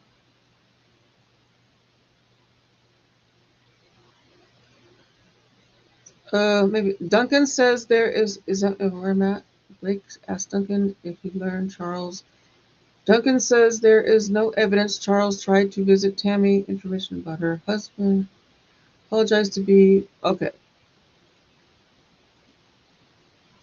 Maybe I'm going to read it again because now I don't know where I was. Duncan says there is no evidence Charles tried to visit Tammy in person. We now see an email Charles sent Tammy's work email on June 29, 2019. Charles says he has some vital and disturbing information about her husband and his wife. I apologize to be the one sending this, but something has to be done. I feel it's best if I shed some light on this. He wrote, this was June 29th. When somebody put in chat, when again was Charles supposedly killed by self-defense? What's the date on that one? My date people.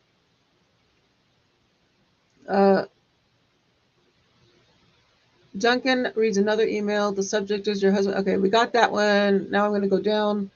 Duncan now reads the email sent to Chad. He confronts Chad about the fake email.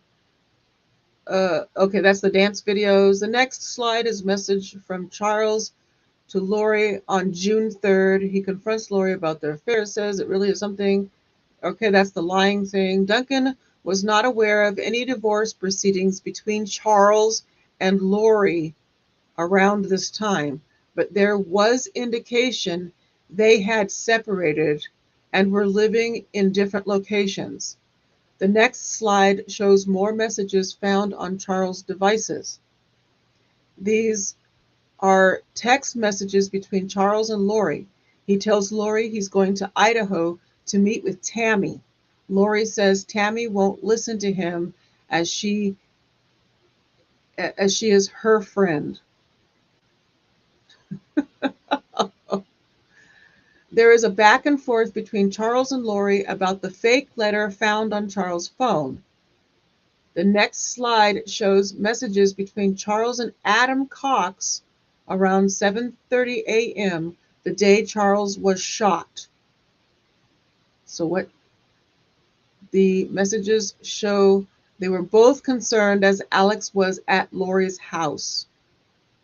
Remember, Adam Cox is never implicated in anything in this case. So let me see what y'all said about the date I was looking for. 7/11. So 7/11, let me put that up on the screen so we get that. So 7/11 is when Charles was shot. Okay, so 7, that's July. So we have June 3rd, and then the next date we have is this one. That's the back and forth on the day Charles was shot. And that's the one that, okay, so I'm caught up. Okay, after this text exchange, communication ceased on Charles' phone. He was shot and killed right after these messages were sent. Oh. So Charles was taken out, in my opinion, because he had confronted them and was going to out Lori and Chad to Tammy. So then why take Tammy out? Because I bet you Tammy finally found out. So this was 7/11. Tammy died October 19th. So they went from July continuing their affair. When did Tammy find out? How long did Tammy know before she died about the affair? Whew. After the exchange, okay, so all communication from him ceased. Duncan says he reviewed Lori's iCloud accounts, Lori for Style and Lolly Time. I don't even want to know what that puts in my head. Oh, take that out. Take that out. I don't want to think about that. I don't want to think about that. Oh, sorry. There was a significant amount of information in those accounts. Duncan has an exhibit that caught his attention about what was in her accounts. Blake asks to admit the exhibit. Boyce says the PowerPoint can be admitted. The presentation shows what was found on Lori for Style account and phone numbers associated with her. The first slide shows messages between Lori and Alex in March 2019. So March is backing up. That was before all of it. Okay, sorry. Trying to keep a timeline in my head. About Ned being gone. Ned, we remember, is Ned Schneider. Ned is what Lori called the entity doohickey thingy inside of Charles. Okay, so Ned Schneider. The first slide shows between Ned being gone. Alex messages Lori about getting rid of Ned and Ned still being alive.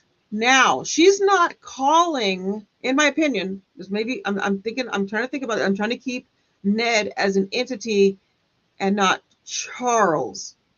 I think that every time she was speaking to Ned, I personally believe she thought she was speaking to a dark spirit, not Charles. Charles isn't the problem. The dark spirit that she believes is inside of Charles, which he has 3, I think, because there's Ned and Hiplos and Garrett, I think was the 3rd one. So she's actually talking about Ned, the spirit, because remember, I think that they were big into doing things to get rid of stuff out of people, spirits and all this stuff, if I remember correctly. So I bet she's not talking about him being dead. Remember, this is back in March. She's talking about Ned the spirit. Is Ned still alive? Alive would be inside of Charles. You see? So she's not referring to Charles being dead yet. I don't know, Mal. Mal asks this, sorry. I don't know. I don't know that kind of stuff. I'm just trying to link this and trying to get it in my head. I hope I'm not annoying anybody by doing this. But okay, so we got Ned. So Ned is still being alive, which means that if they are trying to get rid of Ned out of Charles's body, they haven't succeeded yet, because Ned is still alive, meaning that Ned is probably still residing in Charles. Okay, interesting that it's 3, the number 3. Number 3 in religion is a whole thing. That and 7. I think 7 is a number, another number thingy. All right. So anyway, Lori, okay, so Alex messages Lori about getting rid of Ned and Ned still being alive. Lori responds at one point saying, it's not Ned and it's a new one. Oh my goodness. So now we've moved on to the new one being Hiplos, I bet you. Betcha. Duncan says through, so then Ned, she's got Ned gone. So Ned is dead. Ned is dead. I assume that's what she's saying. It's not Ned, or at least she's not referring to Ned, because now we got Hiplos to bring in. Oh, good Lord. So Duncan says through his investigation, Charles was designated as Garrett and Hiplos. He says the phrase, it's a new one, refers to a new dark spirit that had entered his body. Duncan reads a message from a lady named Nicole to Lori on October 19th. Aha! Aha! Look at what we got here. We've gotten, Duncan reads a message from a lady named Nicole to Lori on October 19th, saying Chad's wife had died. Lori says, "Oh my gosh, I'm in Hawaii." The lady asks Lori what happened, and Lori says Tammy woke up in the night, coughing, threw up, collapsed, and passed away. So this doesn't really, I still kind of want to go down this whole Hiplos path now. I got myself into that. So we now see a message from Melanie Gibb. Enter Melanie Gibb. To Lori on the same day, saying, "I heard what happened to Chad's wife. Oh my gosh." Lori responded, "Hello, what?" Hello, what? The message indicates that Lori was unaware Tammy had passed away, even though she had communicated with Nicole earlier in the day about the death. We now see a text from November 22nd, 2019 from Lori to Colby Ryan, her son. "I text Ty to send it, but haven't heard back yet. She will probably, Ty being Ty Lee, she will probably just do it before she tells me. Hope you got the Venmo. Ty said she sent it late. I'll call you when I get a break." Ty Lee had been dead for over 2 months at this point. Holy crud. Ugh. This is a lot. Okay, so we moved from all that stuff. I think we kind of figured out what was going on with all of that, and now we're up to November 22nd. We passed by Tammy's death, and now we've moved on to Melanie Gibb being entering into the storyline, if you want to call it that, whatever this is. Message indicates, okay. So now Lori is working and continuing to speak as if Ty Lee is still alive, because no one knows that she's not, but she's already been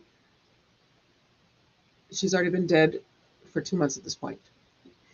And now we now see a slide showing Lolly time at iCloud.com. It was created on July 1st, 2019. So backing up again on the timeline, taking it all the way back to July. The next slide shows a text from Lori to Alex on July 9th, 2019.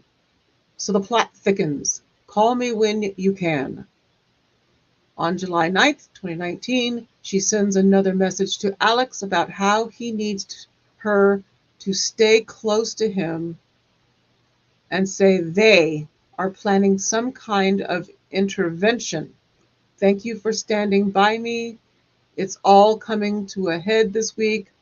I will be like Nephi." That's right. I remember. I know the name Nephi. "I will be like Nephi, I am told, and so will you." I forget Nephi. We can look that up later. Nephi is in Mormon religion. Nephi. Let me see. Okay. Who is Nephi in the Book of Mormon? There we go. Nephi is one of the central figures described. Here, let me put it in the chat so y'all can see this too. Nephi. Okay. So Nephi is one of the central figures described in the Book of Mormon. In the Church of Jesus Christ of Latter-day Saints, he is described as the son of Lehi, a prophet, the founder of the Nephite people. He is also the author of the first 2 books of the Book of Mormon, 1st and 2nd Nephi. Okay, so, but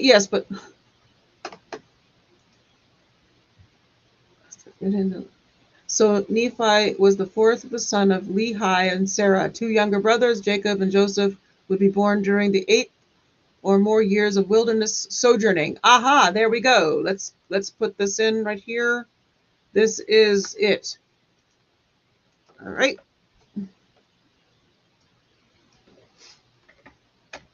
I hope this isn't boring. So Nephi, so Jacob and Joseph would be born during the 8 or more years of the wilderness sojourning. So basically, they're kind of likening themselves to this. He also had 2 or more sisters. He must have been, so they're in the middle. This is a process, since we know this goes all the way into October. So they are sojourning and going through all this to get rid of all the spirits and the zombies and all this whatever. Probably that's the sojourning and all. I bet you that's sort of the connection. Thoughts? What do you guys think about that? He also had 2 or more sisters. He must have been in his late teens when he married one of Ishmael's 5 daughters. Okay, so there's some Book of Mormon for you. All right, so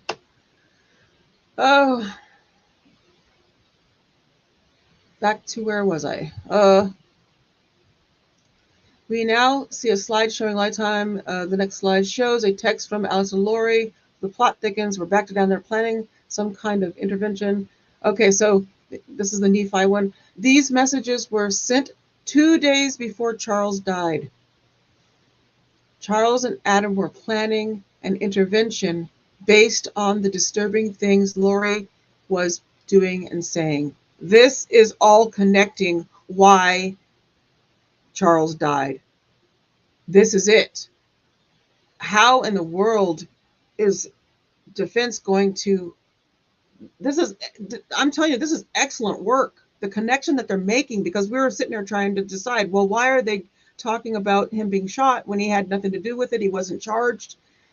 He thinks that since he didn't have anything to do with it, he's not connected to that. But actually, the connection is behind the scenes in emails and texts and finding out the truth and all the stuff that they extracted from all the cell phones. Oh my goodness! At least that's what I'm seeing. So Charles and Adam were planning on, based on the disturbing things that Lori was doing and saying. The next slide shows there were messages between Chad and Lori the morning of July 11th, the day of Charles' death. So July 11th, Charles' death day. Oh, that sounds terrible. But there is no content of what the actual texts were. There is a record they occurred, but we don't know what they said. One is sent at 6:12 a.m., another at 7:01 a.m., another at 7:33 a.m. Charles arrived at home that morning around 7:30 a.m. based on location data of his phone. We now see text messages between Lori and Chad on July 18, 2019. Lori sent Chad messages saying she got a letter from the insurance company saying she is not the beneficiary. It's spear through my heart. Who do you think he changed it to? Brandon? Probably Kay. Chad responds, wow, that's terrible. There is no way to find out? Lori to Chad, nope. They go back and forth with Chad saying, I love you. This is terrible, but it is probably another step in bringing down the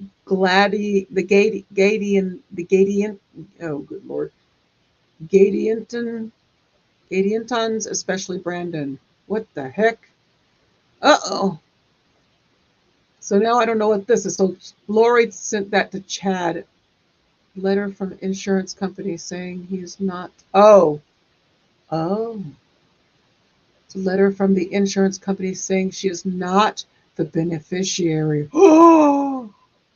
So, oh my gosh, all of this stuff, they are doing this like everyone is saying, they're doing it for the thing. They went through all this, and then she finds out she's not the beneficiary. Oh, Gideon, oh, good Lord. Giddy up.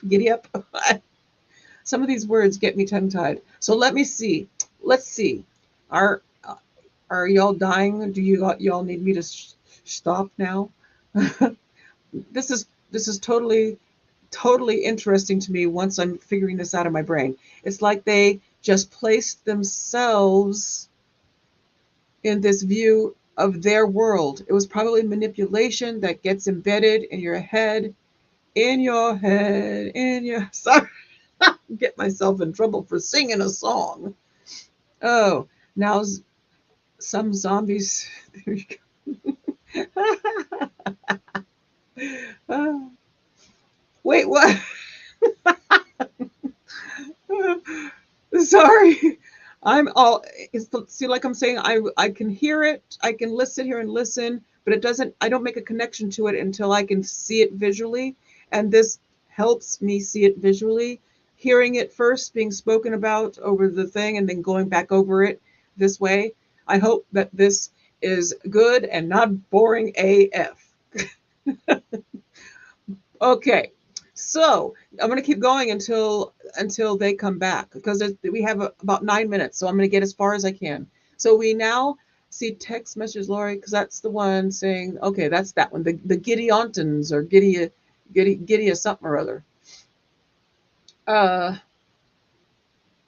So okay, so I think that's what I'm seeing, is that she finds out she's not the freaking beneficiary July 18th. It's a spear through my heart. Who do you think he changed it to? Brandon? Oh my gosh. Is that why Brandon was shot at?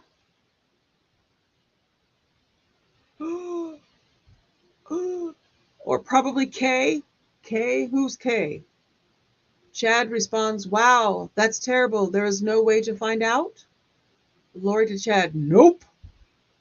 They go back and forth with Chad saying, I love you. This is terrible, but it is probably another step in bringing down the Gideontons. I had to, especially Brandon. Ooh, the Gideontons.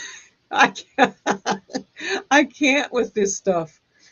Oh my goodness. Chad writes, it will be interesting if it got changed after he had two. Oh my Lord. Chad writes, it will be interesting if it got changed after he had 2 bullets in his head, in his chest. Whoops, sorry. As Duncan is reading these messages, Chad Daybell stares up at the screen and does not show much of a reaction. Oh, I think Chad thought he was safe, that he wasn't connected to Charles. This is just, oh, people don't realize that what you put in text is forever. What you put on the internet is forever. So be careful what you say. That's the lesson of the day. And I rhymed. Oh my goodness. So this is, to me, why Brandon was shot at and then, of course, missed. So 2 times, 2 different people were shot at and missed. At the time Charles was killed, Lori believed she was getting insurance money. The next message was sent from Lori to Chad on July 18th, 2019. Oh, Charles was 1 step ahead of him, but not enough. He had all, oh my goodness. So I talked to the insurance company. He changed it in March.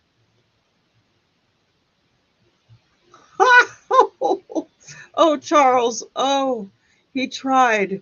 I remember watching all the videos of him talking about all of this stuff and watching him and going back and looking at it, and it just broke my heart watching him. So it was probably Ned before we got rid of him. They can't tell me to who, of course, but it's done. I still get the $4,000 a month from SS, which means Social Security, and stands Social Security. All right, now this thing here, I'm sure this is okay to show this. Tonight I figured out who I feel like. I'm a grown-up version of Harry Potter. Oh, He has to live with the Dudleys in his little space under the stairs. Every few weeks, I get to escape and have amazing adventures with my goddess lover. But then I have to return to my place under the stairs, feeling trapped, but I sense permanent freedom is coming. Oh, I'm sorry to laugh. I'm sorry. But, oh, we now see a message from Chad to Lori on July 26th, 2019. It's the Harry Potter text, which I just read. We now see a text that Alex sent to Lori on September 3rd, 2019. Alex to Lori. Network name is Anti-Lamon. PW is too many kids. What? What? Oh, wait. No, I lost it. Lori to Alex. Funny. The last known sighting of Tylee was around September 8th. And the last known sighting of JJ was around September 22nd. Oh my gosh. Oh. Blake asks Duncan if he reviewed content from Zulema Pestinus. I'm trying to remember how they pronounced it. Pestinus. Phone number. He did. Zulema was married to Alex. Duncan was only 2 weeks married. He died 2 weeks after. Duncan says the content of her phone was voluminous. One of my favorite words, voluminous, rolls off the tongue. Blake asks to admit an exhibit showing the content of Zulema's phone. Duncan reads messages between Zulema and Lori. Lori messages Zulema on May 22nd, 2019 about Hiplos being a level 4. A level 4 sounds like a... Oh my goodness. We've moved into gaming. That's a... Sorry. Lori sent another message about going to the truck and hovering over it. More messages. Zulema says she was given instructions to rip, tar, or burn the aura of Hiplos to let the body energy out. Chad sends a message to Zulema saying Mother Earth is grateful for Lori and Zulema. He offers to give Zulema a blessing on July 11th after seeing It's Crazy About Charles, but such a relief. So Charles dying was offers to give. So the blessing for Zulema was Charles dying? Is that what that says?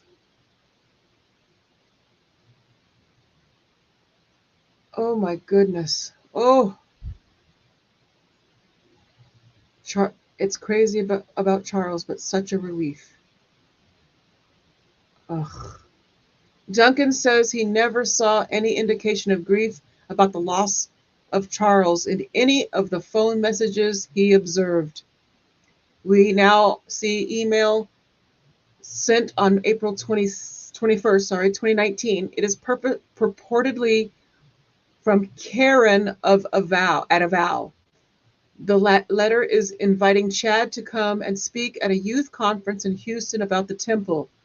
The lady says 400 kids will be attending, and she wants him to come speak about his book. Ugh. Is there any chance you could come? High Councilman is currently the main speaker, but he says he would be happy to let you speak in his place. The letter offers Chad a flight and place to stay. The email came from KK Walker Yahoo account, which was linked to Lori. The email was sent from the area of Katy, Texas, where Lori was staying at the time. Chad responds to the email saying he would be able to come and let the wards know. Duncan does not know whether Chad went to Texas. Blake asks if Duncan was contacted about a call made to a mortuary in Arizona. He was. It was the Valley of the Sun Mortuary. Blake asks to admit the phone call made to Chad at the mortuary. Then we hear that. I'm going to stop it here at 11:45 because we're now at noon, or because I want to make sure I have to get back into the thing to be able to put the trial up. But I just want to stop here. I was thinking if you want to, a little bit after this ends, we can go back and look at this if you want to. If you don't want to, we don't have to. But I just think this is just the most interesting thing ever. Oh my goodness. Holy moly. But I'm going to stop it here. Yes. Sorry about the rabbit hole, y'all. Oh my goodness. That was awesome. It's not awesome. It's just a lot. And it is heartbreaking, but it's also like, as a person who likes to go through this kind of stuff and deep dive into whatever, oh, I'm emotionally drained. Oh, okay, let me stop. Okay, I'm going to get us back to the trials so we don't miss it. But if we want to go back through that, that would be awesome. Some of these things, if I ever get a membership thing going, we can go into some major deep dives over the weekend or stuff like this during this kind of thing. That would be interesting to see happen. Members onlys and stuff like that with deep dives. I'm tired. Was I a lot and very embarrassing? Is that going to end up all over? Somebody's going to take screenshots of my face. Oh,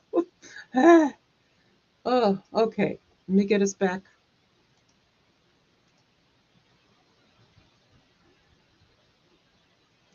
Y'all just experienced an emotional roller coaster of Addie. All right. So, was that good or was that a never a do? Don't ever do that again. Oh. I was trying to look over here and see what y'all were saying at the same time, but I was on a roll because my brain is trying to process as we're going through them, and all of a sudden I'm seeing connections. The way that they have laid this out is actually very good, even though there's a back and forth between having to really keep that timeline up. Like if I could do that, that would be great. If I had more screen available, I could stick so we could see it all. But to see the timeline and stuff and go back and forth and see how this is all laid out, it's amazing. Oh my goodness. And Nate, and putting it and typing all that out, he typed out just enough. Very good job, Nate. Yep. We need to make sure he gets an award for his journalism. So I'm going to see what you guys are saying real quick. Just I'm back to the Addie's reaction just now. That's where I'm a little too I'm not that type of autistic person where I'm very monotone and all the time like this. I'm extremely emotional and I get caught up in it, and when I'm not paying attention, it can be a lot. I wear myself out. By the end of the night, I'm drained. Yes, this literally is the arrest affidavit. So I'm looking at some awesome coming. Yeah, okay, so y'all are like, go, keep going. Oh my goodness. She's not there. Keep going, Brian. It might. Okay. So back here we got. So she decided to off. Oh, yep. Yes. Yeah.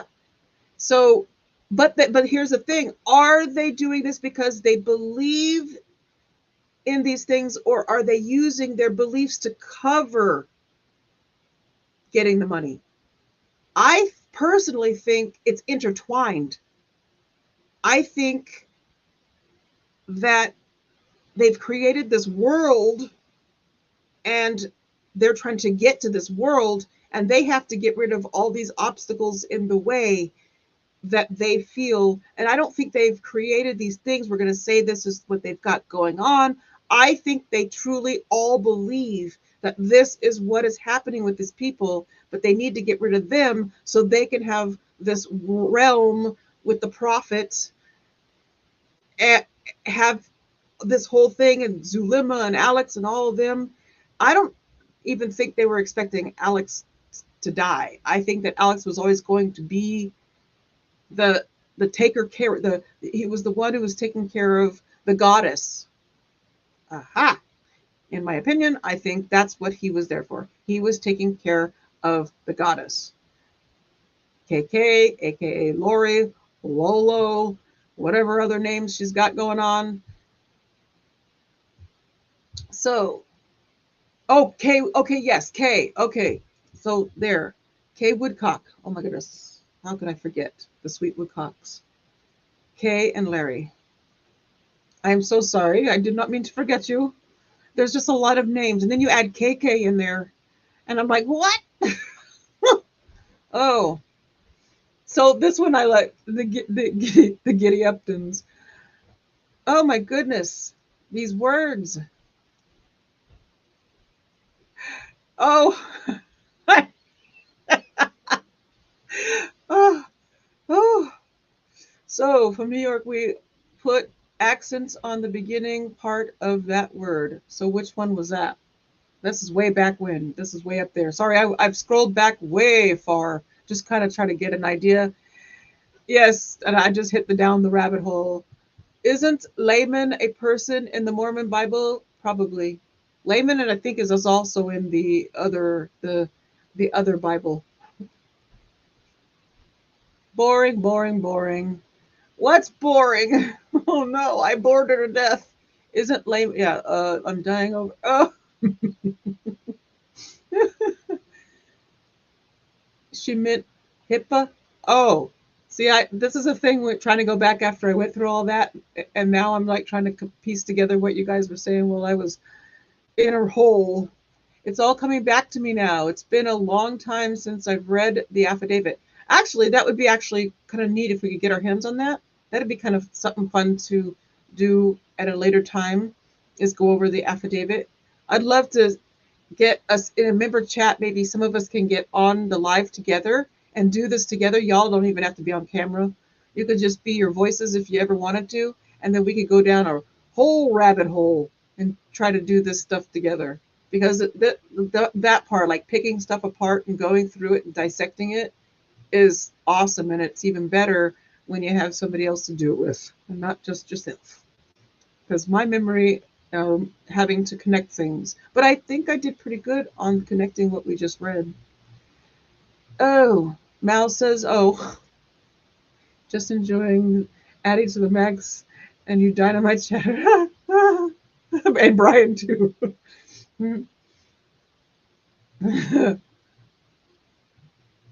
Oh my goodness, I'm kind of scrolling through to see. Yes, oh my goodness, rabbit holes. Oh my goodness, they will wear you out though. And it's interesting, and I love the deep dives. Yes, it's a lot. It's a lot, but it you kind of can piece it together when you can put it all. Now, is this, of course, we're going to hear the defense side, and I want to try to piece what they have to say in with what we have here, what we're seeing in all these texts. I am going to go back and take all of this, all the text stuff, and make a video out of it. And then we can have that up there too. I'll try and see if, like I said earlier, that I'll try and see if I can enlarge, make sure we're okay. Okay. Yes.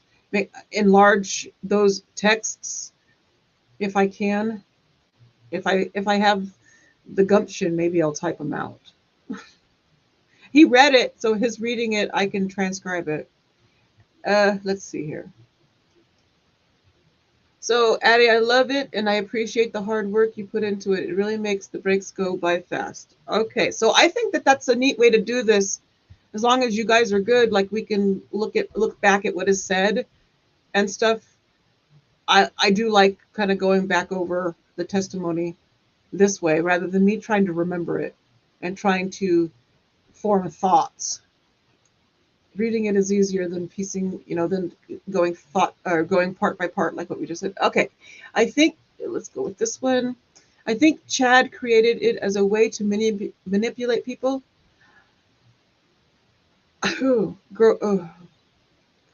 I think that I don't know if he's ever been diagnosed as anything, but I kind of see him as a narcissistic type person who has these great beliefs, thoughts, and stuff, and don't know that they're using it to manipulate people, but are, because it is their belief, but then they see the reaction to those around them who are mesmerized by the things they are saying, and therefore they begin to build more and more and more on top of that. They begin to have more visions, more. Oh, there, but Thank you. Please be maybe seated. in a members only, I'll talk about that another time.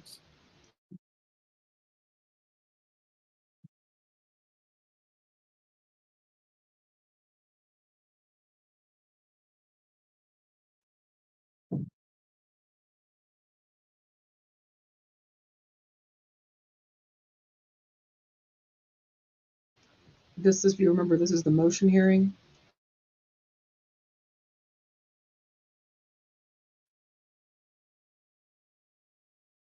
All right, council, thanks for returning.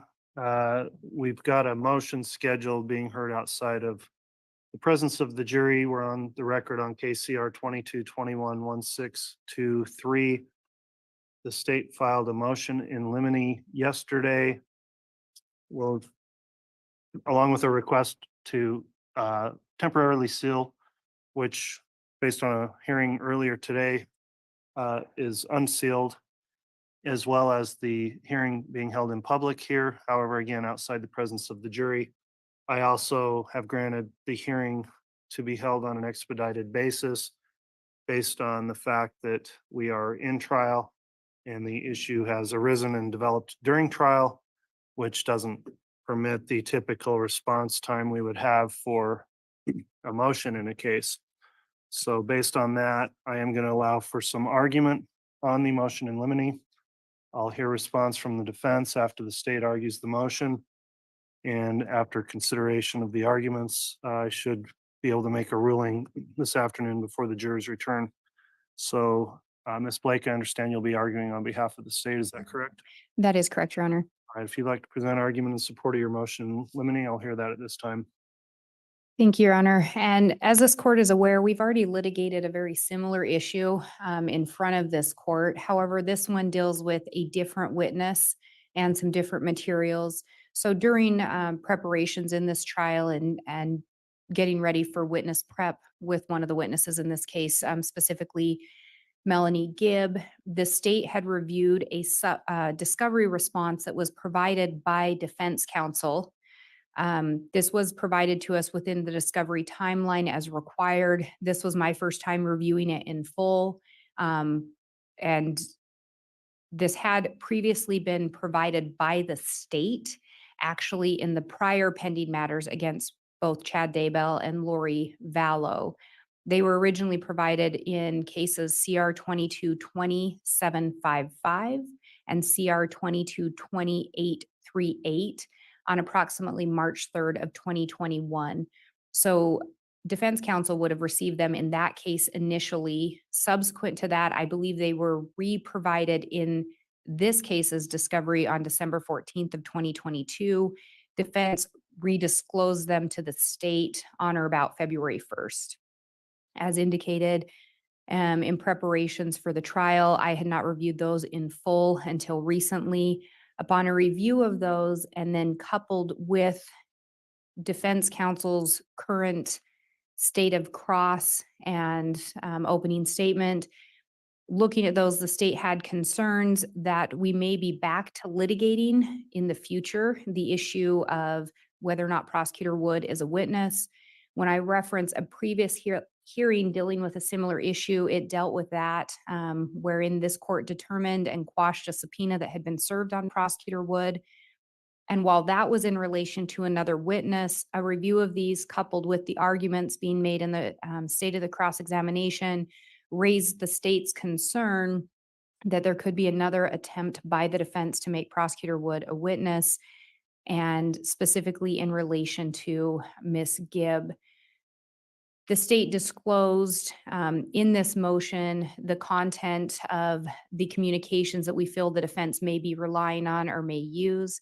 We also have outlined an argument specifically starting with a determination as to whether or not the evidence is even relevant. This court had previously put in effect an order, and in the prior case numbers that were mentioned, the court had also mentioned the requirement for a taint hearing. Although those were in relation to other witnesses than Ms. Gibb, I think it would be a similar standard that should be required or would be required if it is the defense's intent at any point to attempt to call Prosecutor Wood as a witness. The reason the state brought this issue now is we don't want to get through the case in chief and have that become an issue if that's in fact where the defense is headed. We felt that it is an issue that should be determined sooner than later. We have suggested that if the court does have concerns that these could be reviewed in camera and/or a hearing could be conducted outside of the purview of the jury, for this court to make a determination whether or not any prospective testimony would be relevant to this case and either to the state's case or to the defendant's case. In addition to that, we've outlined and gone through again, and I know the court saw essentially the same case law, the same argument in that previous case, but we did include that we do recognize a defense attorney can be allowed to call a prosecutor and a witness, but it is disfavored. Case law makes that clear, as well as that any attempt to do so should be decided in advance of trial. We've included the case law outlining that and essentially the test required or the high burden on a defendant to show that a prosecutor would need to be a witness, which is that compelling need test. We don't think that that's been met, and that would be the request if this court is inclined to allow these messages in and/or even allow an attempt to have Prosecutor Wood become a witness. We feel that that would be appropriate for the court to conduct a 403 analysis outside of the purview of the jury and/or a taint hearing if necessary.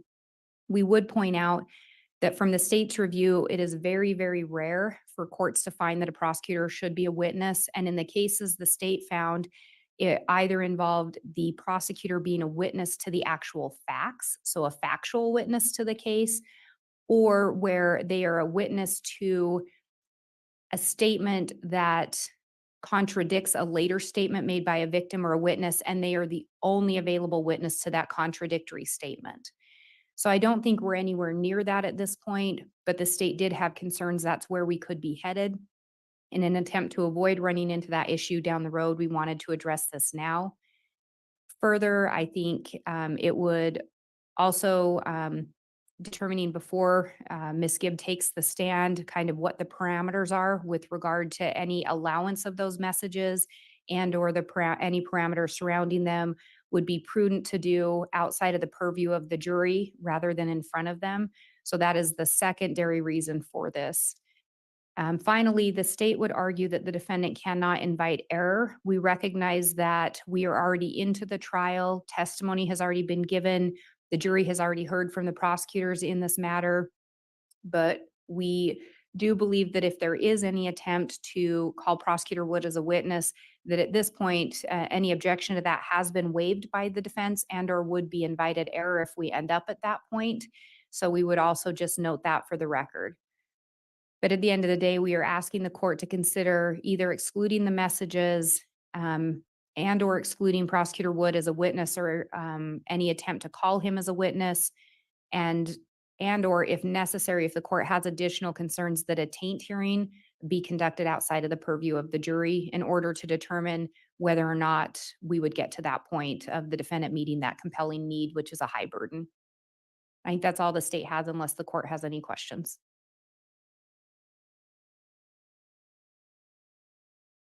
All right, I do. The question I have, I understand your motion as it relates to wanting to exclude defense exhibits 113. Also, on the issue of whether or not Mr. Wood could be called to be a witness and invited error doctrine that you've discussed. In your ruling, are you also seeking a specific court ruling as to prohibiting certain types of cross? I know the concern has been raised about the cross and whether or not trying to push into that territory. And in this motion, I guess I'm not entirely clear if you're seeking a ruling when you talk about parameters on disallowing some scope of cross, and if so, what you think the topics that would be disallowed would be. Thank you, Your Honor. And I think I can try to clarify that. I guess where the state is asking that either the messages be prohibited and or that prosecutor would be prohibited from being called as a witness or the defense be prohibited from attempting to do that. When I talk about the parameters, I guess what I'm suggesting, and maybe it would require an in-camera review by the court, but if this court does determine that prosecutor Wood cannot be called as a witness, I think it would be parameters around the cross of a nature such as that. I guess the state's concern is if the defense is allowed just unfiltered cross completely, and this court has made rulings that they're not going to be allowed to call prosecutor Wood as a witness, we may still end up in the same position of an attempt to confuse or mislead the jury or to get into parameters or to get into areas that this court has essentially indicated are off limits. So I guess when I reference parameters, depending on the court's ruling, if certain of those messages can't come in, then I would think that those wouldn't be something that we get into cross-examination. Similarly, if prosecutor Wood's not to be called as a witness, I think the cross would need to be structured in such a way that it isn't suggesting or trying to set up that he would have to be a witness. All right, well, I appreciate the additional explanation on that. Mr. Pryor, and I understand this was a hearing expedited, putting you in a tough spot in terms of the time you would have to respond. And I do have that in mind, so I haven't required you to submit any written response or expected it, quite frankly, knowing that we're in trial and this is a very short noticed hearing. However, I do want to give you an opportunity, knowing now that you have had an opportunity to review the state's motion and hear the argument. What is the response from the defense on this motion in limine? And Judge, for the record, the state provided me their notice on Sunday night, I think at about 11 o'clock, which was a day and a half ago. I didn't get a chance to read it until after court. I was preoccupied the morning of yesterday's court with some other matters relating to this case as well, and eventually had to get to it late last night and took a look at it. This is my concern, is what the state is suggesting is that in some way they can dictate where I can go on cross-examination. They would like this court to enter an order saying, Mr. Pryor can only talk to certain witnesses about certain topics in a certain way, and they're trying to handcuff me from going into areas that they will find maybe a little sensitive to their case. That is extremely problematic. Okay, Judge, I'm going to cite Idaho Code 9-201. And 9-201, and I apologize, I don't have it memorized. My memory isn't as good as it used to be, so I'll have to read from this. But in pertinent part, Judge, it says who may be witnesses, credibility of witnesses. And I'm not talking about who may be witnesses. I don't have any desire to put Mr. Wood on the stand. That's not what this is about. And so I do want to be clear on that point. You've said that. I've previously ruled on that in the other cases. And you are representing the court here at this time. You are not intending to call Mr. Wood. Is that correct? I'm not. And I'm going to follow, although I don't agree with the court's previous order as it related to the other phone conversations with Mr. Wood and the 4 or 5 other witnesses in which we ran into some issues about similar problems here. The court made its ruling and I'll follow the court's ruling. But what I am allowed to do is they provided me with some information in the Chad Daybell's original case. They provided it in Lori Daybell's as well. So they had possession of it. And quite frankly, what it comes down to are emails between Melanie Gibb and Mr. Wood. And Judge, for the record, I'll make it clear that we're not talking about a couple of emails. From May 6th of 2020 to 11/4 of 2020. Well, let me change this. In essence, Judge, over a period of time, we're talking of 6-month plus period of time, we're talking about 340 text messages that the two of them exchanged. 143 can be assigned to Mr. Wood. 100 and I believe 97 could be assigned to Miss Gibb. And these are text messages for pertinent part address issues relating to this case. Now, one of my concerns, Judge, is this, is that the question I am allowed to ask is have you had any communication with anybody, prosecutors in this case? And I've done it on previous witnesses here. And what the state would like to do is stop me from inquiring why Mr. Wood has had 340 exchanges of text messages between him and Melanie Gibb over a, well, I want to be careful about what I say here, 5/6/2020 to 11/4/2020 was a portion of those, 7/13/20 to 8/3/20, a 2-week period, Judge, from 7/13/20 to 8/13/20. There were approximately 129 texts over that 2-week period. So this is the concern. And again, I'll go back to Idaho Code 9-201 and I'll read, this is the 4th line down. Therefore, neither parties nor any persons who have an interest in the event of a crime, nor persons on account of their opinions on matters of religious belief, although in every case the credibility of the witness may be drawn in question by the manner in which he testifies, by the character of his testimony, or by the evidence affecting his character for truth, honesty, integrity, or his motives, or by contradictory evidence, and the jury are the exclusive jurors of credibility.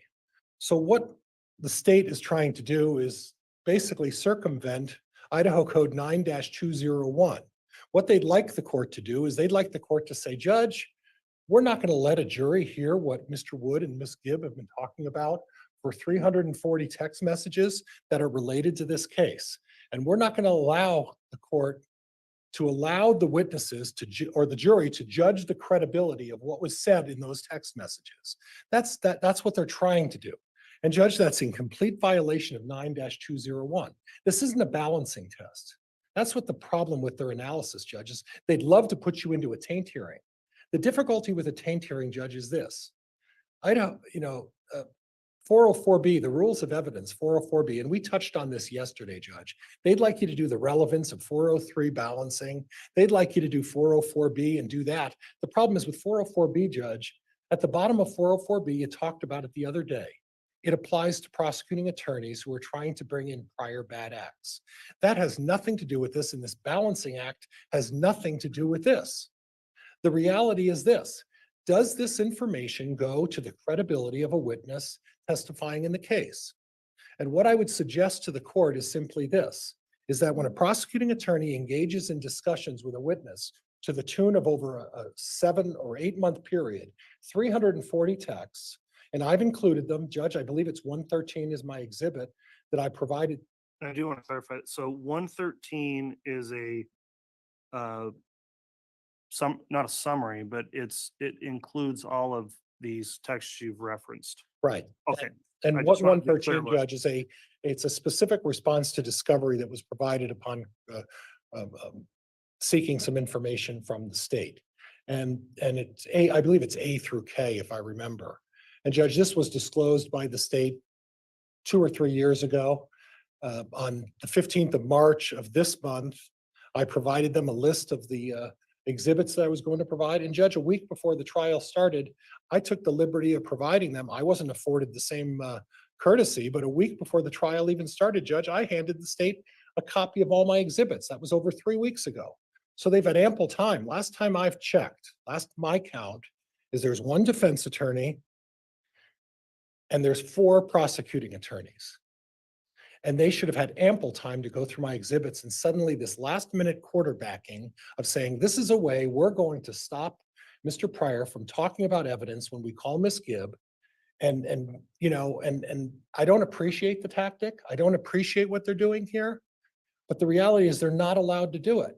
And under 9-201, they don't have the authority to stop me from questioning a witness about communications with either a police officer or a prosecutor and try to show credibility, bias, or motive. And it's not an analysis of what you're looking at in terms of the content of those messages. And there's no authority that I'm aware of other than 90201 that gives them the right to dictate how I engage in cross-examination. Finally, Judge, I've made a representation to the court and I'm standing by that representation. I do not intend on calling Mr. Wood. What I do intend on doing is have, when Miss Gibbs up there, and either on my direct examination when she's called back, or on my cross-examination, I'm going to call Miss Gibb and I'm going to question her about what kind of contact she's had with Mr. Wood over a certain period of time and the nature of those discussions. And I have copies of all the emails and I can question her. If she remembers the conversation and is able to discuss it, there's no need for me to publish it. But if she can't remember it, Judge, I have every right to refresh her recollection with copies of those emails. And I have every legal right to do that. And if that means that I show her copies of those emails to refresh her recollection, I can do that. That doesn't mean I need to call Mr. Wood. All I'm asking her to do is to recall a discussion she had with him about the case and the subject of that, of those emails or excuse me, I keep saying that, text messages between him and Miss Gibb. And that's totally permissible. There is no limitation, nor is there any definition on what I can use to refresh a witness's recollection. I have free rein to use any information I feel fit to put it in front of a witness and say, will this help you refresh your recollection about testimony? And that's exactly what I intend to do. All right. I will note, Mr. Pryor, on the issue of whether or not you intend to call Mr. Wood, we just before trial had a hearing where the court quashed a subpoena that was served on Mr. Wood. So I certainly understand the state's concern about a tactic, if it is, from the defense to call a prosecutor in the case. We've been through that since these previous cases, the 2755 and 838 cases dealt with that extensively in written rulings. It's been going on for several years now, the same issue, and the courts ruled multiple times going through that analysis, and again cited in the state's brief about and I do agree with the way the state has framed the issue, looking at the State versus Aguilar case, 135 Idaho 894, that it is very disfavored for prosecutor to be called.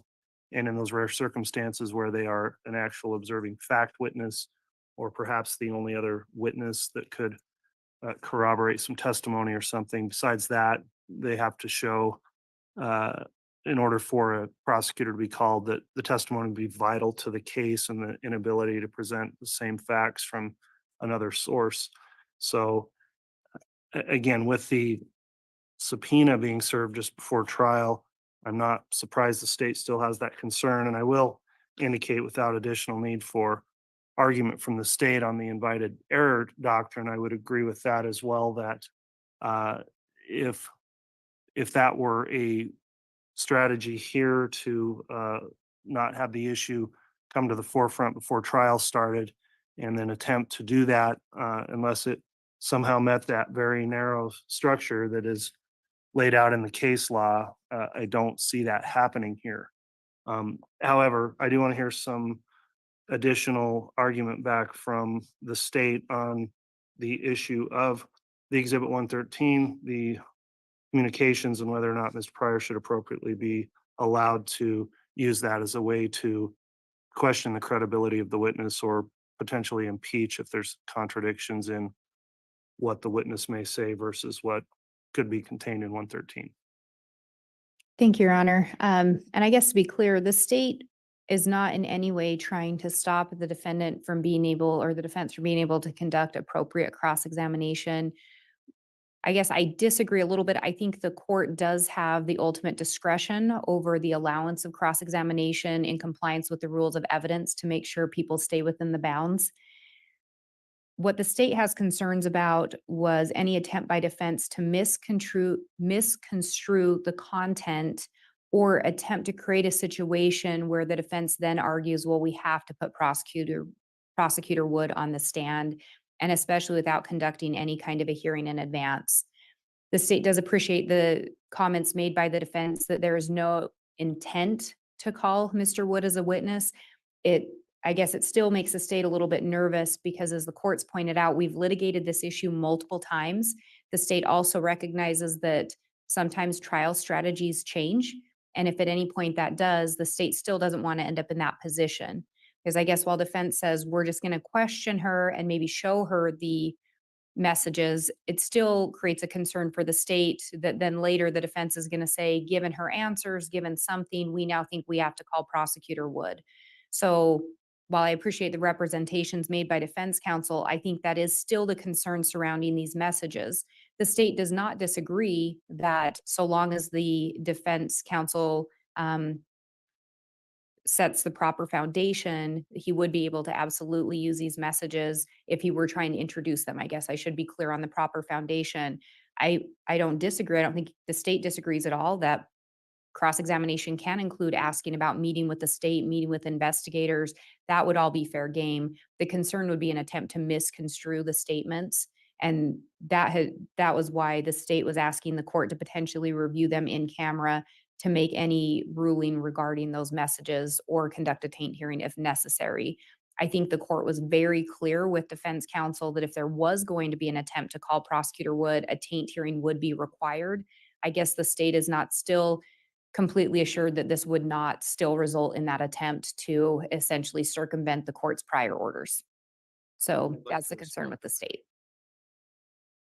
Okay, thank you, Ms. Blake. Mr. Pryor, Ms. Blake was still talking, so I'm sure that didn't come on the record. What did you say? If I could respond briefly, Judge. You may. Thank you, Your Honor. Judge, I've already assured the court, and I'm not going to violate the court's order about Mr. Wood.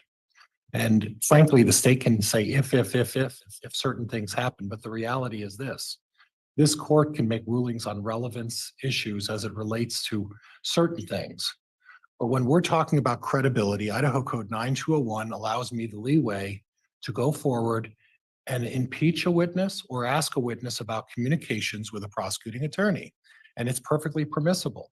Just because Ms. Gibb may say something different than what a text message is, I can show her, refresh her recollection, and that's as far as it goes. And I understand that. I understand the limitation that's put on impeachment and refreshing someone's recollection. It doesn't open the door, and the state's using this opportunity to say, well, Judge, in the past, you've stopped Mr. Pryor from having him talk about his many conversations with the other witnesses. But in this situation, it's a different story. Ms. Gibb is the witness in this case. Her testimony is crucial to the state even trying to prove their case. And the reality is that I'm allowed to talk about communications with Mr. Wood and Miss Wood, Mr. Wood and Miss Gibb to the tune of 340 text messages over a little more than a 6-month period.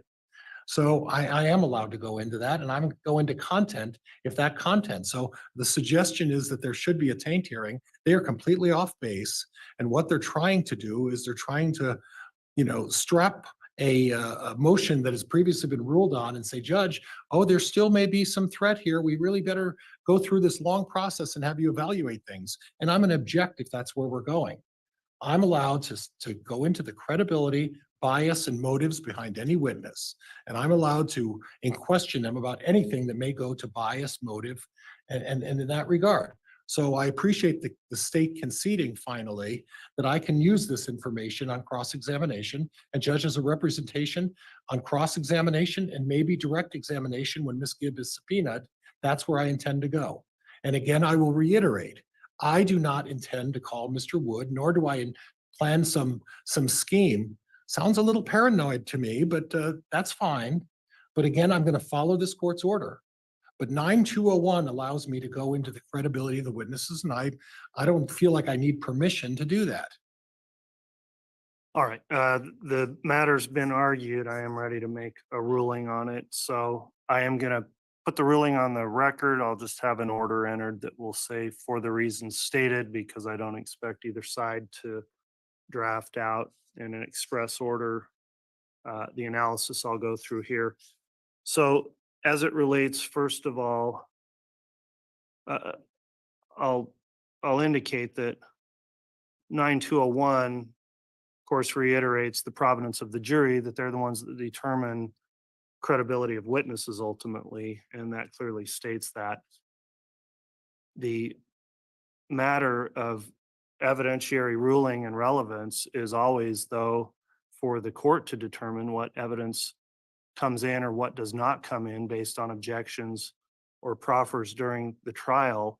And the court always has to consider Idaho Rule of Evidence 401, which is whether or not evidence is relevant, and 403, which is potentially, even though there is some relevance, evidence can be excluded if the evidence is unfairly prejudicial more than probative. And so the court determines that, and that doesn't run afoul of 9201, as the defense has argued it anyway, or the two are mutually compatible in that it's the court that will determine relevance based on 401 and 403. And then the jury's left to determine ultimately if a witness is credible or not. So in this issue here with Exhibit 113, I will indicate that much like the parties here, the court's busy as well during trial. I have not gone through Exhibit 113, and nor I don't know if I want to or care to read the hundreds and hundreds of text messages that are apparently, or other messages that are contained in the exhibit. Without knowing precisely what's in all of those, I can't make a ruling to just wholesale exclude Exhibit 113 as the motion in limine would seek, and state that that's an irrelevant exhibit. Parts of it may be, parts of it may not be. The whole thing may not be relevant. The whole thing may be relevant. I just can't say at this point until the witness, Ms. Gibb, testifies.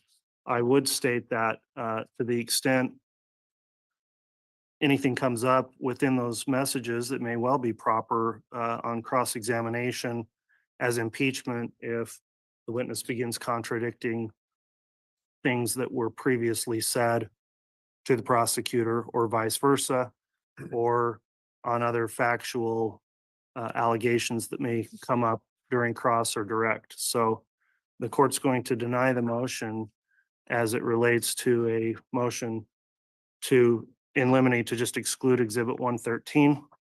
Just have to see how the trial develops with the testimony of that witness. However, I will state that I'll be watching very carefully as to whether or not there really is any relevance to the testimony of Ms. Gibb, because attorneys are entitled to talk to witnesses, help them get ready for trial, not to change their testimony or not tell the truth. However, if it's just simply matters of, what time should I be there, that kind of thing, if it's not relevant, then I'm going to watch. And if an objection comes up about relevance on any of these prior communications, despite 9201, I can simply determine if I think it's appropriate that the jurors shouldn't be hearing about these communications if it does nothing to help them assess the credibility of the witness. So ultimately, it has to be an assessment of the witness's credibility. Quite frankly, I don't think a taint hearing is necessary or required at this point. If during the course of that testimony, we start going right into this, and it looks like there may well be an issue if that were to come up with credibility relating to Exhibit 113, I do agree that that should be done either in camera or at least outside of the presence of the jurors to avoid any unnecessary confusion the jurors may have sorting out what that would mean if it doesn't go directly to the credibility of that testimony. As it relates to Mr. Wood potentially being called as a witness, there's been a representation to the court today. That's not what the defense intends to do. This court's previously ruled that that was not going to happen. I still don't intend to have that happen. I can't say that could never happen because anything is possible. Particularly, it seems in this case. I'm not going to predict what may or may not come out, but I don't see much of a path forward given how strict the analysis is to permit that. So absent some really surprising or extenuating development, Mr. Wood's not going to be called as a witness and would not be permitted to under the controlling law. And finally, on that invited error doctrine, again, as I mentioned, to the extent this would be some sort of invited error, I would watch for any objection to stave that off if we started getting into an issue that could potentially bring a motion for a mistrial. So the ruling at this time then is on those matters, Mr. Wood's not going to be called as a witness. The Exhibit 113 is not excluded, but the court will watch for any relevance objections if the state believes it's not relevant. And that's the ruling on the motion. Thank you, Judge. All right, Ms. Blake, do you have any questions on that ruling? I do not, Your Honor. Thank you. All right. And counsel, one final thing, as I mentioned, if it becomes necessary for either an in-camera review or just argument outside the presence of the jury, please try and flag that, or I will sua sponte before a bell gets rung in front of the jurors they shouldn't be hearing. So that will conclude then the ruling on the motion. At this time, if we are ready, we'll have the jurors brought back in to continue testimony. Yes, sir.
Okie dokie.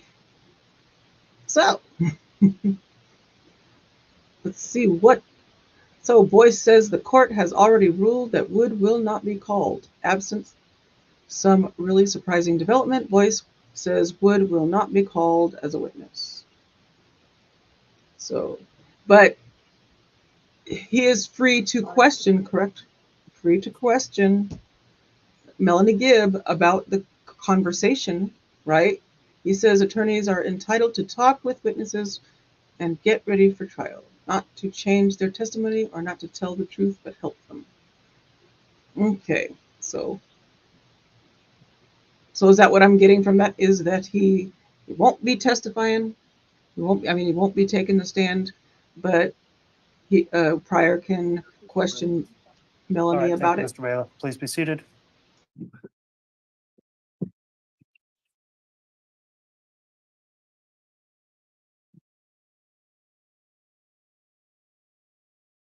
All right, we are on the record on case CR 22-21-1623. The jury has returned, is all properly seated. Thank you for your patience while we went through a couple of matters outside your presence today. It would be the intent of the court then to go straight through till our time to end today at 3:30. Everybody on the jury okay with that plan? Okay, if anybody for whatever reason does need some break, just notify the bailiff. Otherwise, we'll intend to go through the afternoon. Ms. Blake, I believe you're still on direct examination with Detective Duncan, is that correct? Yes, Your Honor, that is correct. All right, if you'd like to recall the witness, then we'll have them brought in. The state would call Detective Duncan.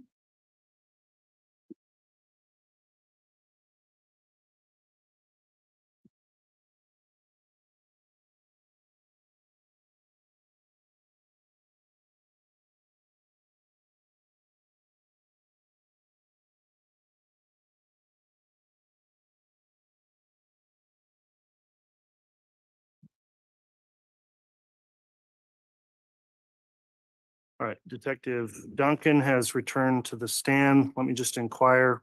I'm not singling you out, by the way. I do this with every witness when I remember, but over this break, did you discuss your testimony with anyone else or anybody else's testimony? Okay, thank you for confirming that. Ms. Blake, if you'd like to inquire, I'll remind the witness you're still under oath and you may question.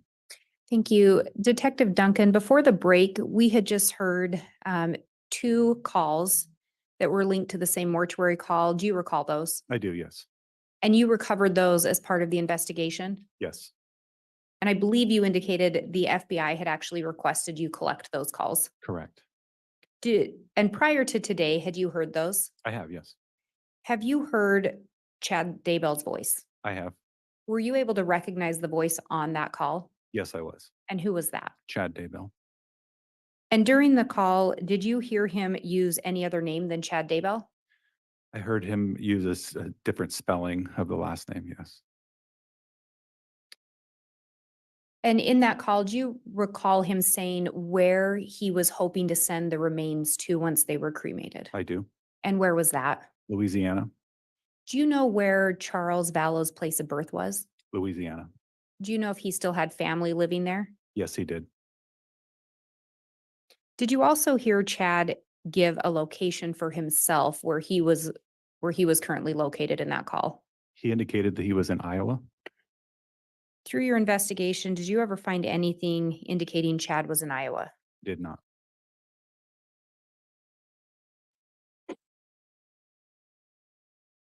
And we've talked about that in your investigation, you looked at the iCloud accounts for Lori. Yes, Do you recall locating a copy of a patriarchal blessing? there is an audio recording of a patriarchal blessing on Lori's iCloud account. Did you listen to that blessing at some point? I did. And do you know who was giving the blessing? Chad Daybell, Do you know who he was giving the blessing to? Alex Cox. Are you familiar with what faith the patriarchal blessings are attached to? I am And what faith is that? with the Church of Jesus Christ of Latter-day Saints. And are you familiar with whether or not Chad Daybell within the church would have been authorized to give an actual patriarchal blessing? Sustained. And Mr. Pryor, your microphone next time, please. Detective, as part of the investigation, did the LDS faith come up? Yes, Did you review some things in relation to that faith? I did. And do you have some basic knowledge regarding the LDS church? Yes, I do. Do you know what a patriarchal blessing is? I do. Do you know who's authorized to give those within the LDS faith? The stake president is authorized to give those. Do you know what if Chad held the calling of a stake president at the time the blessing was given? My understanding, he did not. So he would not have been authorized within the LDS faith to give that blessing.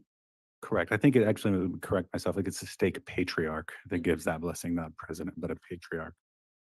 So it's a specific calling someone has within the LDS faith to be able to give those blessings to another person. Yes, it is.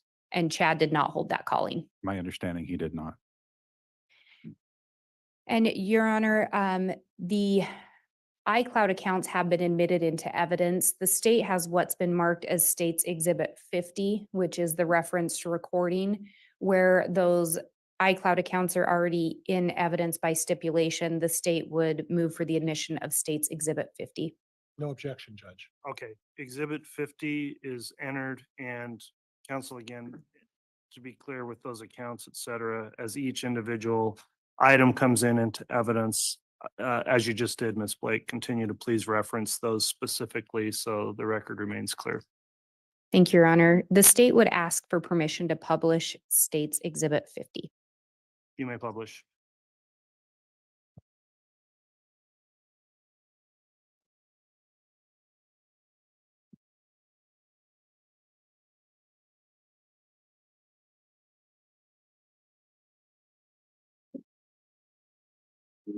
Chad Daybell, it is November 24th, 2019, it's Sunday afternoon, 5:15 p.m. We're going to give Alex Lamar Cox a patriarchal blessing. Alexander Lamar.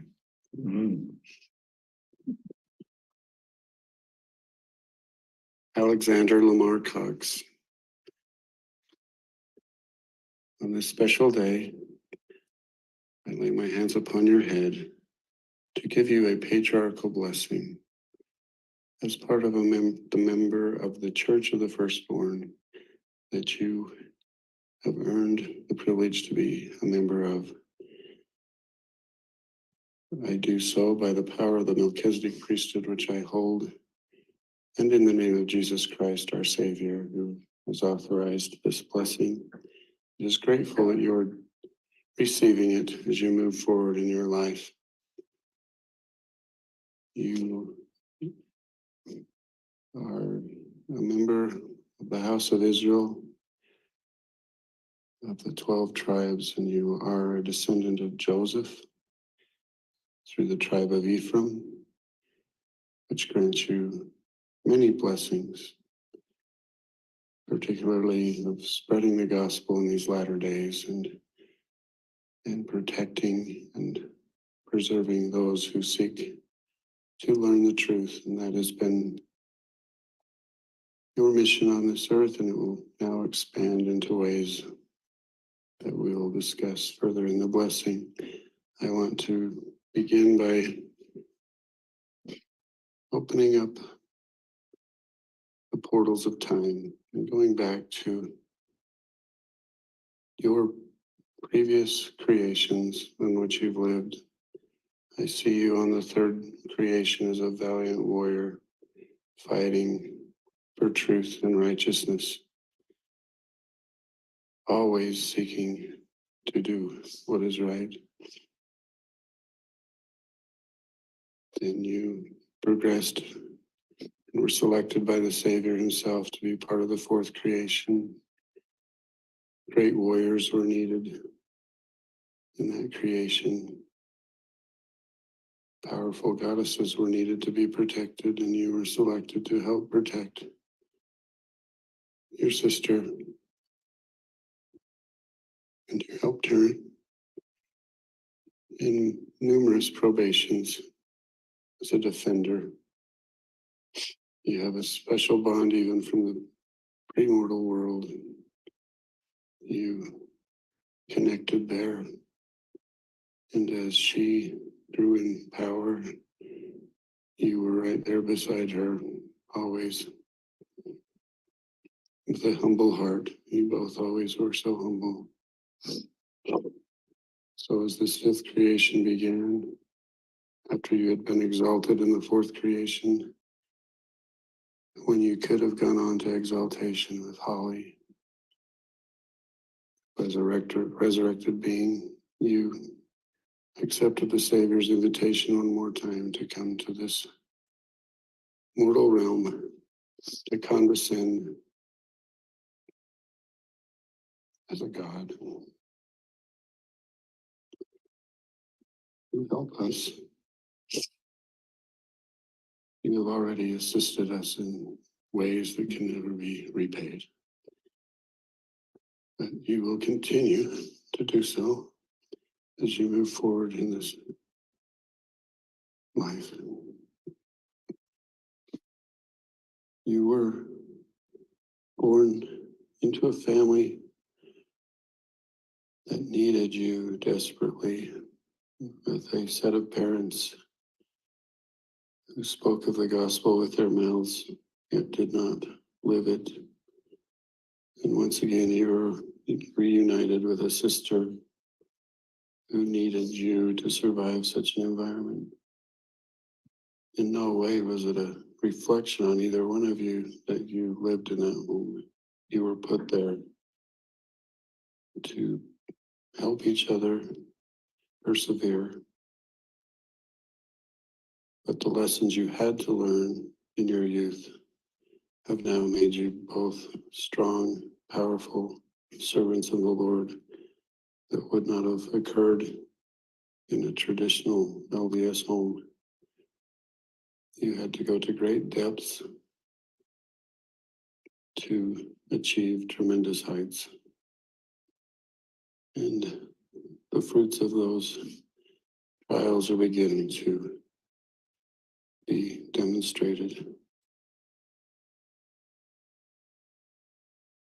You were granted to be a member of the Church of Jesus Christ of Latter-day Saints, and that was a strength to you. You learned about your Savior and grew closer to him, and rekindled in some ways the connections you've always had with him.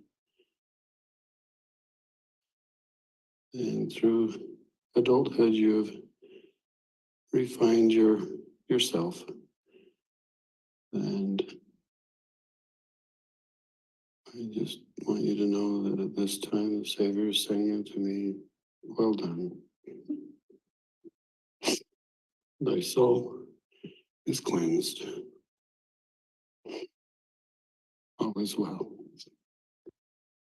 And now you'll begin into your terrestrial phase of this existence, that you'll be a powerful servant. I bless you with that knowledge that you'll now move forward as a true warrior in ways that can be demonstrated through not only physical action, but through spiritual power that is coming to you, will be bestowed upon you. I bless you with the knowledge that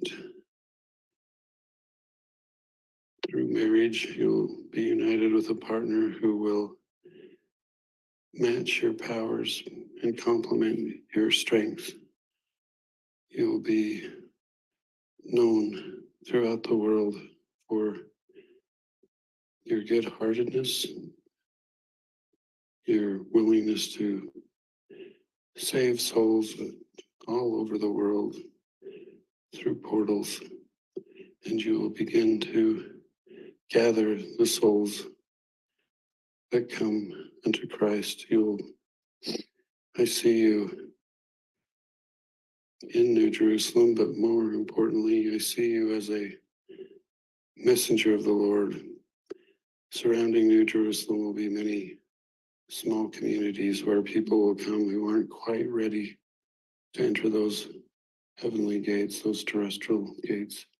And one of your missions will be to go among the people and testify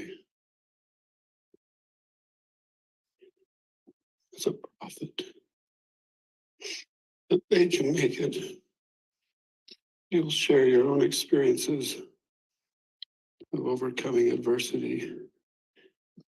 And through your example, they will rise up. You will give tremendous blessings to them, raise their vibrations, and be like a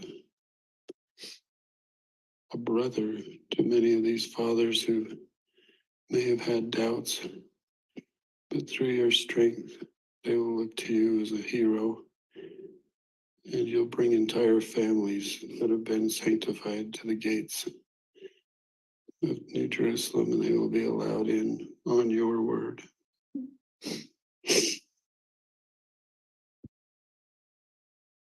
Will be just one of the many wonderful experiences you'll have. I see you doing that often, but then based on assignments, you might go further into the world. Always serving, always a missionary. And with your companion, you'll communicate with Mother Earth herself. You'll know where to be before natural disasters happen, that you can be on location to protect key leaders, church leaders, and to preserve who should survive. Little children, I see you gathering up little children in your arms, saving them from floodwaters. Just having a collage of moments that await you in this life, rescuing the pure and innocent, leading them to safety. Dozens of instances. And you will be looked upon as an angel on earth. You'll literally glow for those who are allowed to see you. And those mortals who aren't allowed to see that will know through the spirit of the great power you possess.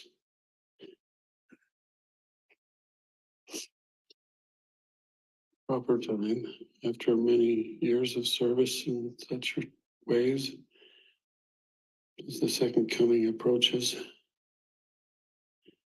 you will know when it's time to move to the other side. This body that has served you well will lay down one day, and you'll pass. Your spirit will leave this body. You'll be greeted wholeheartedly and welcomed by the Savior himself. You will already know him, but that reunion will take place on a greater plane.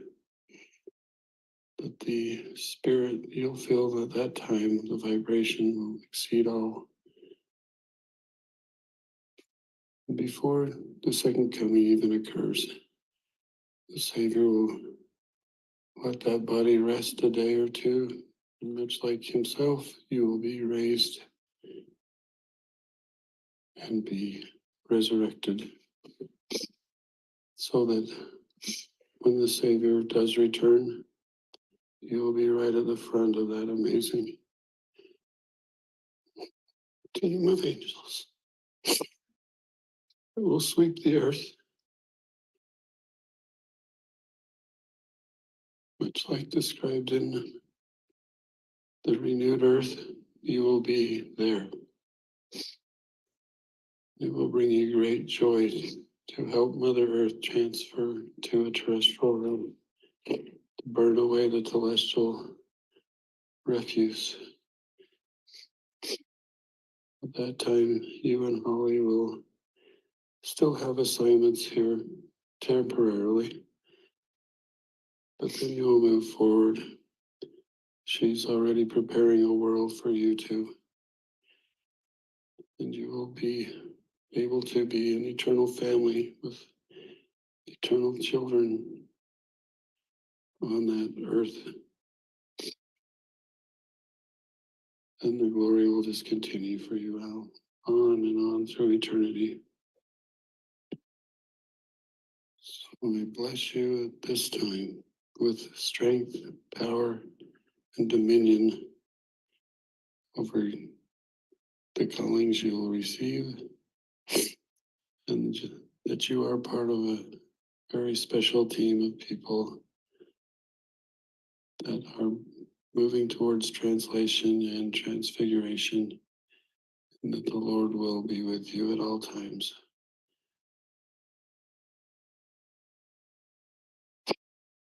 You will be a patriarch in your own home. You will give blessings similar to this. Your veil will be essentially gone. You'll be able to see into the past and into the future for these individuals and share with them the same type of knowledge and truth. I bless you with protection throughout your mortal life, that angels will now be assigned to you as you've reached this vibration. You have 9 angels assigned to you now to watch you from all sides through your faithfulness. I know you will stay faithful. You have a great mission. I protect you. I bless you with a strong protection against Satan and his followers, Lucifer, Cain, anyone else who seeks to oppose you. You will feel a new vitality and strength against them, and to use your priesthood to defend against them. I close this patriarchal blessing by assuring you that you will rise to an eternal glory, and that you will have an eternal family, and that your exaltation is assured through your faithfulness. In the name of Jesus Christ, amen. Amen.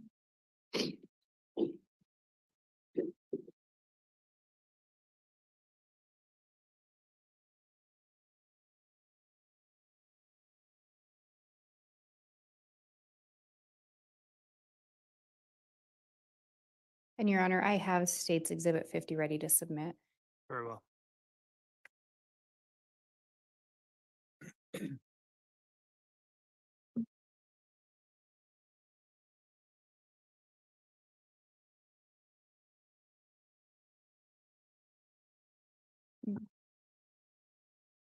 Detective Duncan, when you listened to that, could you hear a female also? Yes. Do you know who that female was? That's- Judge, I'm going to object without some proper foundation. Sustained. Based on your investigation, did you ever hear the voices of any other individuals involved in this case? Yes, I did. Did you ever hear the voice of Lori Vallow? Yes, I did. Do you know, based on that, did you recognize the female voice within that blessing? I believe that voice to be Lori Vallow. In that blessing, were there certain things that stood out to you? There was a lot. First off, the date, November 24th, that is spoken, 2019 by Chad. And the other thing that stood out was at the beginning when he mentions that Alex is part of the Church of the Firstborn. That stood out to me. And then third, is in there talking about how he had already helped us more than they could repay him. And breaking that down a little bit, with regard to the Church of the Firstborn, is that affiliated with the LDS faith to the best of your knowledge? Judge, I'm going to object unless there's some foundation. Sustained. And Your Honor, if I may respond, Go ahead. I'm happy to lay more foundation, but I think I've already asked this officer previously on a similar objection if he looked into the LDS faith and is familiar with some of the terms used. So I think we have laid foundation for purposes of the investigation. Judge, that's a pretty broad statement. Well, if you'll re-ask the question, I thought you were talking about a different church. So go ahead. Through the investigation, and are you familiar with whether or not the Church of the Firstborn is affiliated with the LDS Church? It's my understanding that the two are not affiliated.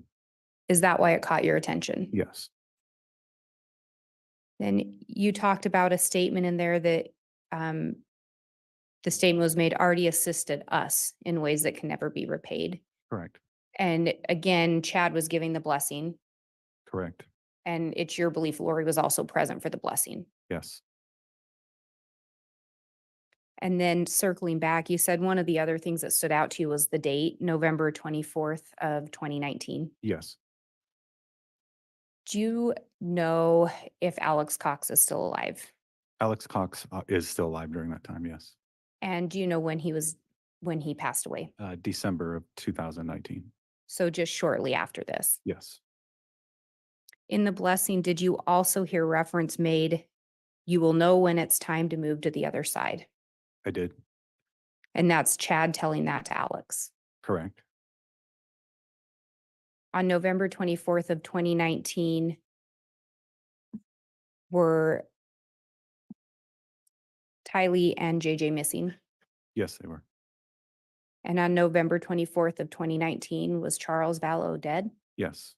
And on November 24th of 2019, was Tammy Daybell dead? Yes. I have no further questions, Your Honor. All right. Thank you, Ms. Blake. And it is, right. Mr. Pryor, if you'd like Thank you, Judge. cross-examination.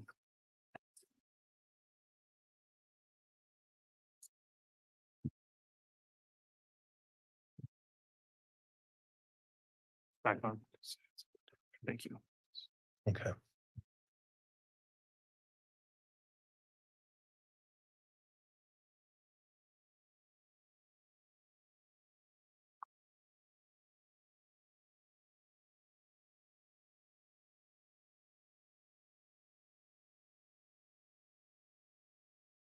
Done that twice.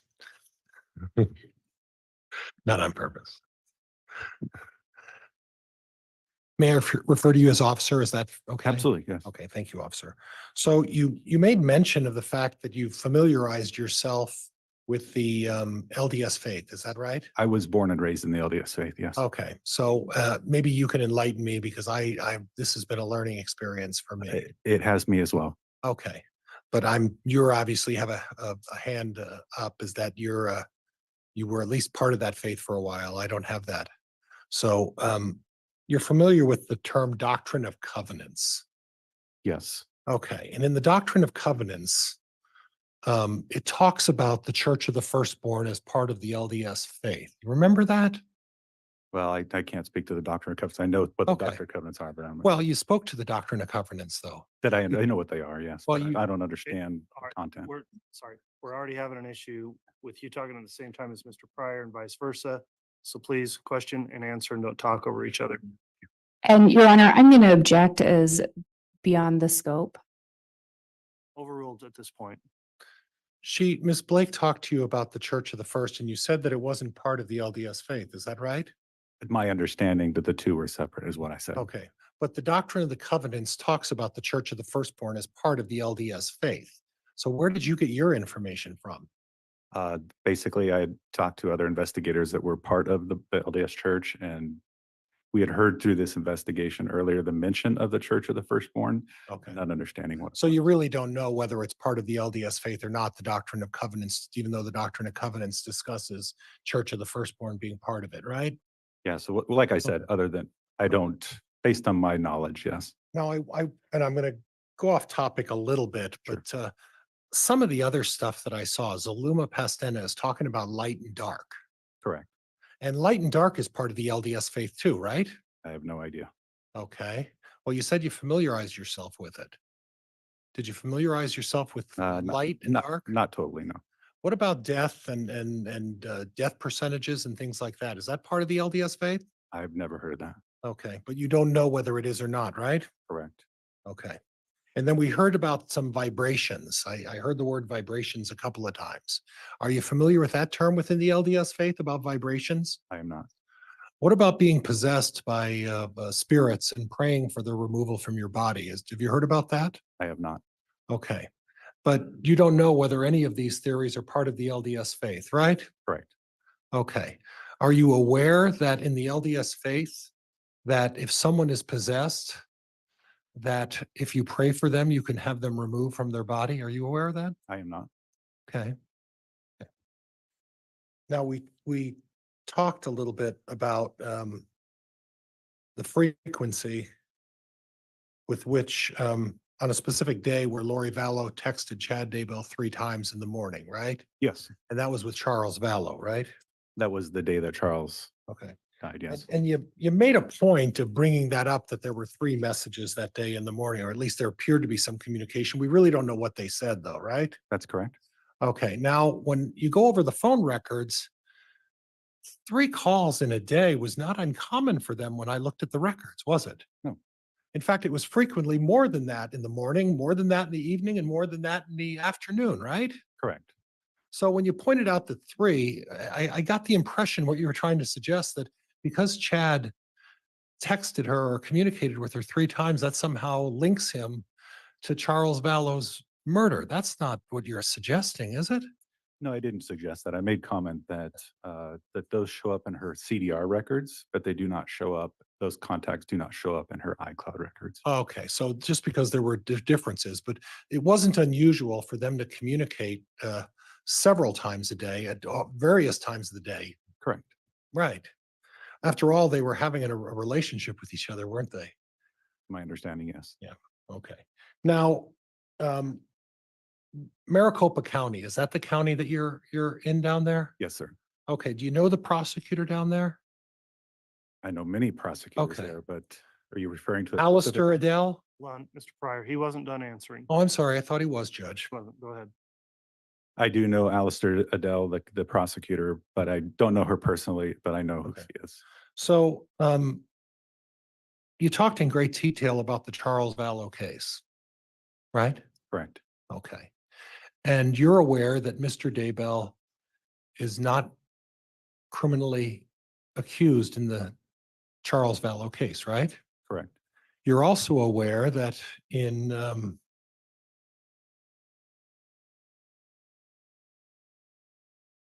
June 29th of 2021, the prosecuting attorney issued a statement in regards to his intent regarding Chad Daybell and the Charles Vallow case, right? Yes. Okay, and that was published on it was actually put on the web, wasn't it? I'm not sure where it was, but Okay. I know we received something as part of our case file. Right, and you're aware of what this prosecutor, after reviewing all of the information, made a determination, right? Correct. Your Honor, I'm going to object. The defense counsel's clearly headed into hearsay. Well, it's already asked and answered without a timely objection, so overruled. So did you happen to review what the prosecuting attorney's ruling was in regards to Chad Daybell and the death of Charles Vallow? I am not privy to the ruling or the, Okay. basically the discussion of why a decision is made, other than Okay. the decision has been made. But not- obviously, and I'm doing it again, and I'll slow down, Judge, I'm sorry. A lot in my head, and I'm trying to get it out to talk to you. That's because there's different functions. Your function is to investigate a situation, correct? Yes, Gather evidence, yes, make a determination through the interview of witnesses. correct. And then at the conclusion of your investigation, you're to submit that information to a prosecuting attorney. Yes, The prosecuting attorney is not to get involved typically in helping you interview witnesses, right?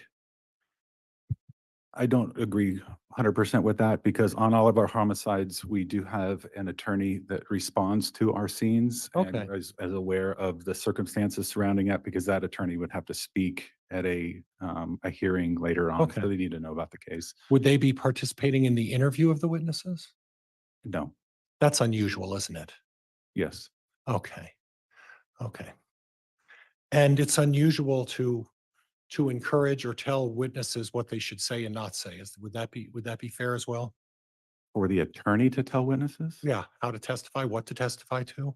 Yeah. That's unusual as well, isn't it? Well,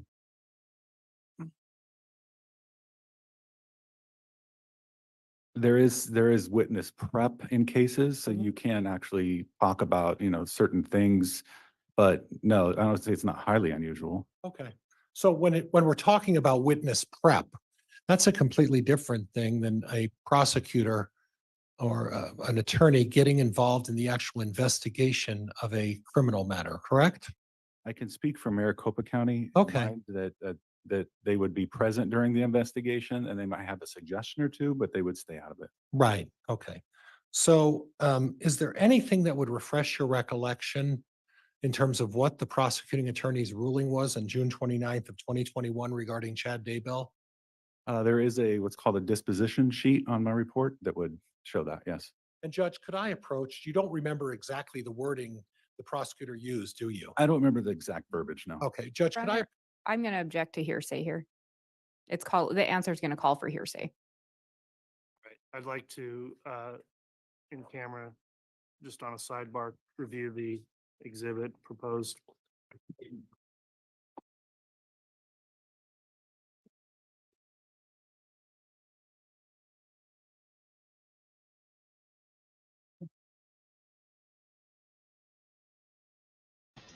Okay, let me compose myself during this sidebar. Oh my goodness. So, what have we learned?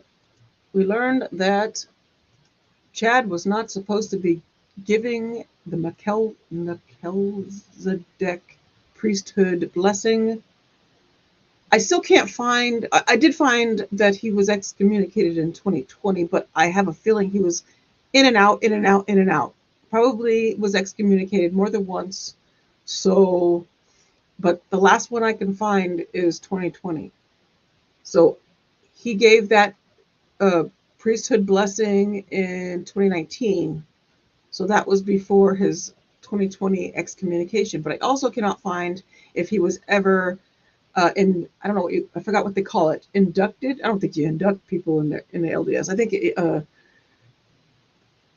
sworn in, made in, shoved in, I don't know, into the Melchizedek priesthood. I don't know the term for that. I forgot what they said.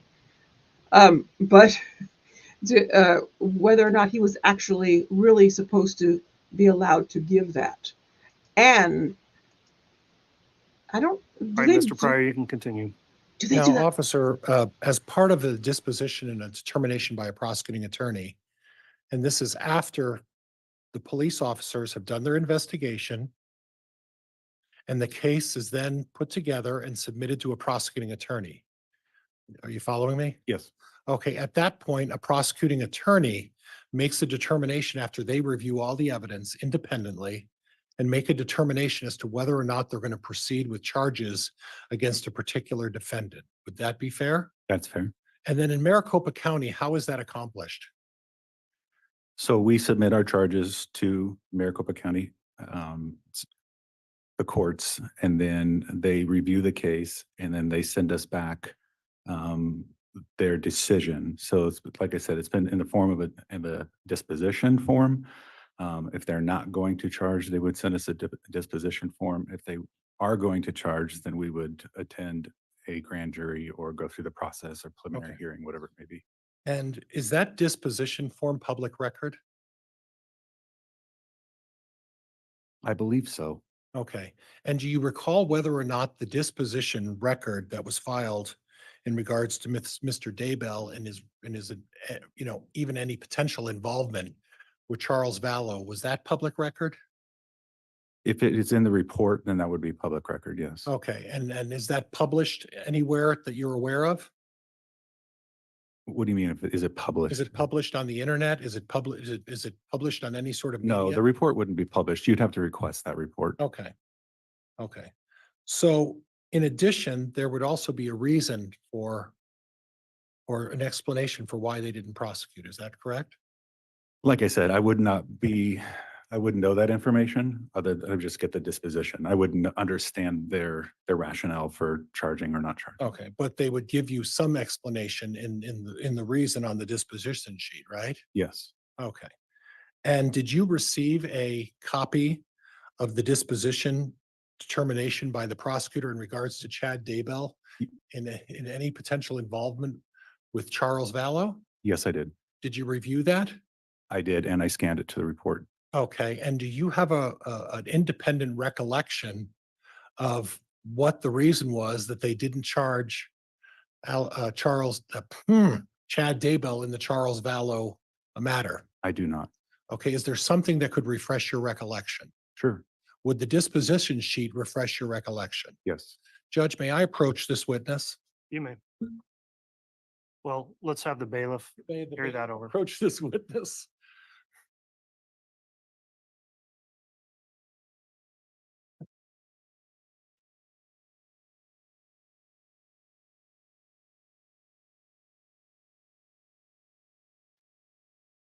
And let me know when you're done reviewing.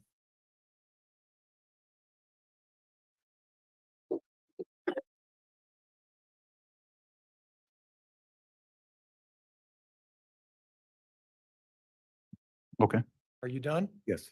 Was there a reason stated in this document as to why they would not prosecute Chad Daybell in the Charles Vallow case? Yes. Can you tell me what that reason is? The reason they provided was no reasonable likelihood of conviction. So I'm going to repeat that and make sure I said that and heard you correctly. At my age, I don't always hear clearly. No reasonable likelihood of conviction. Is that what it says? Yes. And to your knowledge, they're not pursuing this in any other way in the future against Chad Daybell. Is that correct? That is never taken off the table. No. Okay. But at this point, you don't have an active investigation against Chad Daybell, do you? There are records that I would like to look at that other agencies have, but like I said, there's no statute of limitations on the Right. side. So Oh, yeah, there's I never could a always, statute. I'm sorry. yeah, I could always look at additional records. And if additional evidence came forward, then it could be charged. But based on the evidence that you presented and the evidence you presented today, that was all provided to the prosecuting attorney, right? And this is based on evidence as of 2021, yes. Right. So it's all, they have all the current evidence, right? I'm not sure if they have other jurisdictions' evidence. Okay. They clearly have ours. Okay. Well, other jurisdictions' evidence, they have evidence relating to the killing by Alex Cox and Lori Vallow of Charles Vallow, right? Yes. And at this point, according to this prosecutor, and that's what, 3 years ago? There's no reasonable likelihood of conviction of Chad Daybell in that matter, correct? Correct. Okay. And I could have that back, Mr. Bailiff.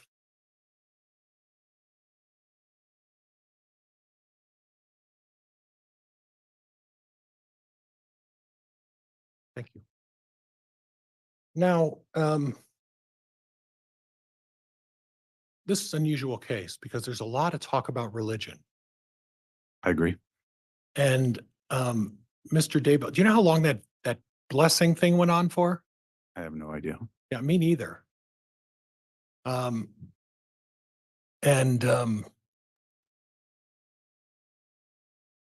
Was it written? Was he reading off of something? I wasn't there, so I You couldn't didn't, tell you you. didn't hear pages on the video of him turning pages or anything? Didn't. I thought I heard some pages turning. I heard a garage door open. Okay, I didn't hear that. Well, all right. Well, you got better ears than I do. We talked about that before. You know what Chad Daybell did for a living, right? I know he was an author. I don't know. Other than Wrote that, books. Yeah.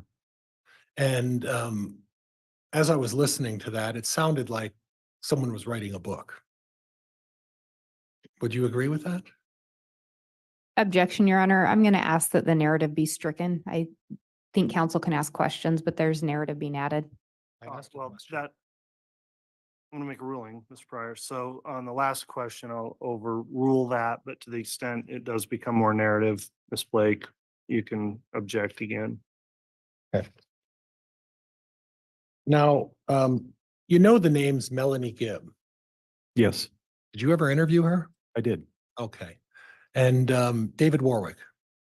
I know the name, but I never interviewed him. And I could represent to you that she was dating Melanie Gibb, eventually married Melanie Gibb. So That does sounds that about- recall? sounds about right. Refresher? Okay. And then Zaluma Pastenes. Yes, Okay. All of these folks, members of the LDS faith. it's my understanding. Yes. Okay. And all of them have made numerous references to some, at least what I would consider unusual beliefs. True. Talking about, as members of the LDS faith, they talk about vibrations. We've heard that, right? Correct. They talk about probationary periods. I've heard that term. Yes. Right. And that deals with what you did in your life before in that particular faith, what your role was in life before, right? If you say so. Well, I'm asking really- you because I if don't. you don't know about that? I don't know. Okay. And then there's some references to God and goddesses. You've heard about that, right? I have heard that. Yes. Okay. And in the reference to God and goddesses, are you aware that in the LDS faith that as you move forward, you become a god and a goddess in their faith? I'm not. No. Okay. And are you aware that in the LDS faith that when you, their God lives on a planet and then angels are brought down to communicate with us? I'm not familiar with that. No. Not familiar. How long were you involved in that faith? Until I was 18. Okay. So is it because you're not aware of it or is it because you don't believe it was part of the faith? No, I chose to practice a different religion. Okay. So you're not aware. You're just telling me you don't know whether it's true or not. Correct. Okay. Thank you.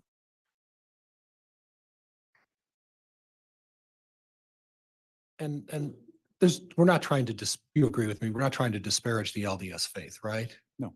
We're just trying to point out that the stuff they're talking about may not be something that's out of the realm of discussion within that faith, right? I would agree. When you're talking about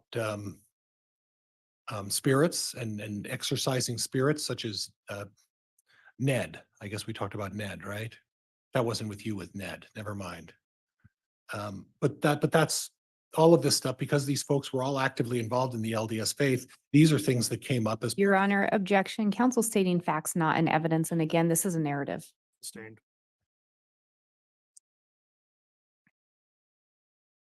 now.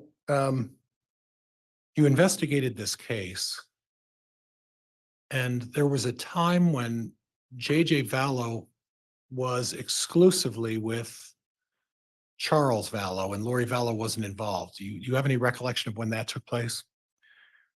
I'm not sure the time frame on that, but I know that JJ was with Charles in Texas. Yes. Right. And at that time, Lori Vallow, and it's in this time period, right? I'm not sure. I wouldn't be able to speak to the exact time period. Okay. There's so Do much. do you know where Lori Vallow was living at that time during that 2 or 3 month period? I don't recall. Okay. All right, you don't have any recollection of that? Correct. Okay.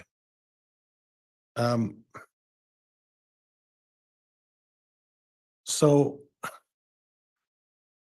you're not suggesting, because Chad Daybell gave Alex Cox a patriarchal prayer, that in some way he was involved in the killing of Charles Vallow, are you? I didn't say that, no. Okay. And from what I understand, and please correct me, you have 18 years more experience than I do. I have 0. Giving a patriarchal prayer to someone, regardless of whether you can do it or not, is that a crime in Maricopa County? No, Okay, you wouldn't think that's a crime anywhere, right? correct. Okay. It may not be the best religious practice. There may be other issues, but it's not a crime anywhere, right?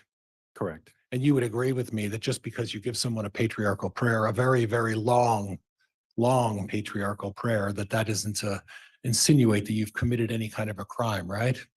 Correct. Okay.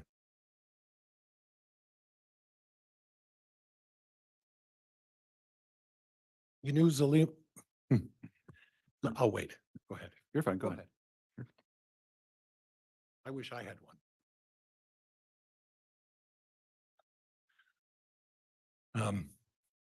You know about Zulema Pastenes. Yes, I do.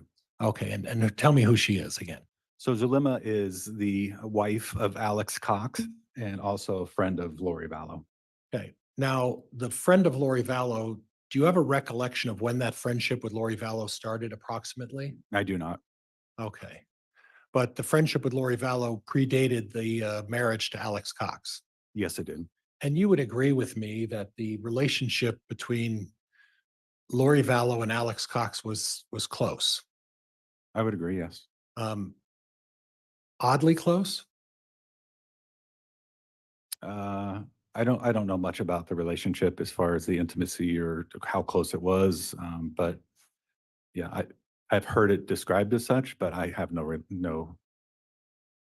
When you say that understanding it of was, when you say that you've heard that it was described as how, what type of adjective close? I just heard that other people thought they were oddly close, Okay, but I have no understanding of that. okay, all right. Okay, thank you.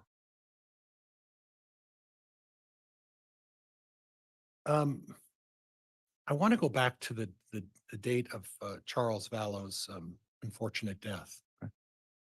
And you talked about that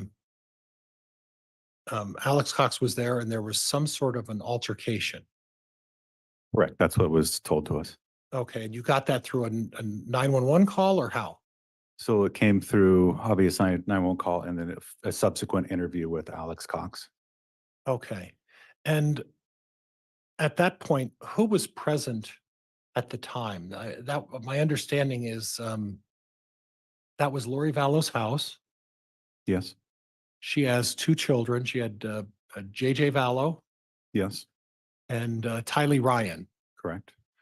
And at that point, both of those kids were living in the house. Yes. And at the time of this incident, both of those kids were present.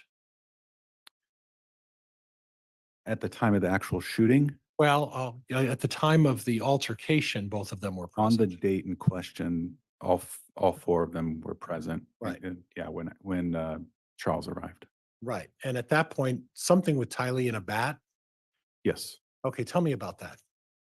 So what was explained to us through Alex Cox was there was an altercation, an argument between Lori and Charles regarding Lori taking Charles's phone from him, demanding the password to look into the phone. During that time, the argument continued. Tylee reportedly came out of her bedroom with a bat, and it was grabbed by Charles and pulled away from Tylee. It was that bat that Alex claimed that he was hit in the head with during this altercation. And then during this time, Lori had left the house with Tylee and JJ. So Lori left the house with Tylee and JJ and she was outside or something like that, right? That's my understanding, yes. Right. And at that point, Alex Cox took out a gun and in your assessment, murdered Charles Vallow. Yes. Okay, and there's no indication that Mr. Daybell had any text messages or communication with Lori Vallow or Alex saying, let's kill Charles Vallow, right? Not in those words, no. Well, not in any words. Correct. So why'd you say not in those words? Through this investigation, 2 days prior, I uncovered some messages between Lori and Melanie. Melanie, I believe it was Melanie Bedreau. okay, And during that time, Lori had sent Melanie a message saying to give her 5 minutes. She's trying to find out what to do. okay. And We don't, that's a very generic term. That doesn't really imply anything, does it? correct. Okay. Now, one of the things I noted on your exhibits.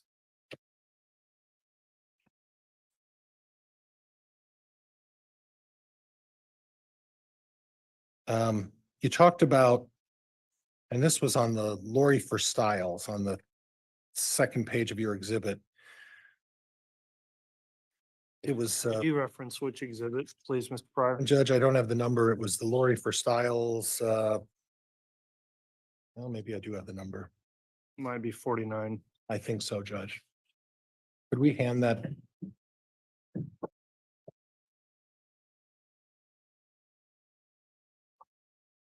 Well, so the exhibit's actually the PowerPoint. I don't mind the witness being handed a print off version as long as we clearly state which exhibit that's coming from. Judge, I could actually see if he can remember it because it's really actually a very short question. If I may, I Judge?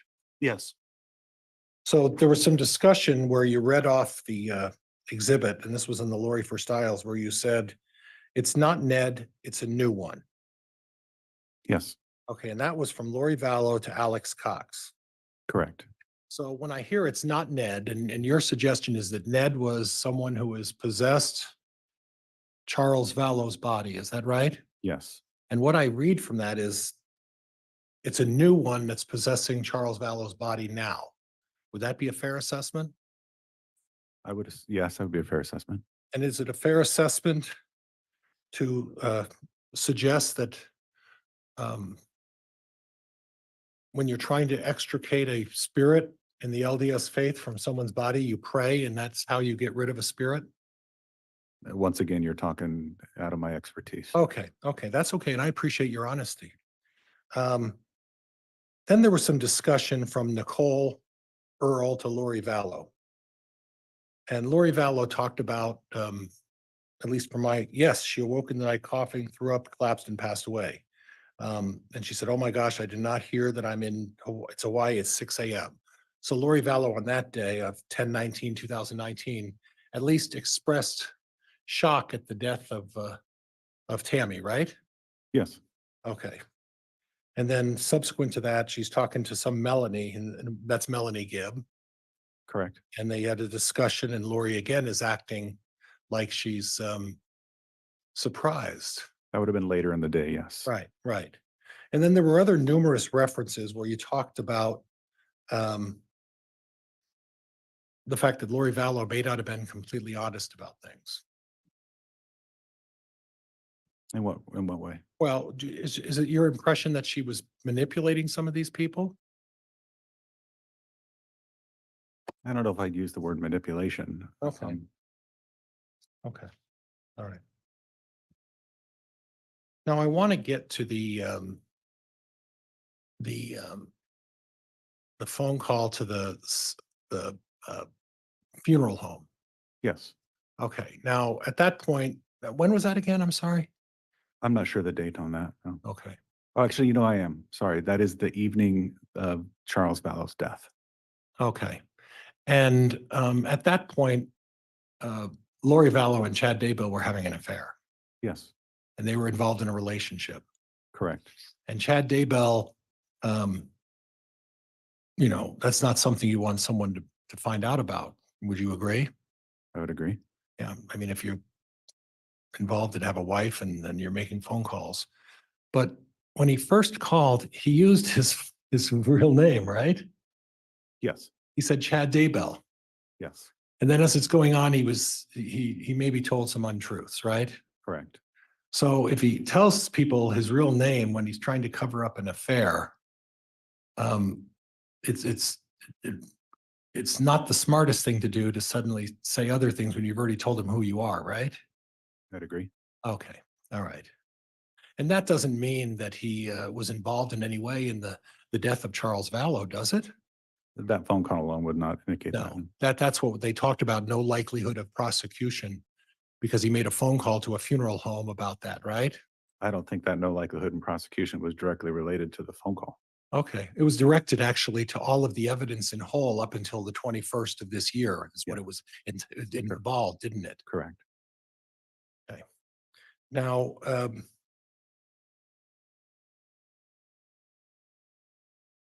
I want to go back and then we're done. I promise we're done. Okay. I want to go back to the parochial prayer. Did you have an occasion to look into Alex Cox's background a little bit? I did not know. Okay. Were you aware that this parochial prayer was approximately 2 weeks before Alex Cox passed away? That sounds about right, given the Okay. date. Yeah. And Alex Cox, his death was ruled and determined after an investigation to be natural causes. Correct. So there was no funny business with Alex Cox, right? That we know of, yes. Well, they did an independent investigation, Yeah. right? Okay. Were you aware that prior to the parochial prayer that Alex had been seeking medical treatment for a number of medical maladies? I was not. Were you aware that Alex traveled to Mexico to get Your Honor. Actually, I'll withdraw. Go ahead. You can continue, Mr. Pryor. Are you aware that Alex Cox traveled to Mexico before that to seek cheap medical prescription drugs to treat medical maladies that he was suffering from? I am aware of that, yes. Okay, and you were aware that because of Alex Cox's illness, that Chad Daybell, at the request of Lori Vallow, gave Alex Cox a parochial prayer? I don't know if that's the reason why I gave it. Okay, all right. Judge, I have nothing else. Thank you, Your Honor. All right, that'll conclude cross. This time we can have the states redirect.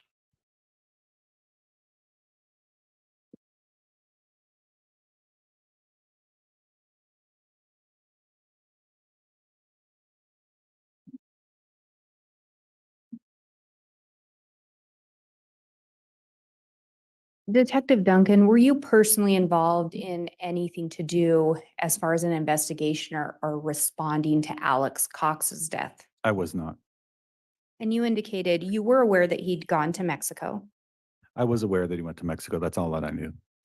So you don't know what he purchased I down don't there? know. what I he- know he purchased some medication, but I don't know what. So you don't know what medication he purchased or what he took? No, I do not. Did he die shortly after the trip to Mexico? I'm not sure I don't know the exact date he went down and then relative to his death. But you also don't know what he purchased. Correct. And he'd received that blessing and counsel had indicated just a couple weeks before his death. Is that correct? So November 24th was that blessing date. And so if you were told he died December 12th, does that sound right? That does, yes.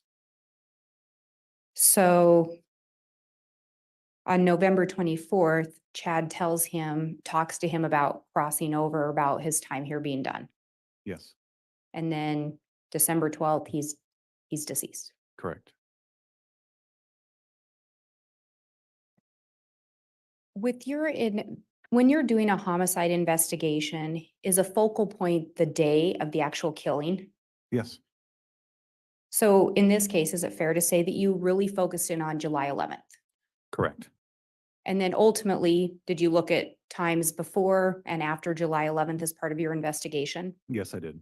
And to be clear, I guess for the jury's benefit as well, July 11th of 2019. That is correct. So you were asked about these messages that were deleted from between Chad and Lori. Yes, Is that why you included those and focused in on them? absolutely. And the content was missing, Correct. but they were in fact sent in close proximity to the time Charles was killed. Yes, And I think council had asked you, or you had started to answer a question from council about some messages between Lori and Melanie around the time of that July 11th date.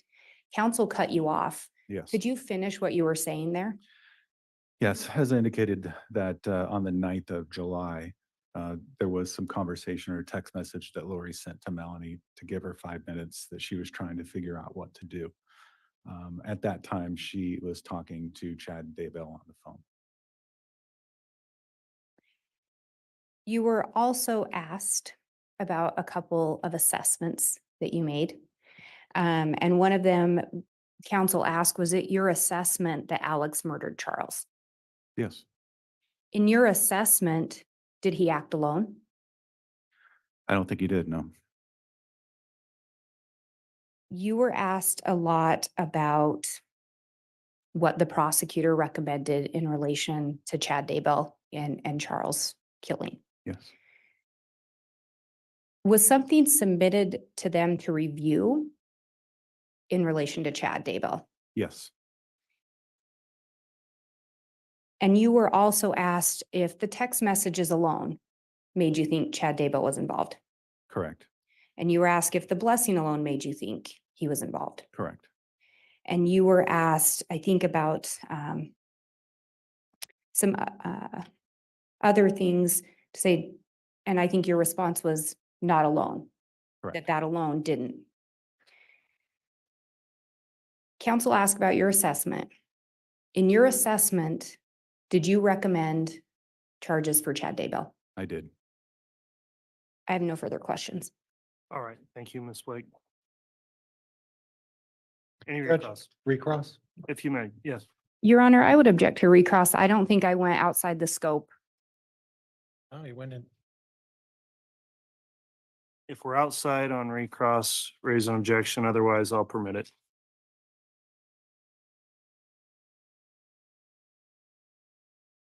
But I will keep that in mind, Mr. Pryor, no new Right. areas. Now, you would agree with me that you don't have all the facts as it relates to Chad Daybell, Lori Vallow, and Alex Cox. Is that fair? Your Honor, I'm going to object. This goes outside the scope of any redirect. Well, it's a very general question, so I'll overrule the objection. Go ahead, officer. The data in this case from every person as indicated is it's voluminous. So I'm sure that somewhere in there, something might have been missed.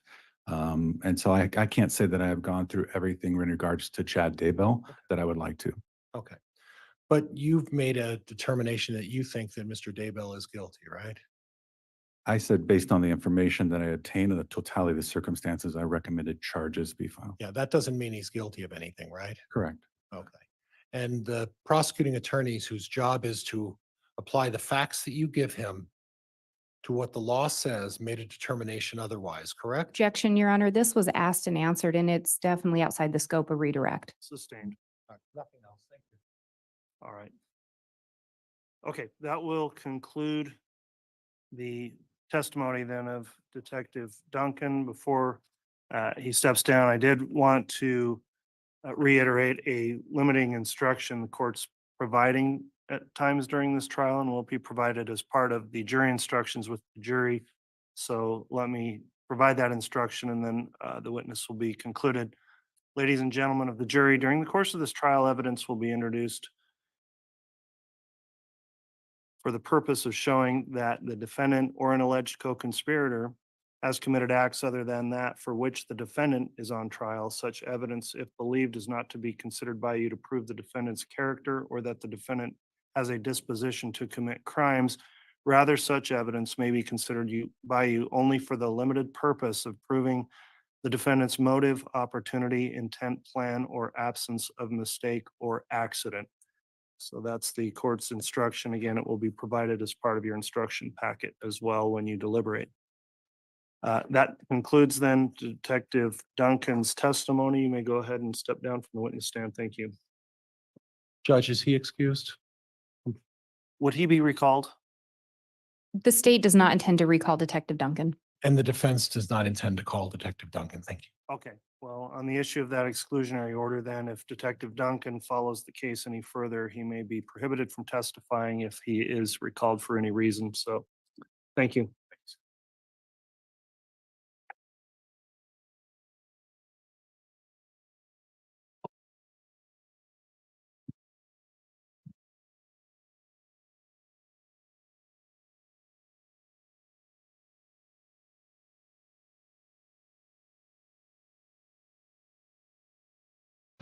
No, All right, Sky. council, I wanted to Ugh. continue on to 3:30 if we could today. Does the state have another witness they'd like to start with, or do you want to discuss scheduling? Your Honor, the state would call Mark, sorry. All right, well, let's go ahead and get another witness going, and again, we'll conclude today at 3:30. Okay, let me stress that again. I am the one that did the Hall of Fame thing and the word inducted. It was not anybody in the trial. That was all me and my confusing ski. Sorry.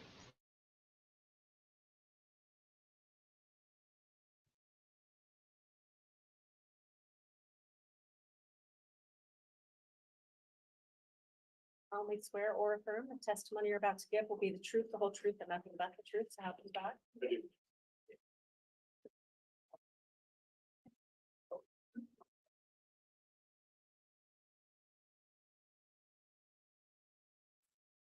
Also, just speak into the mic and you have the water there.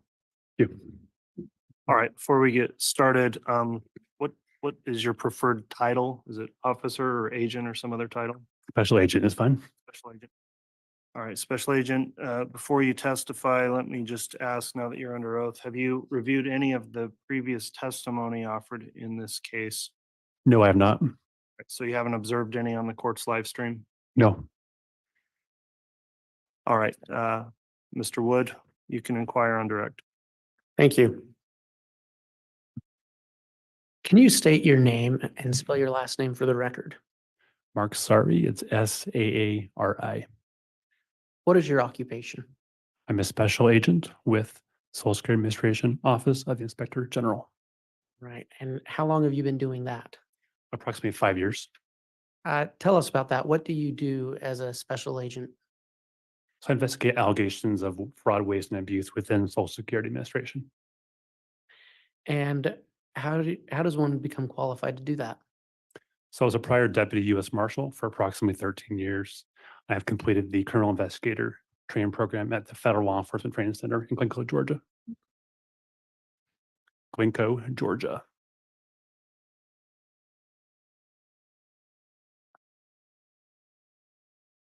How did you become involved in the investigation regarding Tylee Ryan and JJ Vallow? So in or about January of 2020, the FBI out of Phoenix, Arizona contacted our office and to locate the whereabouts of JJ as well as Tylee Ryan. So you were referred to it by the FBI? Correct. And I'm sorry, when did you say that was? In or about January of 2020. What was the purpose of your investigation? To determine if the whereabouts of the children were to be located, as well as if there was any kind of Social Security fraud involved. What did you do in furtherance of your investigation? So I met with local law enforcement, met with the FBI, as well as had several subpoenas issued as well. I want to talk to you about Tylee Ryan. Did Tylee Ryan receive Social Security benefits? She did. Why did she receive Social Security benefits? She received survivor benefits based upon her father, Joe Ryan, who died on April 3rd, 2018. And how much did she receive a month? Approximately $18.59 per month. Where she was a minor child, was there a guardian or someone who represented her in those payments? Yes. Is there a name for that individual? Lori Vallow. And is there a specific, is it fair to call her a representative payee? Correct. As part of your investigation, did you look into what bank accounts Tylee Ryan received these social security benefits? Yes, I did. Do you know what bank account she received those benefits in? It was to a JP Morgan Chase account. And do you know if, where she was a minor, was her mother also on that account? I believe she was, yes. Did the bank account she received payments into ever change? Yes, What did it change to? to a BBVA account And do you know when that happened? on or about August 20th of 2019. Would there have been a notice regarding that change mailed to the representative payee or Tylee? Yes, And through your would that have been an automatically generated notice? yes, correct. And in your investigation, have you uncovered such a document? I have. Your Honor, I'd ask that the witness be handed State's Exhibit 114A. Yes. And you can save a trip. He's already had provided me a copy and I'm no objection, Judge. All right, I'll quickly look. Your Honor, I just realized I did not provide courtesy copies to the court earlier as well. Okay, and I'll just take a look at it as well. All right, Exhibit 114A has been offered without objection. It is admitted.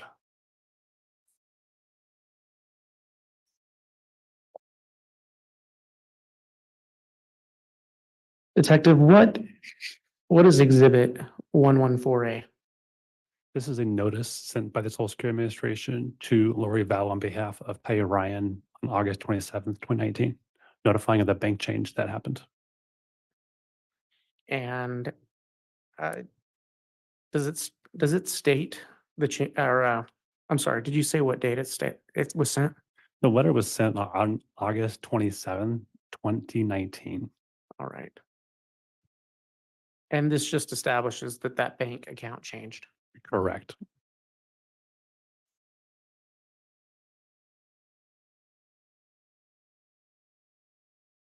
Did Tylee Ryan stop receiving Social Security benefits? She did. When was the stop date? In or about January of 2020. And do you know why, through your investigation, those payments stopped? Due to her whereabouts being unknown, our agency turned off the benefits. And are you aware of a last known sighting of Tylee Ryan? Judge, I'm gonna object. It's calling for him to make a determination based on hearsay. The way that question's worded, I'll sustain that. I'll retract the question. Thank you. I want to talk to you really quickly about JJ Vallow.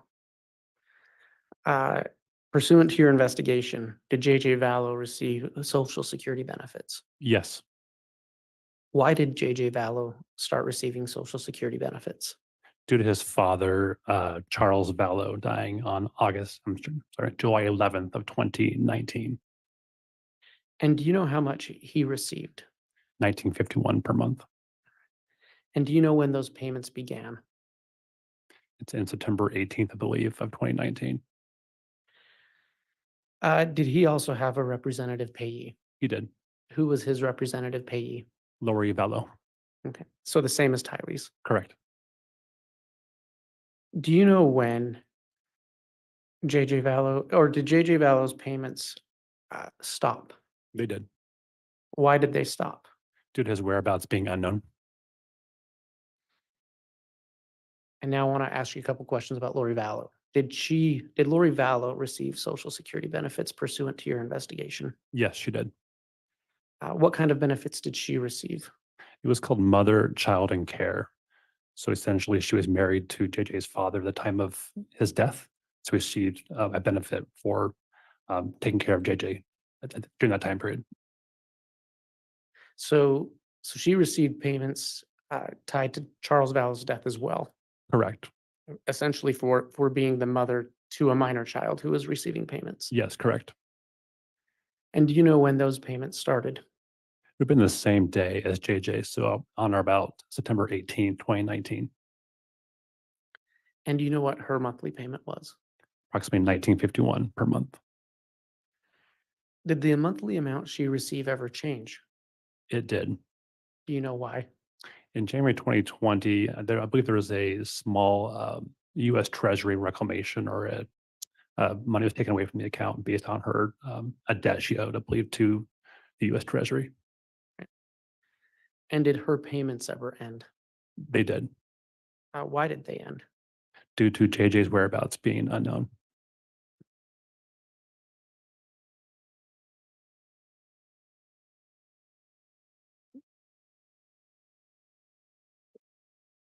When a person receives Social Security benefits pursuant to your knowledge as a special agent and through your investigations, if they have certain changes in circumstances, are they required to notify the Social Security Administration? Yes, they are. What are some of those circumstances? If the recipient or child moves from the address, if the person dies, if the custody of the child or person changes, that kind of thing. In fact, and are individuals who receive Social Security benefits, are they notified that they are required to give that notice to the Social Security Administration? They are. Your Honor, I'd ask that the witness be handed States Exhibit 114B. There won't be an objection to that either, Judge. Okay, I'll just briefly review that before it's admitted.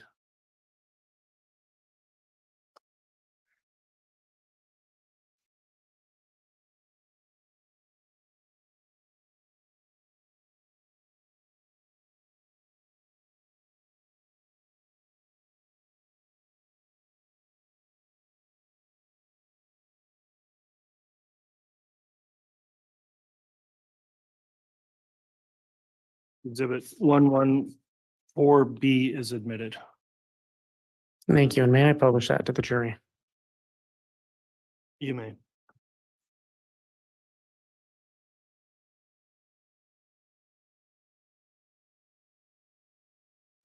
And Your Honor, may the witness have another copy of that while No I publish? objection, Judge. If we have one. I do. I have it. Okay. So, and to be, I don't know if it matters, Mr. Wood, but what should be published is the exhibit, not the copy. Right, what Okay. I have is the exhibit that will be published. Okay, and then I will allow the copy to be provided for reference to the witness.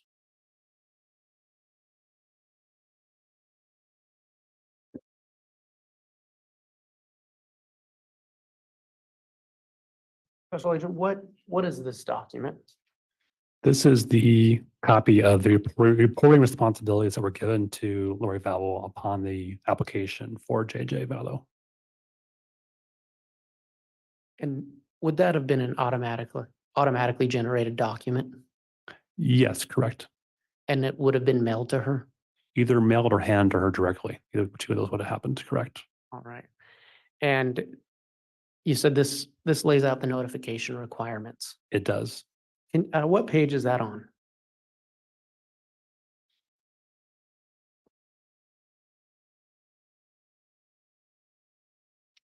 Page 1, I believe. It starts there. Page 5 of this document, but yes.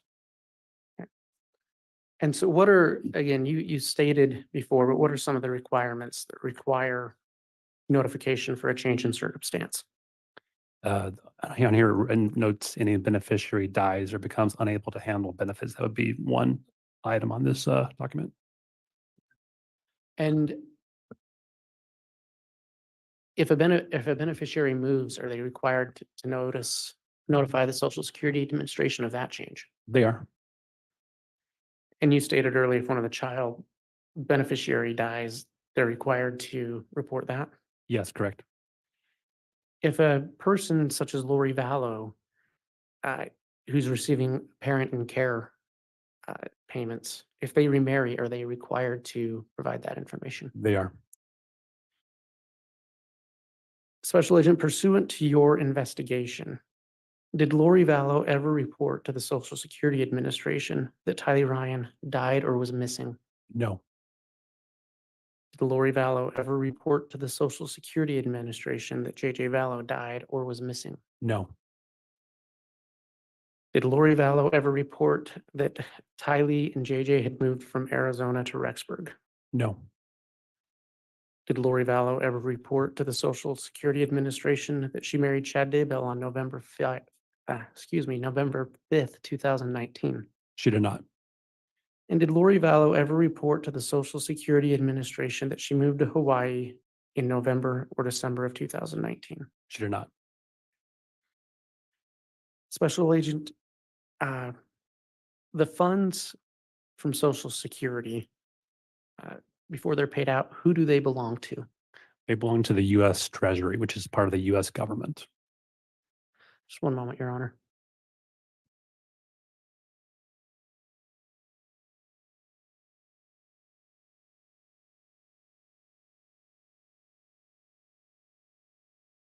Your Honor, the state has no further questions for this witness. Very well. I'll allow cross at this time then, Mr. Pryor. Thank you, Judge. This is the exit.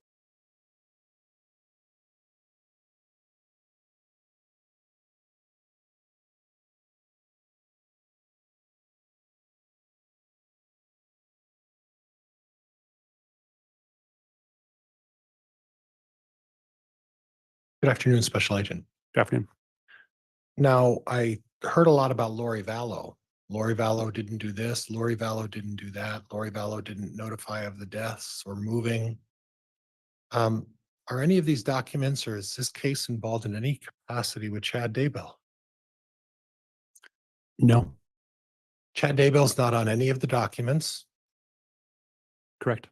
Chad Daybell is not under any obligation to report that he married anybody in particular, correct? Correct. And Lori Vallow is the one, if she's failing to do any of these acts, Mr. Daybell is not obligated to say anything, correct? Sorry, repeat the question again. Well, Lori married Chad Daybell. At that point, is Mr. Daybell obligated under the Treasury laws to report that to the Treasury Department for Lori Vallow's SSA payments?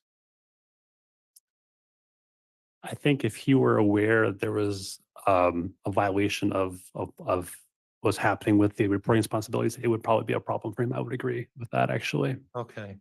To repeat that, if he was aware that she had responsibility to report that, and that's actually a federal violation, and he was aware of that, did not support that, I believe that would be a problem, actually, for our agency to investigate. It could be a problem. It could be, correct.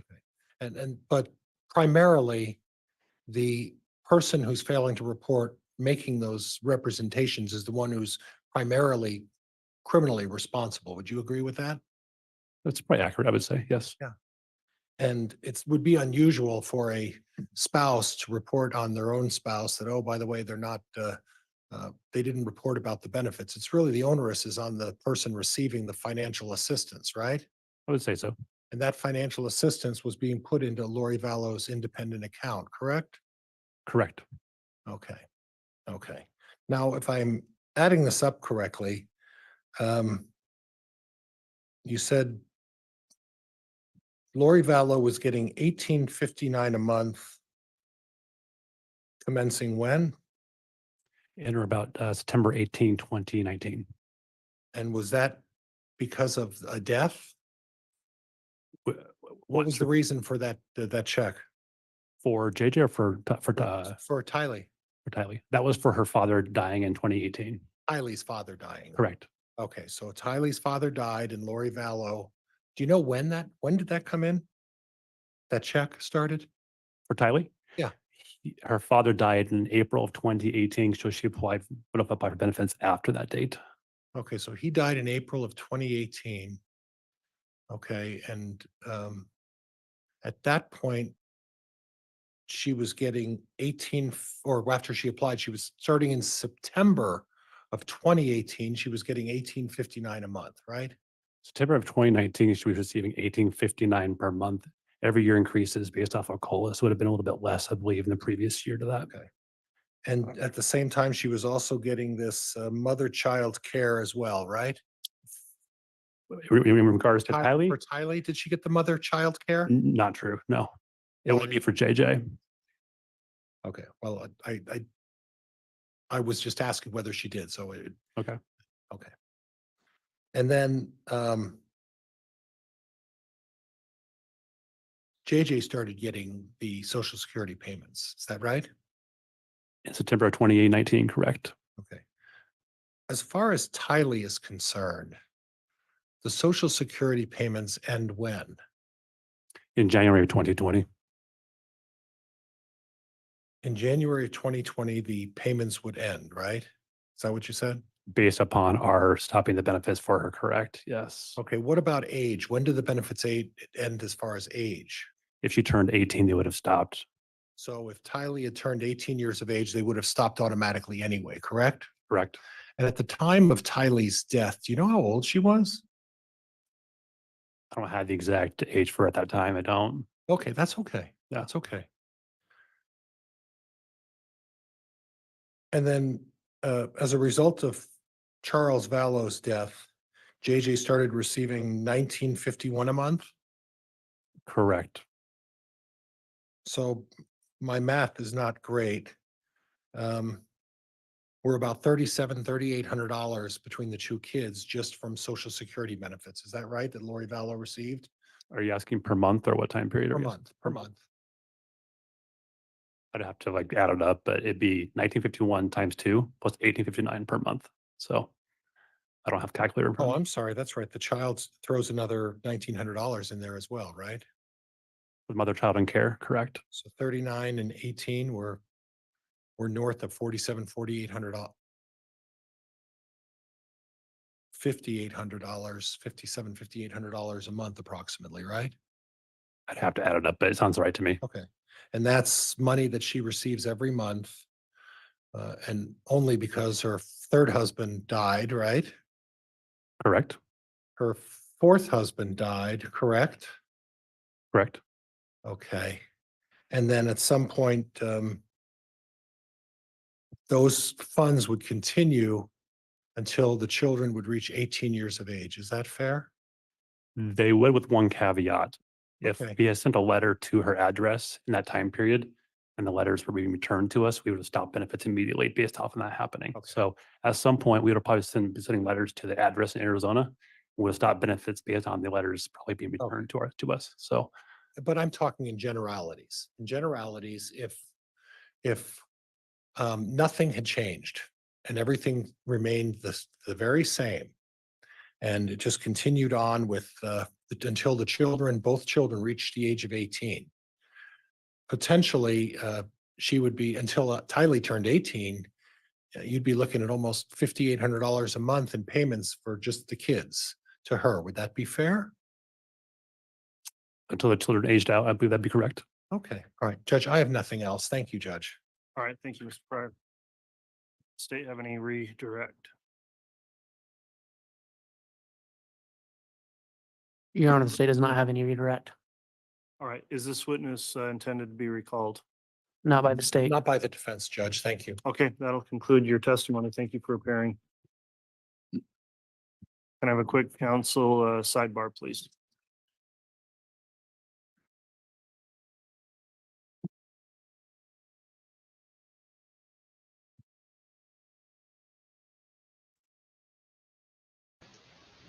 So I think this is definitely going to be our last witness, since it is, what, about 10 minutes until closing time? I think he said 3:30 and it's 3:18.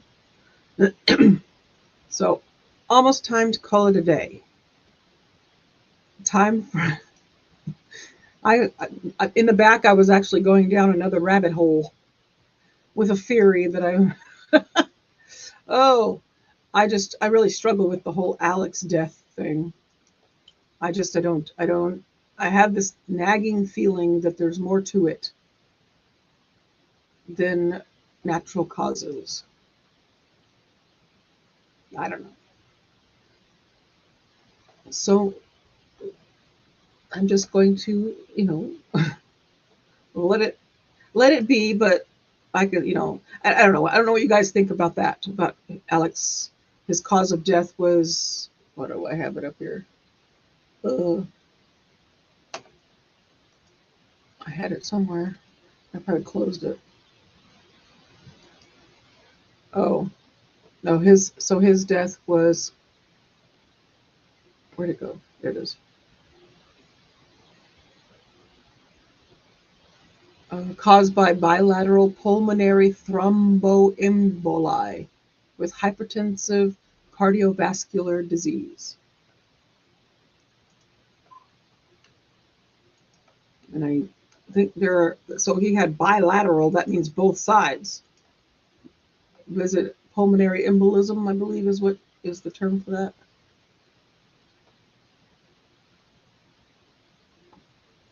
All right, thank you, counsel. Given the timing, court suggested maybe we break for the day before starting with the new witness and just breaking that up immediately. So is the state okay to conclude for the day? And if so, who will be taking the stand tomorrow morning? We are good to conclude, and Chuck and Sidus will be starting in the morning. All right, is the defense okay if we stop now? Yes, Judge, thank you. All right, ladies and gentlemen of the jury, then thank you for your attentiveness today. As we break for the day, I will admonish you, please do not do anything to investigate the case, look into the case in any way. If you see it reported somewhere in the media inadvertently, please try to divert your attention from that and don't talk about the case amongst yourselves or with anyone else. You'll only be able to do that once your deliberations commence with each other. So with that in mind, we will go ahead and conclude for the evening, and thank you all in attendance in the courtroom today for abiding by the court's order in relation to courtroom conduct. With that in mind, then we're in recess until tomorrow. We'll start again at 8:30. All right.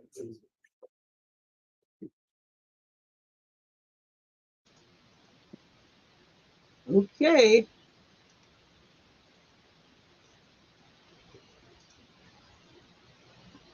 All right. So do you think, I was going along what I just saw in chat from Maria, do you think that bilateral whatever, however you pronounce that, bilateral pulmonary thromboemboli could be caused by a certain kind of poison? So I feel like there's something more to that. Like, what if, I mean, a backstage comment that I got speaking with the mods was that there are certain things that can cause that. So carbon monoxide being one. I don't know what the bringing in the Mexico trip was about. I'm trying to understand that. Was it something along the lines of maybe he went diving in Mexico? I don't know. So I heard the thing about the Mexico trip, but I'm not sure exactly what that was. I need to look and see if I can find it. So thank you, Toby. Thank you guys for being here. I'm sit here for a second and we can discuss unless you guys are done. Let me know if you guys are done. But I just kind of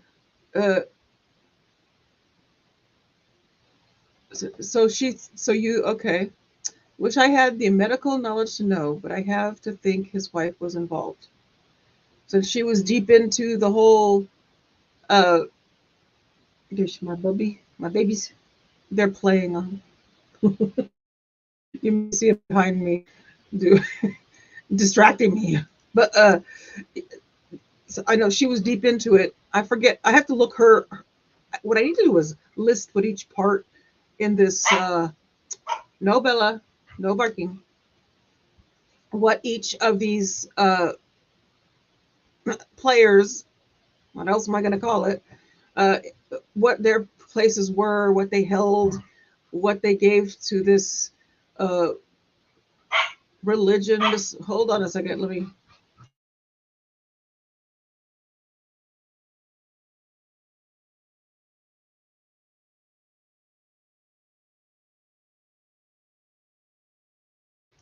Yeah, she's not going to stop barking. She's on her barking thing. Dog, you're way early for all your barking. Let me hold on 1 second. I need to get my son to take her outside. 1 second.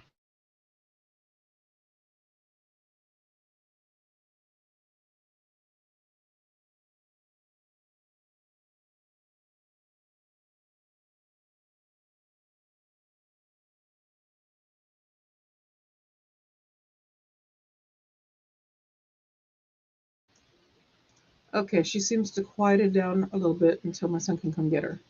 And oh, no, she's not. He's coming down to get her.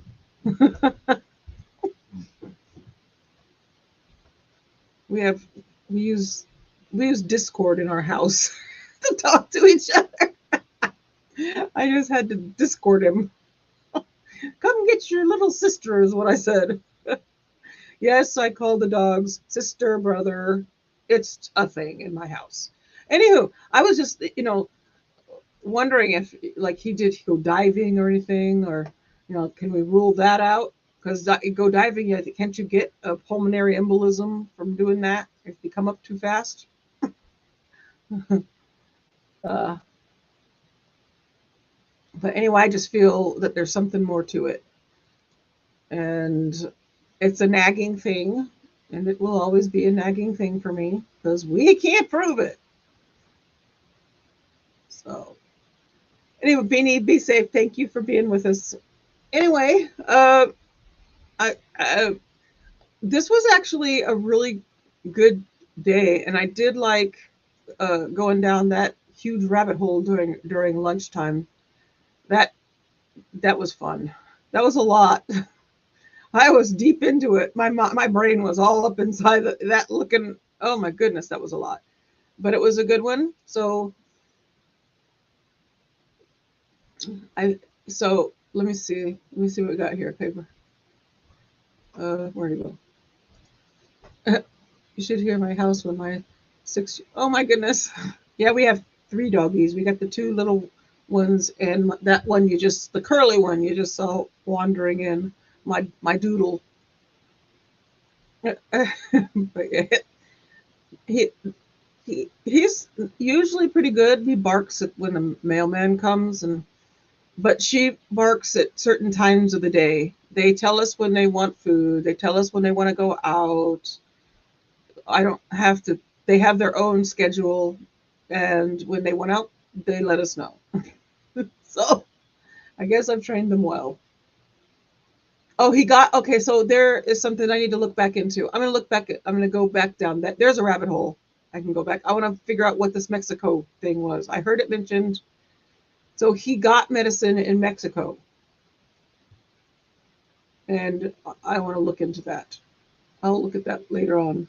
Supposedly Alex went to Mexico for medication. Yes, Cheryl let me know. Thank you. So I will look down that rabbit hole, but unless we're good, I'm good. And don't forget that we have Nate live on East Idaho News. I'm sure he's already put it up on. Yep. And here it is. I'll give it to you.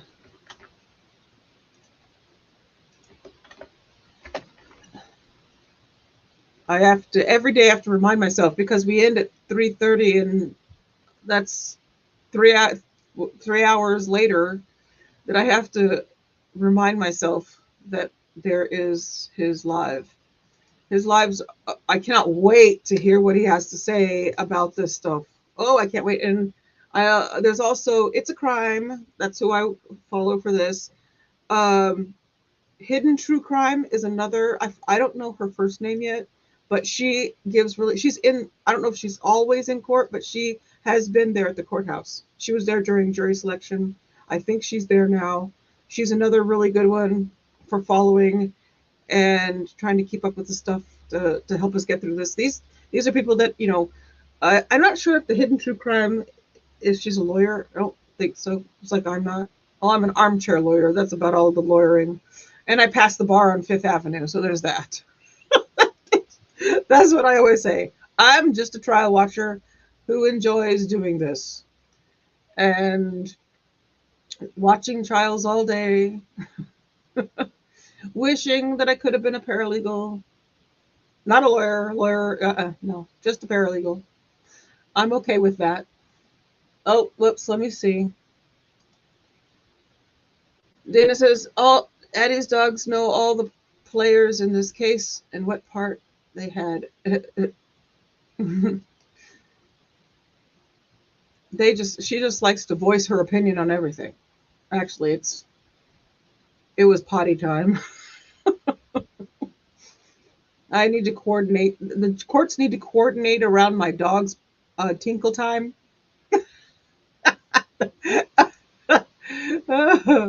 So, that was Lauren. Thank you, Cheryl. Lauren, yes. And if there's others that I don't know about, I kind of like to keep a list and then go through, because each person will find something different to talk, like to talk about. So I think it's kind of neat to see how everyone's thought processes go in this trial. Candy, take care. Thank you for being here. Candy says before she goes, she says, good night all. It has been a very insightful day. Have a most wonderful evening. See you all in the morning. Thank you for being here. And Lemon Curd is out too. Bye, everyone. I'm going to go back and watch the beginning that I missed. All right. So, yes, I think that's what I'm going to do. I'm going to actually get to doing some editing. I need to put some stuff together and see if I can make some of those texts and emails or whatever it was earlier in the day visible and readable and somethingable. And then maybe I'll put them up on the screen on tomorrow's live, or maybe I'll make a video out of it. We shall see. But I thank you guys for being here with me. Thank you for supporting me.